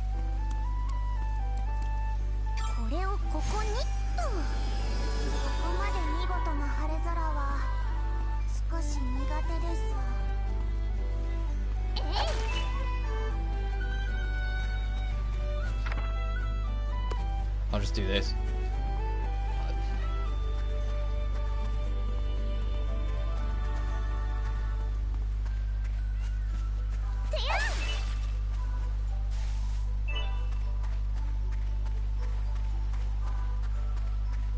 Really? No enemies down in this bit? I mean, well, I'm complaining if we run to the treasure chest, but I should be making more of an effort to fight some things. Considering I need to for some of those challenges.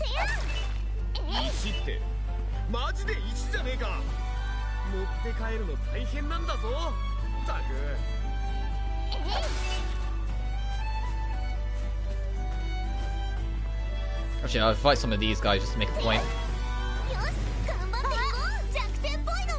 Because he needs to use items and he just needs to win fights.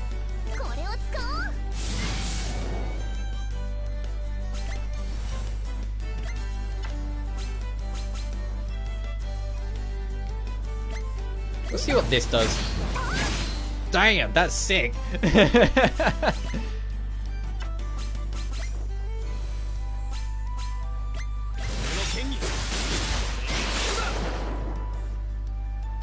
He can take it.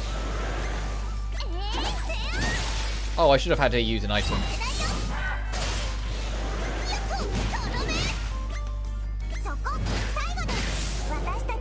Try and get more points towards it quicker.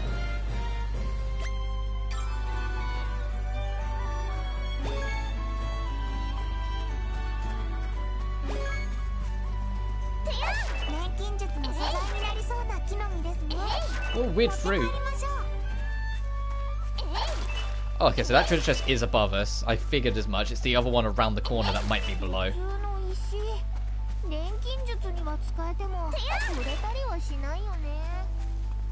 Oh, we have to go this way.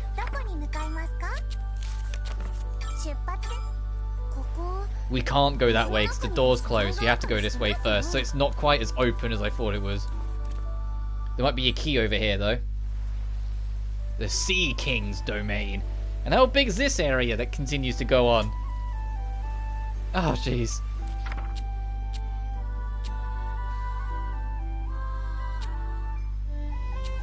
It's a straight shot to there, though. It's just if you want to go exploring.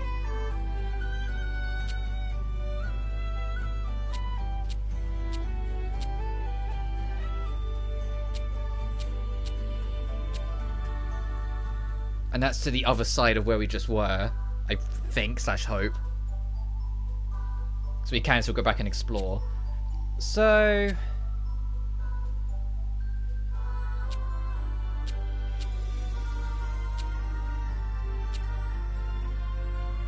cross over here, get these bits and bobs. There's no... yeah, nothing to gain from...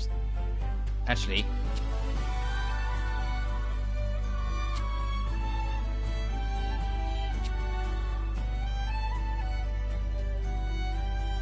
we can hop down, if we can hop down there, we can hit the sun and explore all this out.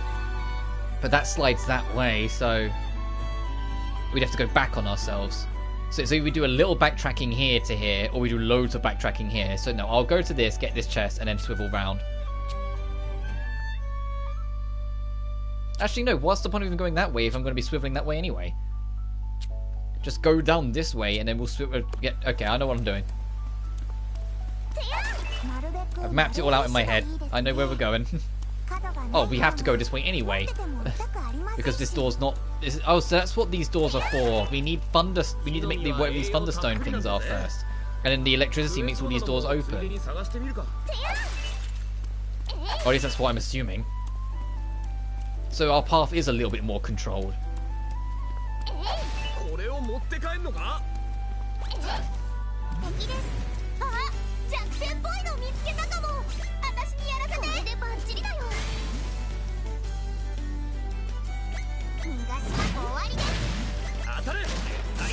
There's one.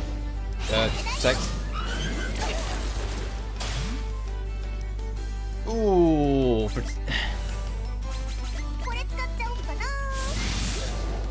Oh, so I don't know if paralysis works in the whole we stop you having turns way, or if it's something else.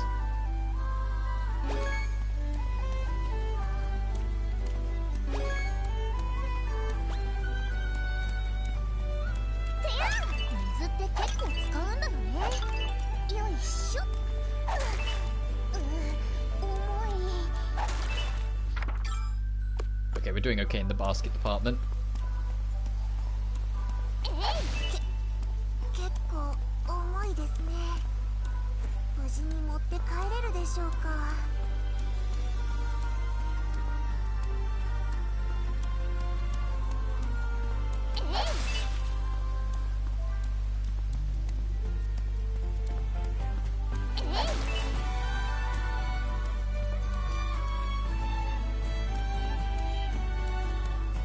Oh, okay, no new fish.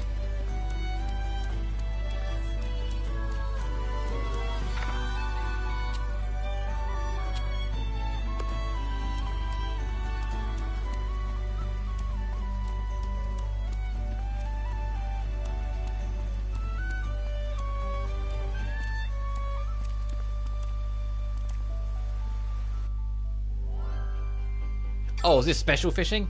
At fishing point major gathering spots, you can do the fishing game. So the components and quality of the materials you gather by playing a minigame. This minigame uses the left stick to catch your lead left and right. Hold X in the area in which the icon deplete the fish's stamina. Release X when stamina bar is in the save zone to apply that material. Oh, okay, so you yank the fish around and have it in there. If you don't deplete the stamina bar enough and deplete too much, the fish will struggle away and you'll fail. You have 4 more component icons. Your oldest one will be overwritten with the newest. Making will end when you have no attempts left. Keep an eye on the time on the top left corner at the end of the screen. It reaches 0 to game will end. You can extend your time by raising your gathering tools effect levels.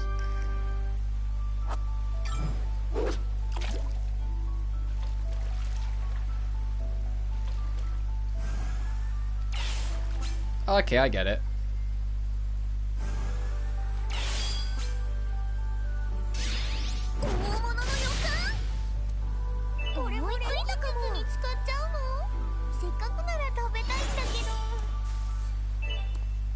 We make our own heart earrings. Nice. We can get some of our own regen stuff.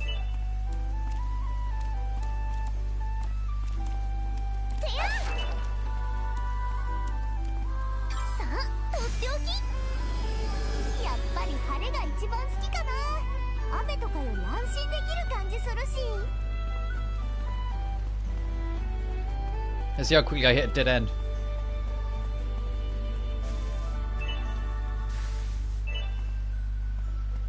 That quick card. These aren't connected. I thought they were. Damn. Oh, they are connected actually. I'll take that back. Never mind. Never mind. We're safe. We're fine.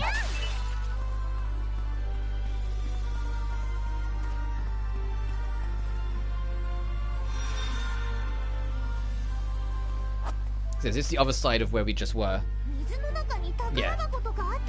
So I can twig this as well.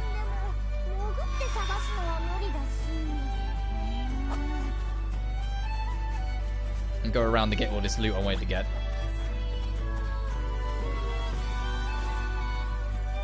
This is like, I like it, but it's just it's such a contrast after the other Atelier Mysterious games, how big the dungeons are. Like in Liddy and Suli, they were starting to get a bit bigger, but they really weren't anything. You know? And now in this, they're like, this is huge. We've been here pretty much all stream. I know I've been doing other things as well, but we've been here all stream, basically.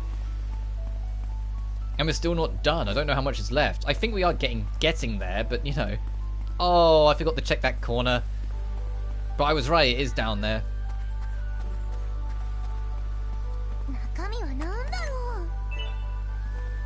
Lobsters in a chest, sure, as you do. Actually, we can just do that and get it. Don't go jumping in, Sophie. We wouldn't want you catching a cold. Ah, oh, damn, we're out of space anyway.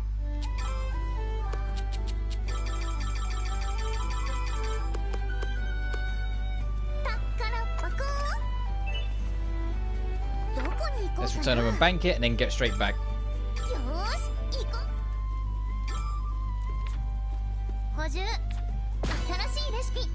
Oh right, we can make a new weapon. I guess we won't be going out straight away because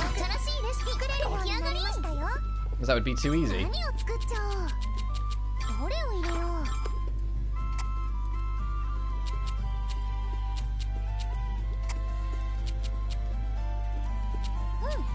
There's nothing here that's helpful. I'll just take that, I guess.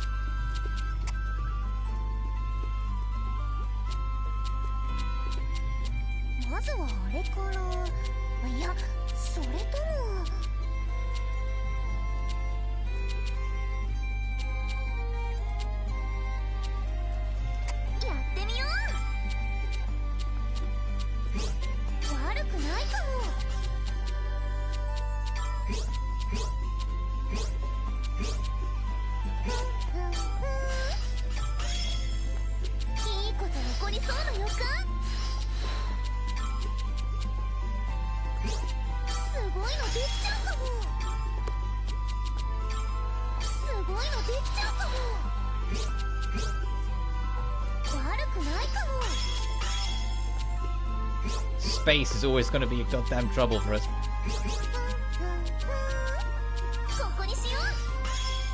It's not going to get any bigger than that, so that's fine. The blues mean nothing, so we can get rid. Oh, I didn't realize we had another one of these. Whoops.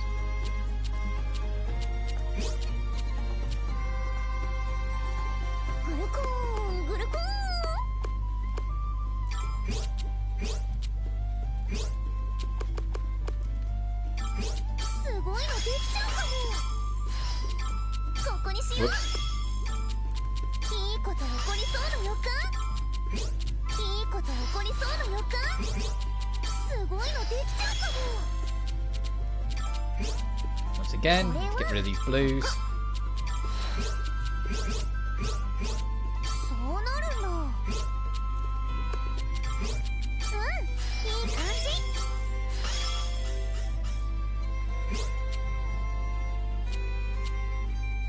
That's just honestly as good as we're getting right now.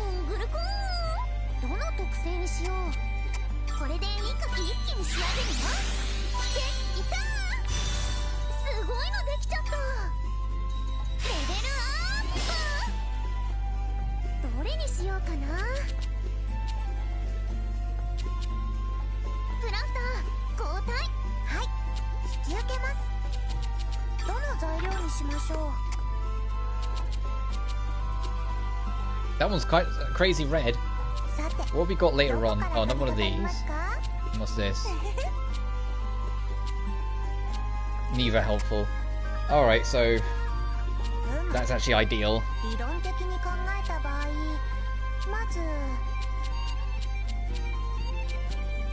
And that. Let's put the things that don't matter down first.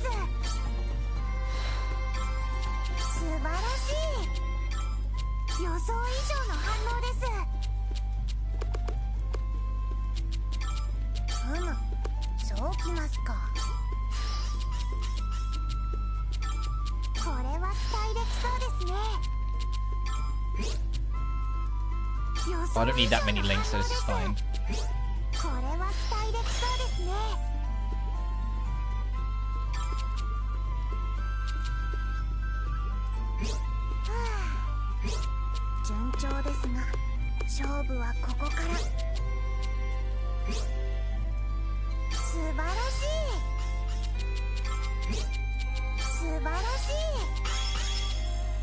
調子です。これは期待できそうですね。これは期待できそうですね。これは期待できそうですね。 Oh, I've got to get rid of the blues. これで Hang on. これは期待できそうですね。 Now this hell. Let me rearrange all of this, actually. This is ridiculous. これでそうきますか。いい調子です。いい調子です。これは期待できそうですね。 Oh, they mirror. Ugh. フランタン、一緒にやろう。共に英知を極めましょう。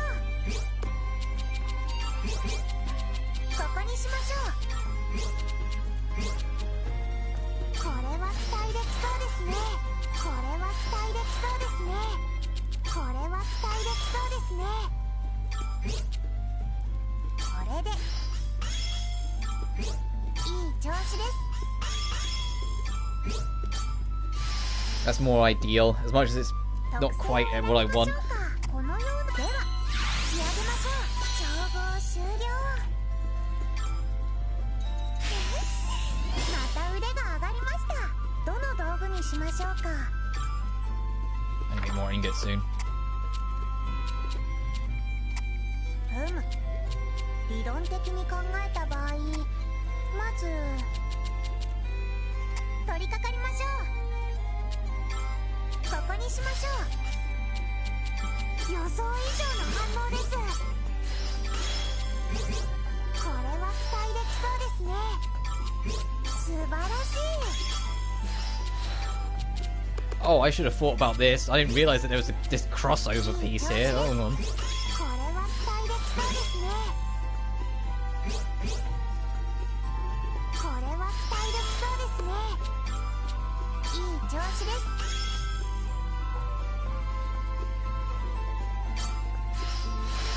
That'll do. 特性はこの世では仕上げましょう。 And an MP charge. Oh, and special quality. 最新の出来ですね。どれを作りましょう。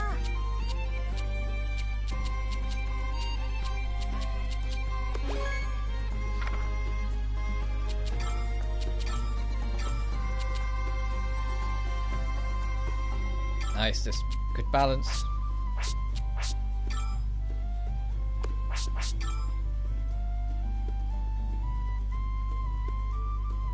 Sure, you can go after that one.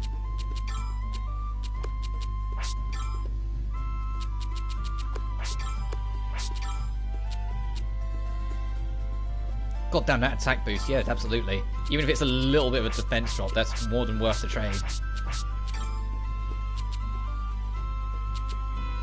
Where do we pick up you?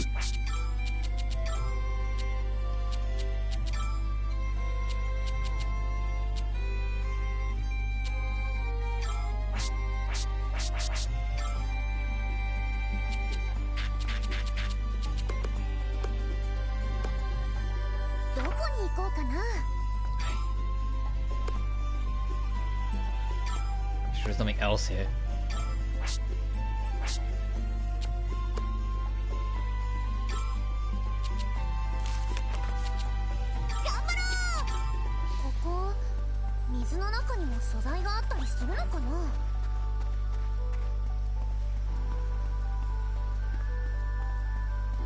Explore the rest of this chunk, and then we'll go back to where we were and press on.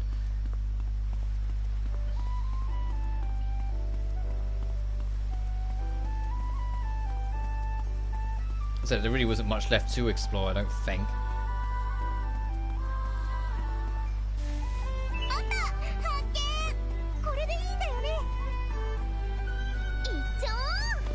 And this just leads back here. Okay, so the thing we're missing is the landmark is probably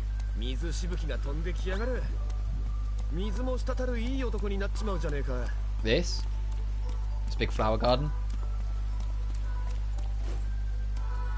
No, okay. Oh, the bonfire.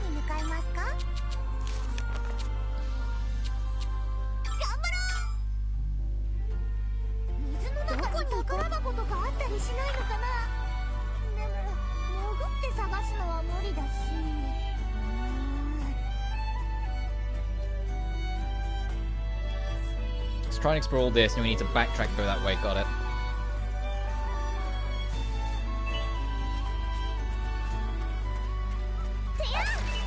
石ってマジで石じゃねえか。持って帰るの大変なんだぞ。ったく。いい素材が手に入りました。これこれ。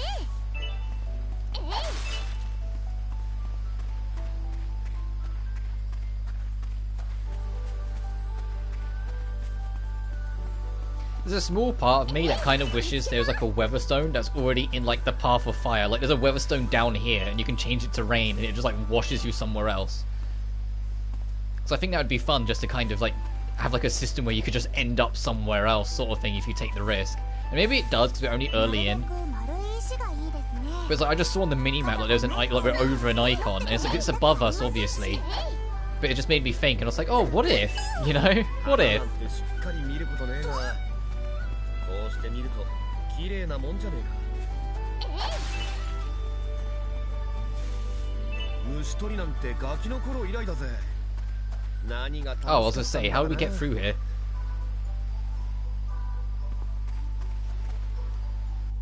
Oh, and these are major. The pickaxe gathering spots, you can determine the components and quality materials yada yada minigame. Hold X during it to fill power. Release it to freeze power gauge and assign your bonus. Oh wow, okay. You have 4 more components of the icon, you just want to be overwritten, you cannot fail this minigame. That's kind of fun. Look at the happiness on this little terror's face. Wow, that goes quick. That was not what I was aiming for, but...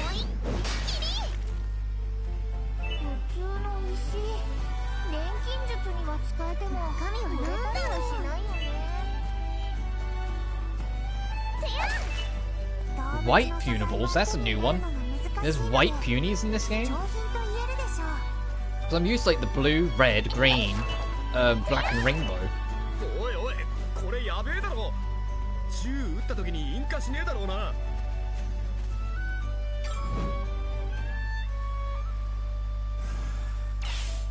Oh, I only noticed that all was right there. That would have been nice to nab.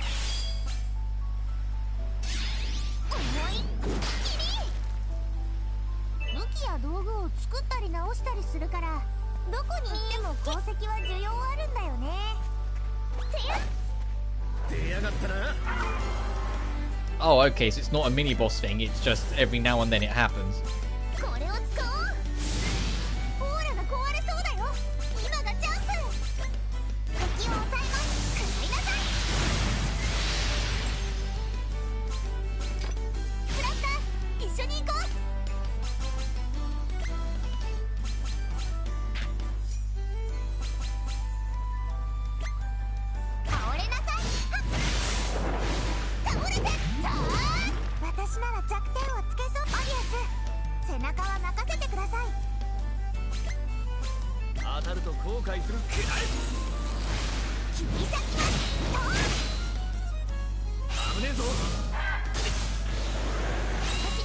Your party gets rearranged all the time. You just gotta make do with what you got a little bit here.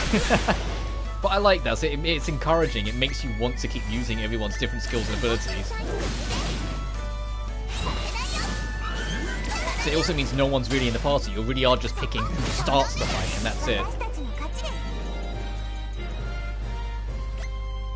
I think that's a really cool way of making sure all the characters remain involved in game.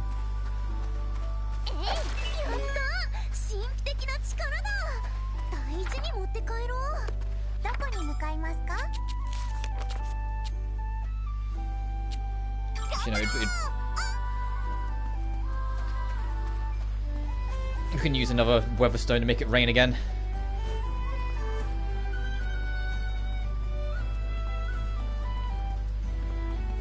Actually, do we even need to? Yes, we do. Just for this, we have to.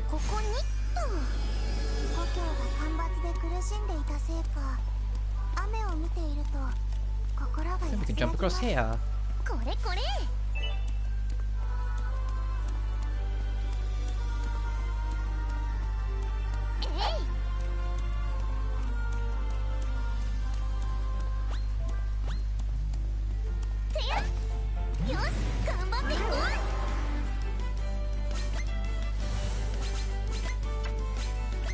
So I'm making a point of having you use an item every time. オーラが壊れそうだよ。今がチャンス。これを使います。 Work towards the thing. 逃がしません。終わりです。 Damn, it's not kidding. The extra damage you do is absurd when you get that stun. Wow.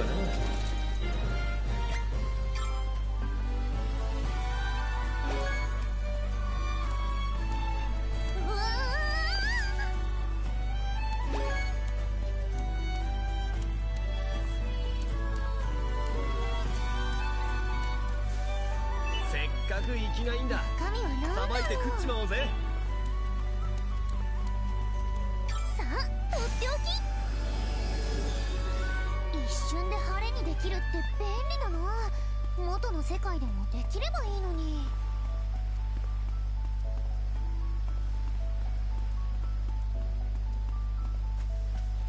そうね。綺麗な花には申し訳ありませんが、錬金術のためです。ごめんなさい。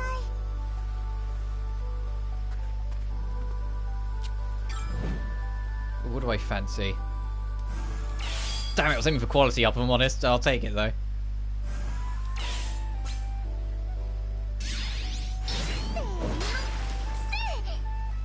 石はどれだけあっても困らない。持てるだけ持って帰ろう。 Oh, flammable sand. That's actually help. Yeah, that's for a recipe.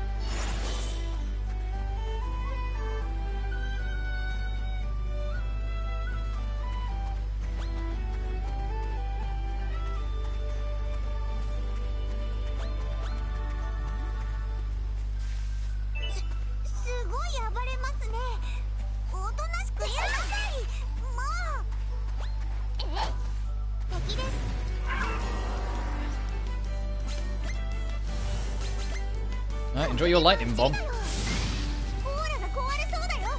今がチャンス。行きますよ。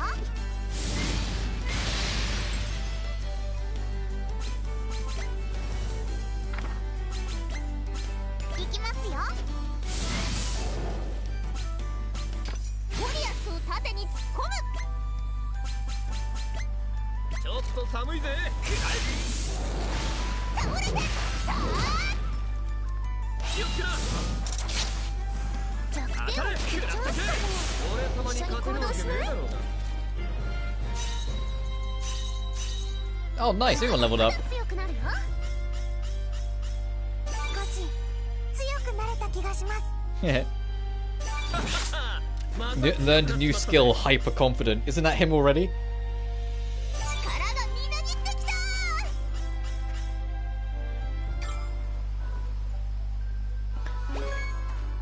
In fact, hyper confidence is probably underselling it. I think really, really, really cocky would be slightly more accurate.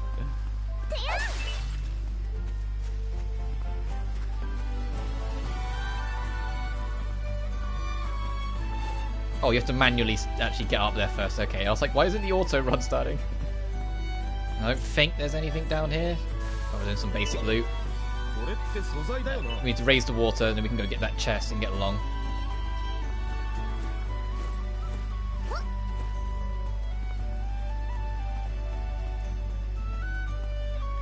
And looking at the time, I think when we get that crystal and head back, that will be a good stopping point for now.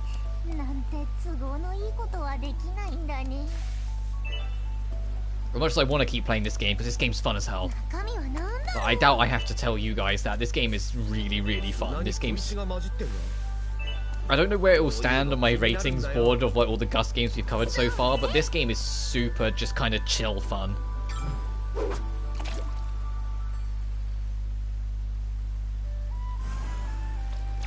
Oh, the fish kind of fights you a little bit when it matters. I want to get you to Link. Come on. Come on, get over there. Come on. Come on. There we go.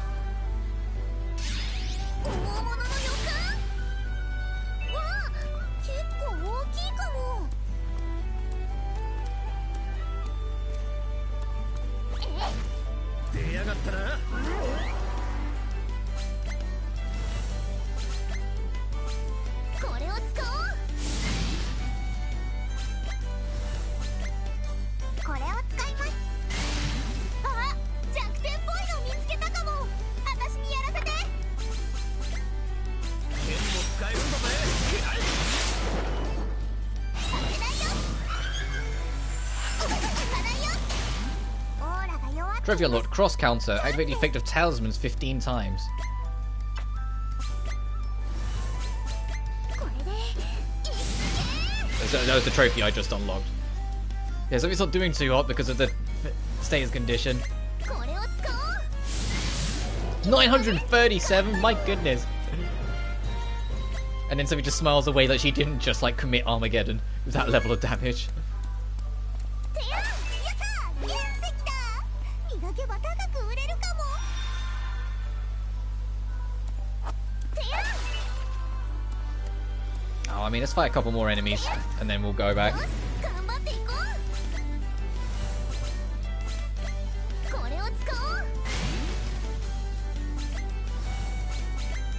ういきますよそら手加減したつもりなんだがな。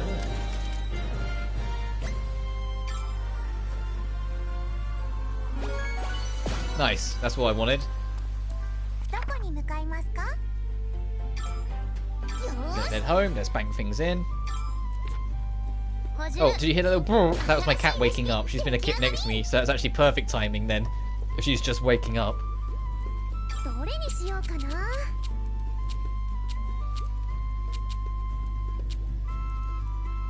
材料はっと何を作っちゃ Oh, おう that can both of them can do it, and then I'll have Blatchy do it. はい引き受けます Actually, can she? Oh, yes, she can, 材料を選び barely. ましょう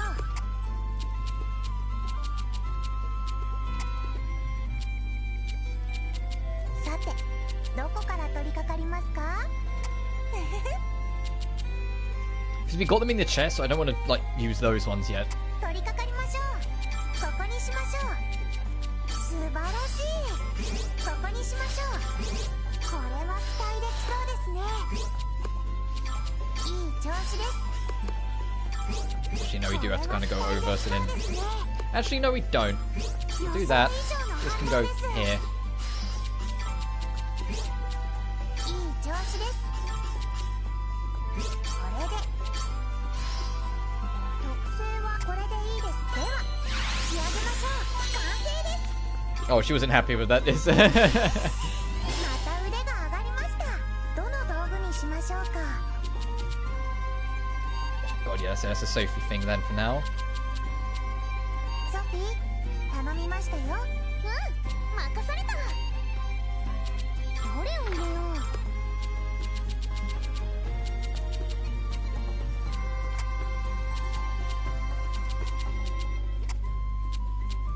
まずはあれからいやそれともいい感じすごいのできちゃうかもすごいのできちゃうかも俺様に任せとけ。おお大胆ここにしようこれはここ I have a plan. 起こりそうな予感これでどうだ。おお大胆 Boom.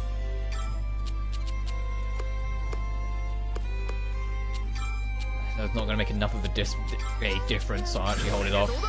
おお大胆すごいのできちゃうかも悪くないかも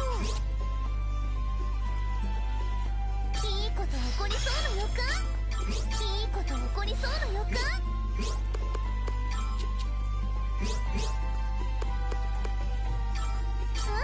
いい感じ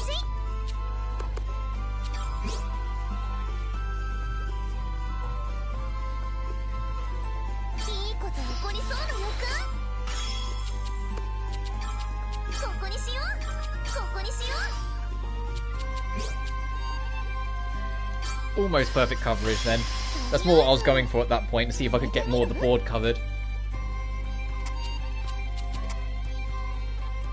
これで一気に仕上げるよできた And the super bonus, it's $228 quality. Jesus Christ.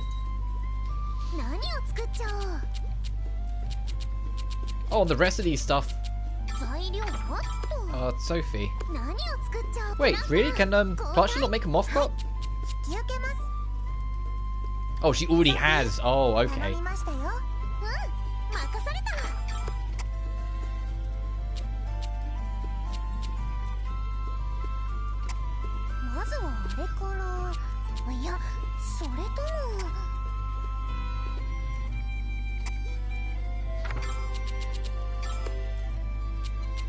Goodness, what crazy blue. 始めよう。 Yeah. 悪くないかも。いいこと起こりそうな予感。俺様に任せとけ。おお、大胆。これはここ。ここにしよう。これはここ。悪くないかも。 Right now the real fun begins, trying to make sense of all this for the linking. 起こりそうな予感。 There's no way, hang on. Let me... I think I need to think of this entirely differently. ここにしよう。いいこと起こりそうな予感。これはここ。これはここ。悪くないかも。いいこと起こりそうな予感。すごいのできちゃうかも。悪くないかも。 Okay, no, I can't go over that.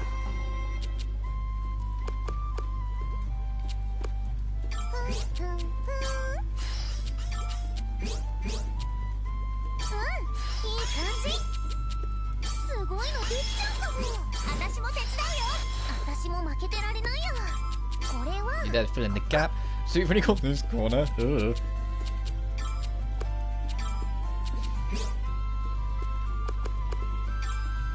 とりあえず入れてみる。なるほどね。すごいのできちゃうかも。 Yeah, we're not going to really get much out of this anyway, so I'm kind of like... いいこと起こりそうな I'll accept the loss and just do this. 私も負けてられないや。 But hey, we get a full board, so super success rate's going to be way up. 特性はどれにする？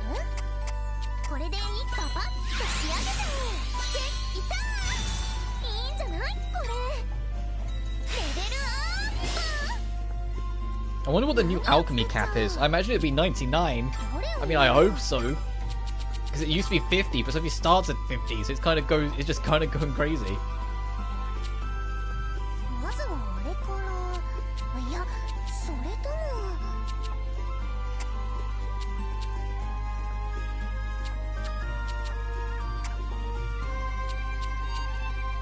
うんうん。なるほど。 So I don't want those extra yellows really. They're just going to be problematic. I'll take the green. 始めよう。悪くないかも。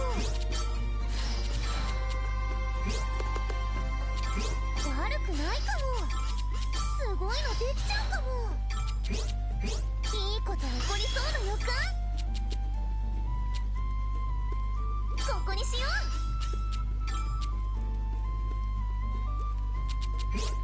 悪くないかも。ここに This しよ doesn't う。 matter. And to be fair, the いい感じ。 the reds don't matter either if we end up having to go over it. すごいのできちゃうかも。ここにしよう。 We didn't. 特性はどれにする？こんな感じ。パパッと仕上げちゃう。これで完成。すごいのできちゃった。どれにしようかな。 What even is this thing that she wants to make? まずはあれかな。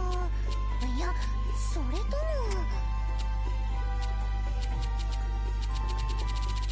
So many white flowers.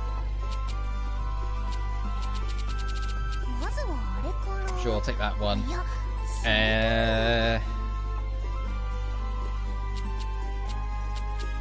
We need rainbow neutralizers like yesterday. Take that, sure. 始めよう。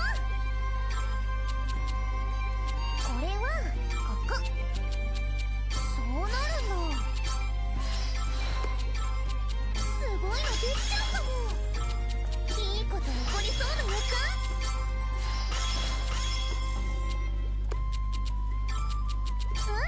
いい感じ。いい感じ。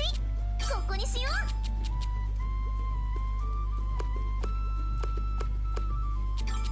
いいこと起こりそうな予感。 Actually, no. Have this one here. すごいのできちゃうかも。 Have this one there. いいこと起こりそうな Because 予 this can 感。 cover this anyway. 悪くくないかも。どの特性にしよう。こんな感じか。一気に仕上げるわ。できたー。すごいのできちゃった。 It's just another resource, どれ okay. にしようかな。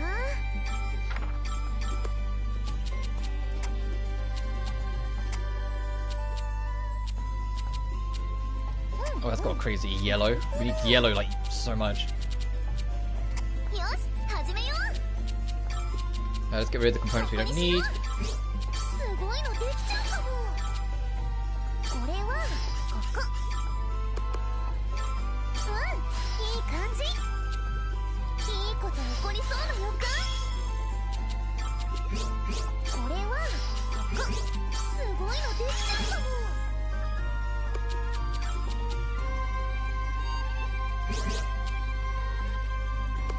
グルコーングルコーン。いい感じ。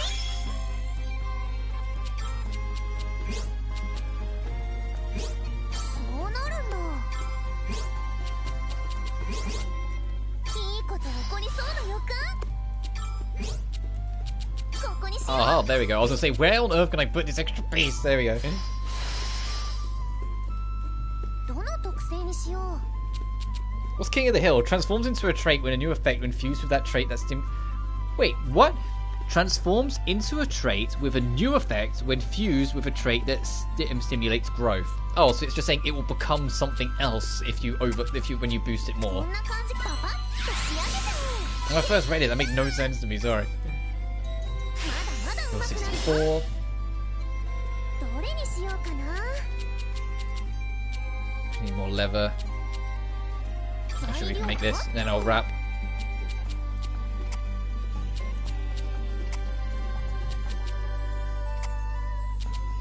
まずはあれから。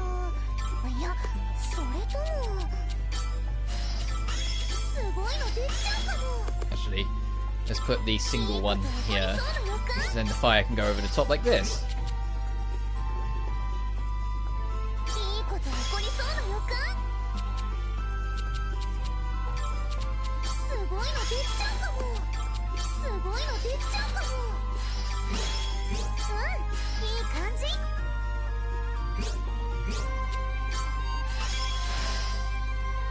どの特性。これでいい。パパッと仕上げちゃおう。できたー。いいんじゃないこれ。どれにしようかな。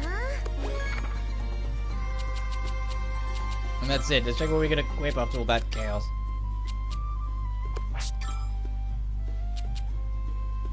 No, that's too much of a drop.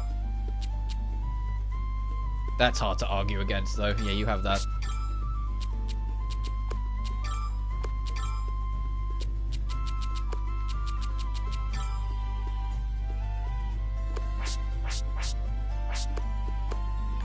I think that'll do. I'm pretty satisfied with that for now.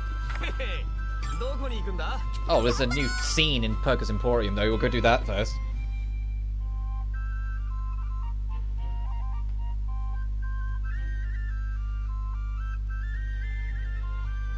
ソフィーさん、いつも僕 I の love this little melody.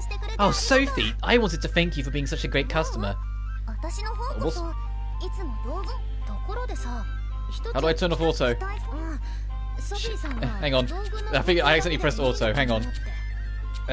Sophie, I think you've been such a great customer. I should be the one thanking you. I mean, you're always restocking items for me. Actually, there's something I've been meaning to ask you. Oh? You see, I was wondering if there were other ways I could help you out. I'm thinking I could try my hand at replicating the materials you use for alchemy. Thank goodness. Really? You do that? Oh, I'll warn you.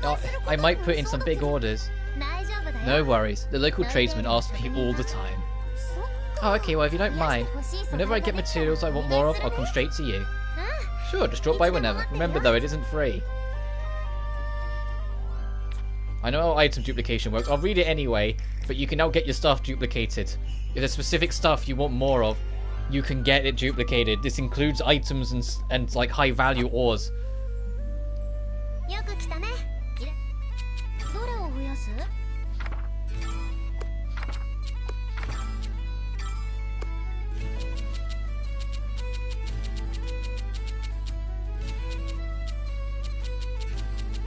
It's kind of okay for now, so I'm hesitant to... Yeah, we don't really need anything else yet, so I'm hesitant to really use this, but thanks for the offer. どれが欲しいの？ありがとう。どうも。また。ねえねえ、どこ行くどこ行く？ Right, now let's return to the Atelier, and now let's save and wrap.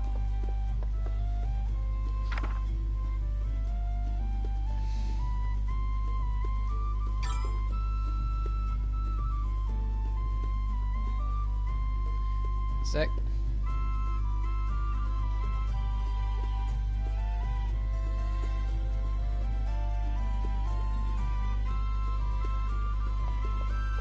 Right, this has been a very long journey, but we ended up... we haven't had a stream that's just kind of carried on like this for a while, but I'm having way too much fun. But I'm going to call it here. So, we still didn't manage to get to Ramazal, but I didn't expect that dungeon to be as long as it is. So we'll have to get it done when we next return to Atelier Sophie. That being said, tomorrow is the Halloween stream, so we'll be doing some Haunted Castle. If we finish super early, I might do some Call of Duty just for funsies, but we'll see how it goes. But as always, thank you so much for watching. This game is super goddamn fun. It's really growing on me. I'll say the whole Atelier series is really fun and growing on me, but this game in particular is really kind of striking me as just a, like, you can just lose hours in this game. It's genuinely that kind of just super fun kind of thing. And I will see you tomorrow for Halloween stream. Until then, thank you so much for watching, and I'll see you next time. Peace.